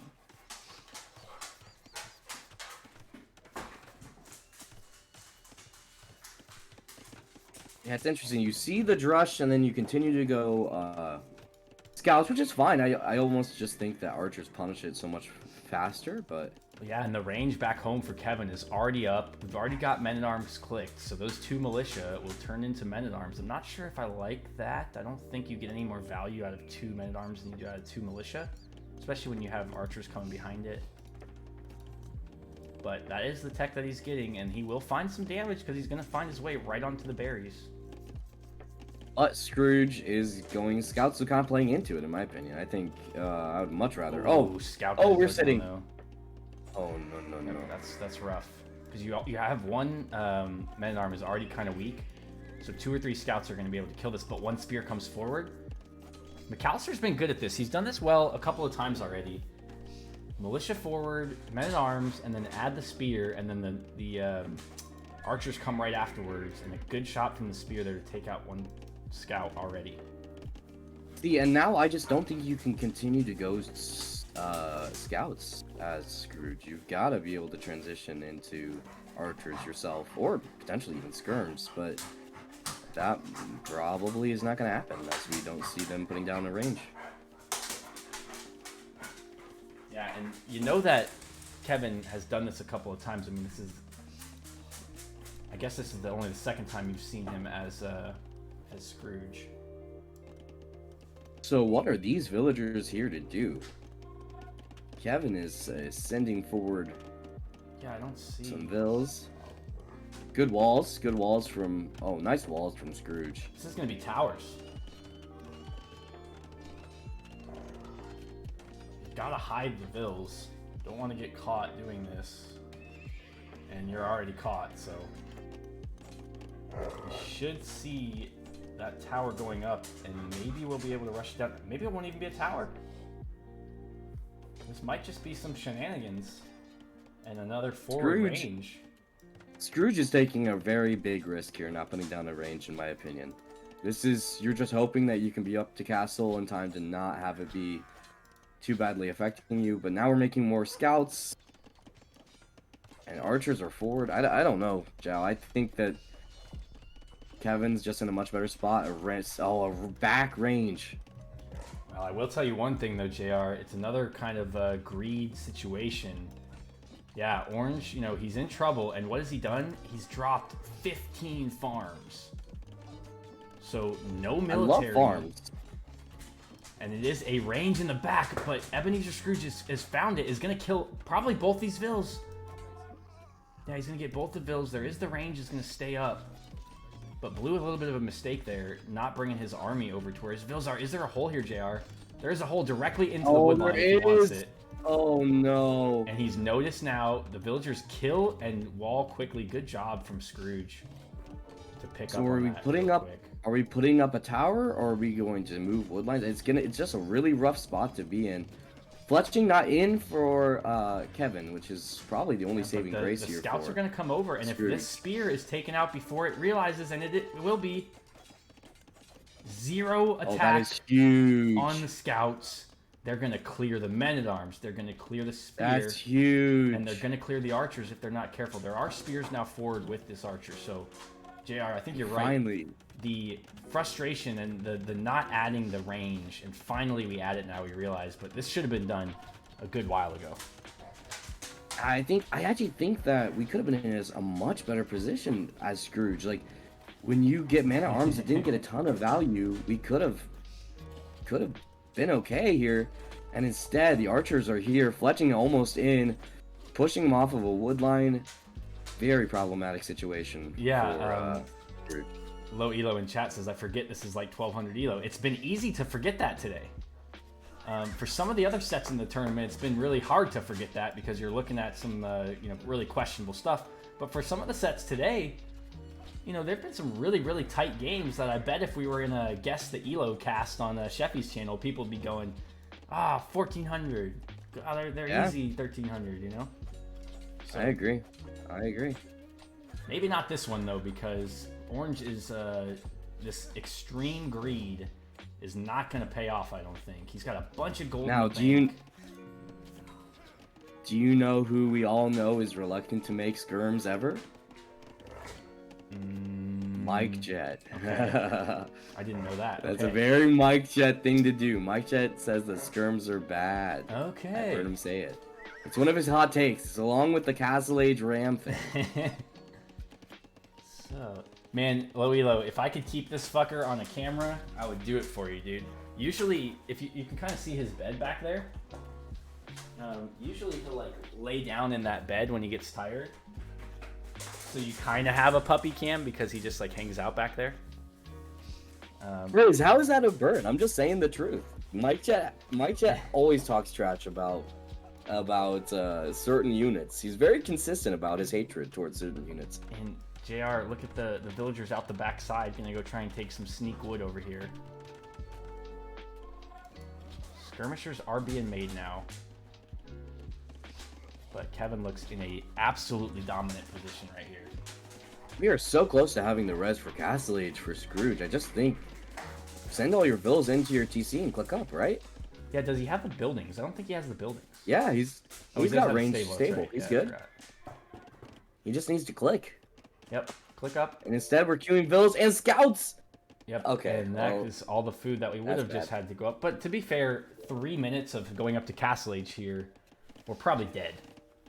If that's what we decide to do. So Scouts were dead too, so yeah, I think so. Too. unupgraded scouts are Yeah, against fletched archers, die. and the archer now has found the wood line, and this is gonna be the GG, I think, because this Oh, is I could have won. I this love is that 10 risk. villagers, Yeah, I think this is it's over. and he's only just now noticed. And there's a forced tower, and this is a terrible forced tower because these archers could just dive in and sit at the base of the tower. They decide not to. Oh, they might have changed their mind. And yeah, they can just dive in, and this is too many archers to fight, so you better hope that you kill a lot of them like this.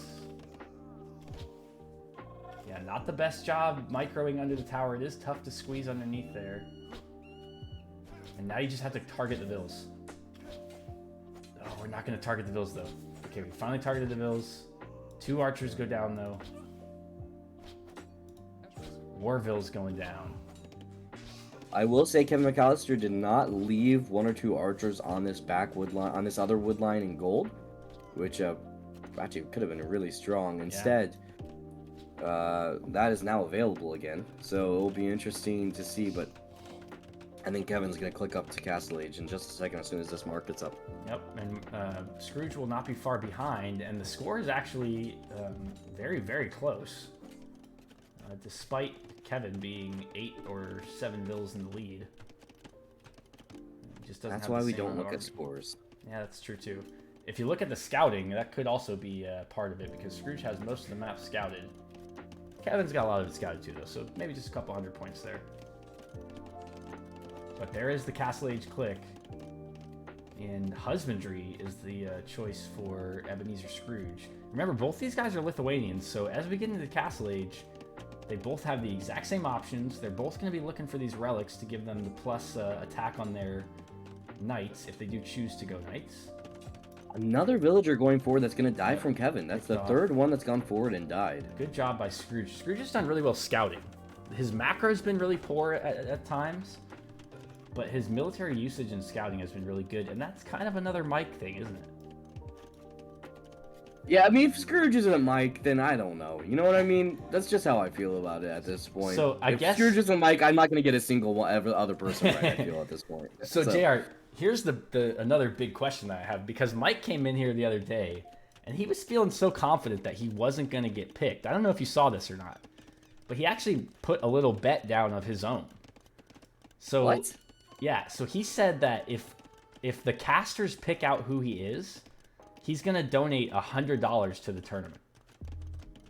Wait, is that after we had already casted that Scrooge set that Yes. we said this is Mike? This was during his the second Scrooge set, I think.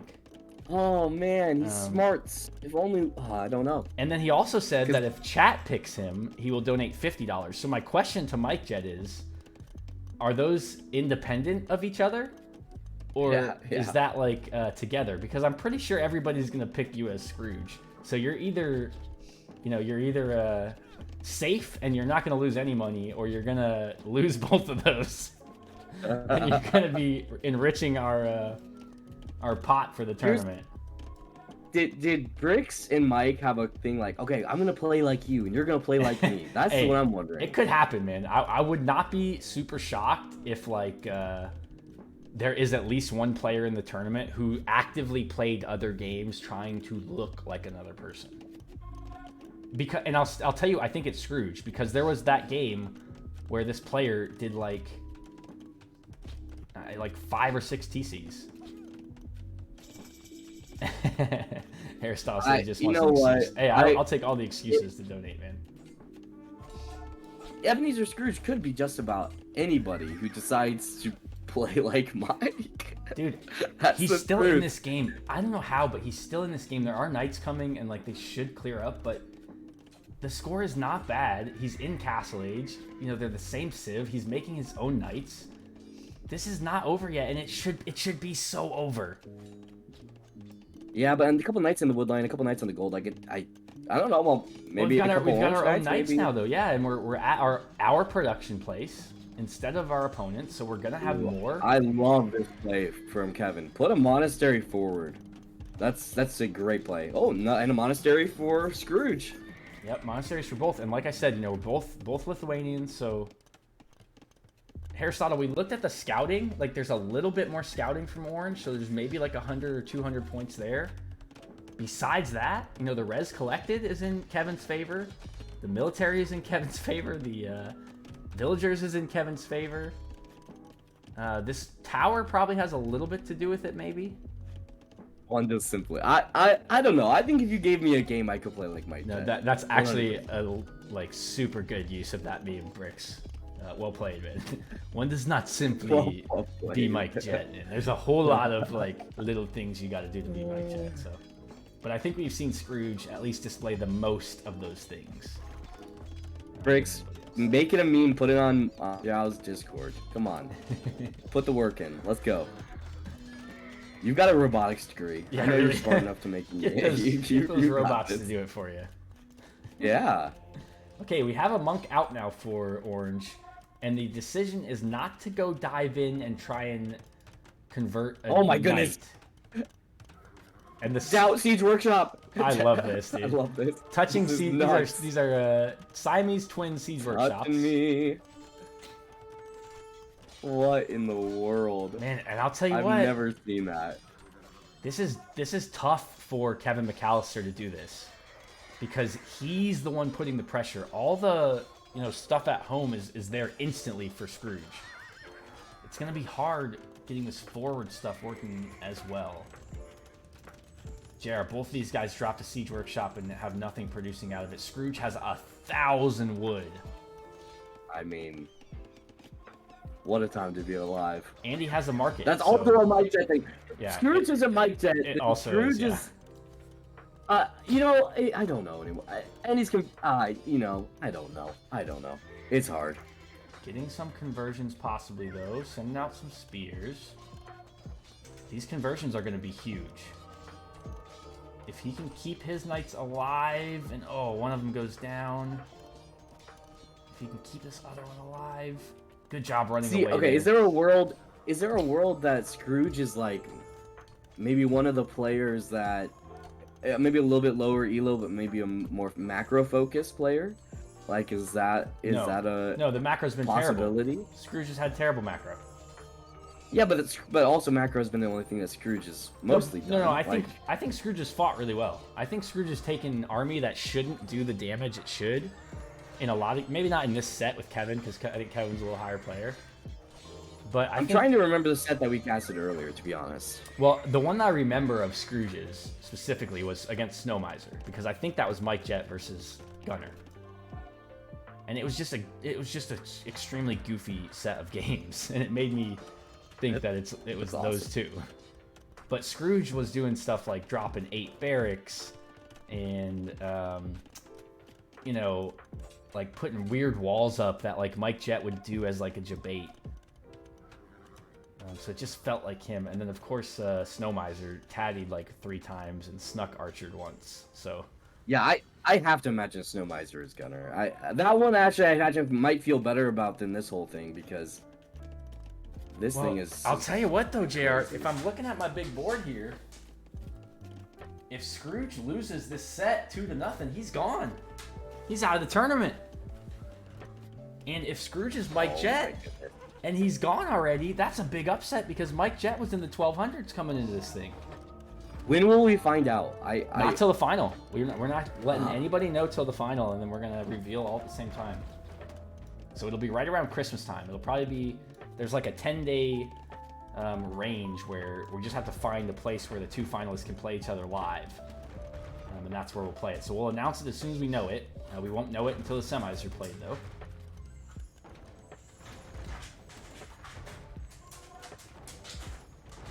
3 TCs now for blue, just the 1 for Ebenezer. That could put Kevin in the good position long range. He also has 20 more vills. So, again, JR, this is very much a Mike thing. While he's doing a good job defending and kind of keeping blue off of him, there's no eco behind this. And he's really struggling to keep up in the eco numbers. But his fights have been really good. He's knocking out monks everywhere. He's getting conversions. He's killing villagers. There's also 3 mangonels sitting mangoes. right here with monks around it. And Could be an interesting snipe. They've done a lot of good work. And we're looking to convert one of these knights. We got the conversion. Did you see the 3 feudal age archers that were just terrorizing the village people I did not. under the TC? I didn't see. They were there for about 5 minutes. They Oh, were there no. for about 5 minutes. Under It was pretty under Scrooge's TC. Oh yeah. Oh yeah. Okay. It was pretty. missed It was those. awesome. Now the conversions are coming in for Kevin. And the Siege Workshop will probably go down. Imagine if 1 blue mango came out and smashed those orange mangoes. Yeah, there definitely could have been a scary mango shot. Instead, it was just the knights. And now it starts to get into the territory for Scrooge, where what do we do? We've been overrun by more knights than we could produce. So what do we do? And I think Kevin Scrooge is not just showing off. making builds. Yeah, Kevin. I think Kevin is a very strong player. I would love it if Kevin was like Seba. That would make my heart feel good. If Seba's just okay. coming out here playing out of his socks, like that would make me very happy. Could definitely, and that would make Seba very happy too, because he wanted to be Kevin. Of course, he's got that emote in his chat. The village people makes you want to see the YMCA. That's pretty funny. But again, Scrooge has done a great job of like sniping villagers, converting stuff. He hasn't done a great job of macro. He's down to 29 bills at home. Oh, Kevin has a 69 bills very for misplaced right? Or is this on an accident? Or yeah, okay, that was an accident. Oh, maybe not. We're putting a monastery here. There's like villagers from Oh, Kevin yeah. have just been flying Just out. out by this the whole relic, game. just so they can get the relic as fast as possible. Hey, Takey, what's up, man? Welcome in. As soon as he gets the relic and gets these knights up to like +3 or +4, whatever they'll be, he's going to take this fight of knights versus knights. And if you look at the upgrades, it's +2, +1, +2, +0. So no defense on Kevin's knights yet. That's a little bit of a mistake, I think. But he will. Yeah, it feels like a weird thing to maybe if you thought you were playing against pikes exclusively, getting the attack would be good, but kind of a weird call to not get the armor first, because basically helps you in every other fight other than pikes. Yeah, I think he might have been thinking about picking off Vills, and not that he'd have knights to fight. But of course he does have knights to potentially. fight, so yeah. Oh, look at this! Look at this wood camp that he's got going over here. Kevin's. Well done, Bricks and Kevin's Aristotle. northward. Thank you guys for doing the Lord's work. Oh, yeah. I must have a new meme to go look at, I guess. When I... Yes, you do. It's in your Discord. Alright, sweet. Good Okay, clean. so Monk bringing in clean. a relic there. Another relic's gonna come in. Yeah, and he cleans up the Orange Knights in the back. 10 +3 attack now, and it'll be 10 +4 very soon. Ooh, maybe it won't be, because Scrooge, it's a relic race. And the old man from Ebenezer Scrooge gets there first. And this is actually huge. If we can find this and pick it off. Otherwise, it's going to be a first relic in for Scrooge. It's going to give him +1 attack that Blue was looking to get. 11 on food for Scrooge is kind of making my head hurt a little bit, I'm not going to lie. I'm trying to have a good attitude about it, Zhao, but it's kind of hard to. Kevin is, meanwhile, adding the 5th TCJR. 4th and 5th at the same time. So Kevin looking like a strong macro and micro player. Just overall good. And, you know, JR, I'm thinking for Kevin, if it's not Hairnooks, I've seen Seba play it a lot, and I don't think I see Seba do much stuff like this 5 TC. So I'm going to say this is probably a little bit over Seba. But I think this could be I think beige. it could be beige. Yeah. I also think it could be beige, for real.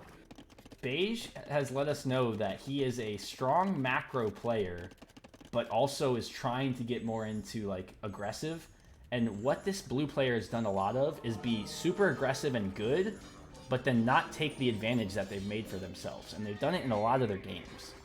So that just kind of lines up. I haven't seen Beige play a lot. I'll do a lot more watching of Beige's games that he's played under his own name once we get out of the group stage and I start to really dig into my guesses. But here's a Mike Jet Castle. Imagine if Scrooge is a Mike Jet, though. I know. All of these things. I know. And everybody's gonna be like, "Why are you guys talking trash about this player?" It's Yep. like, it's not trash. It's just. Oh, this is Mike. all in fun, man. We're all friends here. We just happen to think that everything that Scrooge does is exactly like what Mike would do. Right. Even It's not our fault. It's not like there's been no good things that Scrooge has done. In fact, in the Snow Miser game, he did some pretty hilariously good things. Which is also Mike. So, but Yeah. I'm just gonna. I can't not. I have to stop saying that. It's kind of like when we were watching the.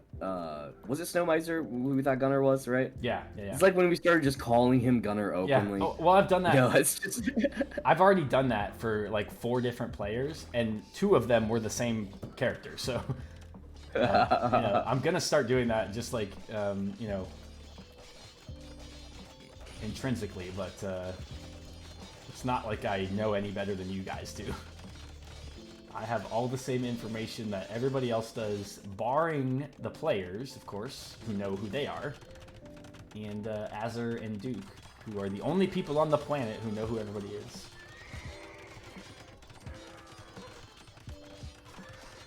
Yeah, basically, Jade. Yeah, that's a good way to put it. True. Also, though, you got to think about this too. If Scrooge was kind of screwing around a little bit, like maybe say it's not Mike Jet. Say this is like a stronger player who can just kind of look like Mike Jet. They've screwed around too much because they're out of the tournament. And if they make $20 for fooling us, that's great. But if they're a player that had a chance to win it, there's like $700 for first place in this tournament right now. So, if you have a chance to win it, It's so awesome. you got to be going for it because there's so much money on the line. Yeah, look at this monk just running away with the relic. I love it. Yep. I don't see him. There's Where's he going? A Scrooge monk just running from all the knights. It's past now. No. Well, we do have one. Oh, we didn't even get the relic in, did we? For Ebenezer. So that means that it must be back in one of these relics for blue. No, there's a monk just sitting here with a relic. Far right side of the map. For Scrooge. Oh, okay, I see that. There's also a relic down here to the left. Oh, he doesn't see it. Kevin just misses it. That could be big. Forward castle on this hill, though, is huge. It stops some production. Tower now on the right goes down, and I think this game, 107 Vils to 39, Imp to Castle. JR, let's hit the old fast forward button on this one. I'm good with that. Second castle coming down on the front. All these knights now have +4 and +1 defense. They also have monks behind to heal up. Should be able to dive this TC even. And the GG should be coming in anytime from Scrooge. And for Scrooge, unfortunately, this is going to be the GG on the tournament. GG, good luck. Gamer, it's so true. Although Scrooge is looking more and more like Mike Jet with every passing man. Well, he GG with 31 Vils and a monk, guys. So I don't know. There's a chance that might. I did also say that Mike Jet was gonna have the longest games on average of any player in this. You did try to bet me that in our first first cast I together, did. and I wouldn't take the bet because I was so sure that you were right. So that might be yeah, And that's been true though. Scrooge's games have been the longest. And Aristotle says that was an early call for Mike Jet, and it kind of was. It was the game 2 of a game that he'd already lost one of. So guys, maybe calling he's- 31 Bills is enabling. Don't be saying these things. This is enabling. This is enablation. Is that the right term? Don't do this. Enablation, yeah, that's probably it. Okay, so let's go back to our challenge site. Let's get updated. That was the last of Group B. Yeah, that was the last game of Group B. So we've only got Think Group so. C left. Awesome. This was a 2-0 for Kevin McAllister. And Kevin McAllister treats Snow Miser and Ebenezer Scrooge like they were Marv and the other guy from Home Alone. Hits him in the head with a paint can and sends him packing. Wow. So here's our Marv first two and the groups. other guy. Yeah, I can't remember the other guy's name. What was the other guy's name? I can't Marv either. and Leo or something? I think that was it. Leo. Marvin. Or Al or Oh, something. what is the name? It's. I love that. But yeah, let's look at the breakdown here, JR. Buddy the Elf has gone 3-0. No losses. Really well done. Just Oh, it's Harry. absolutely Harry Harry, is that's the right. name. Yeah. Good, thank you. Harry and Marv. Ralphie squeaked by, getting 2-1 in the sets, although he had the equal number of wins as the Grinch. So a good showing from the Grinch. Unfortunate from him that he was unable to move on, but with 4 points, he'll be the highest scoring player who doesn't move on, I'm sure. As you can see in our Group B, it worked out a little more traditionally here. We had Gizmo go 2-1, Ebenezer 1-2, but didn't win any extra games, so he's only got the 2 points. Kevin 3-0. So Kevin and Buddy the Elf, looking the strongest of the players so far, won all their sets. And there's a Heat Miser with the chance to do the same in Group C. And JR, I have to take my break now. Okay. Sounds good. Yeah, this thing's in the way, isn't it? Get out of the way, dude. Move. Remember space. It won't leave. It's the challenge website, guys. It's not me, I promise. I didn't know that you had a marketing deal with Cheetos and with Nordic Trek, Dude, Joe. you know what's really funny, JR, too, is like yesterday, this was something that I use. I can't remember what it was. Oh, it was my my Whoop, my little tracker device. Like, that's what was here yesterday. So I was like, okay, they nailed me. Like, they know exactly what I'm now. Like, look at this shit, dude. Well played. Well played, targeted ads. Now I've got urologic care and that what you compassionate need? compassionate care heart institute. Like, bro, I'm not 100. I mean, I might be getting old, but I'm not a fucking 100, man. Do you want some Cheetos? And home style soup and Cheetos, I don't even eat that shit. Where are they getting these advertisements from? Emerald's Brazier? I've never eaten at Emerald's Bra before. I don't know what any of That's this stuff nuts. is, man. What a name. I think if you click on that, it's going to take you to a website you don't want to be on. Yeah, on that's true. stream. It's going to get me kicked off Twitch, I think, for that one. Sorry. Yeah, I think that's against TOS. Yeah. Okay, but guys, so that leaves us where we're at. We're going to have Group C. I'm going to go take a quick break.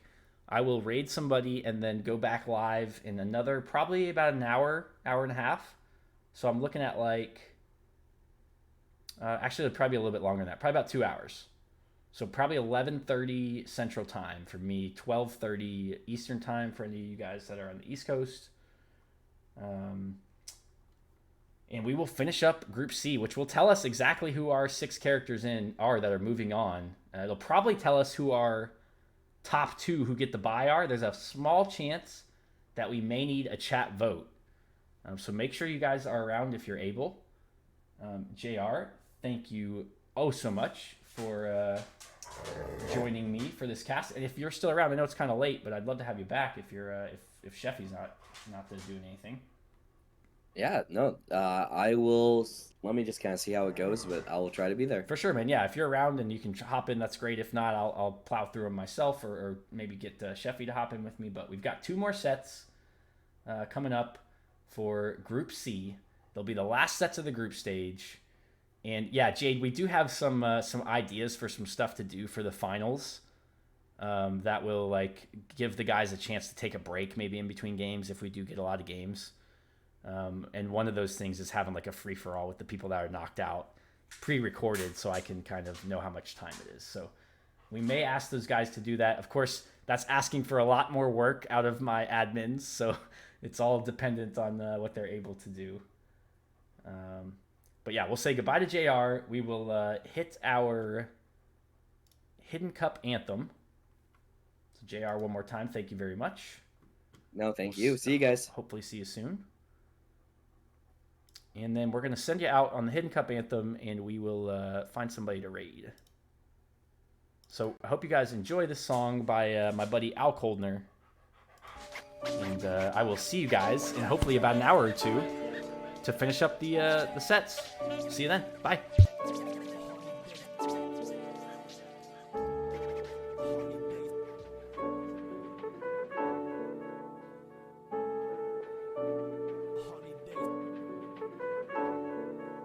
It's a cloudy day outside and the windows are fucked up. The holidays make me wanna watch some Hidden Cup. Getting my hot chocolate ready and some gingerbread too.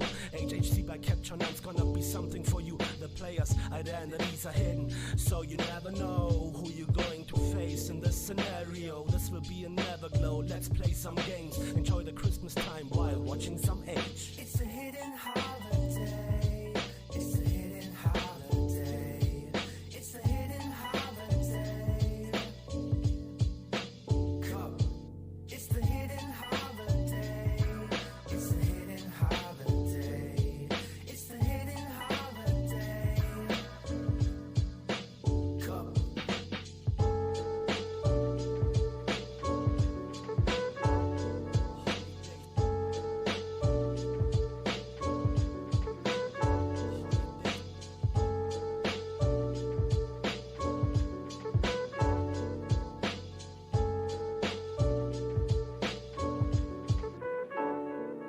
The whole month of December we'll be casting some games. The only difference is that we won't know the names of the players.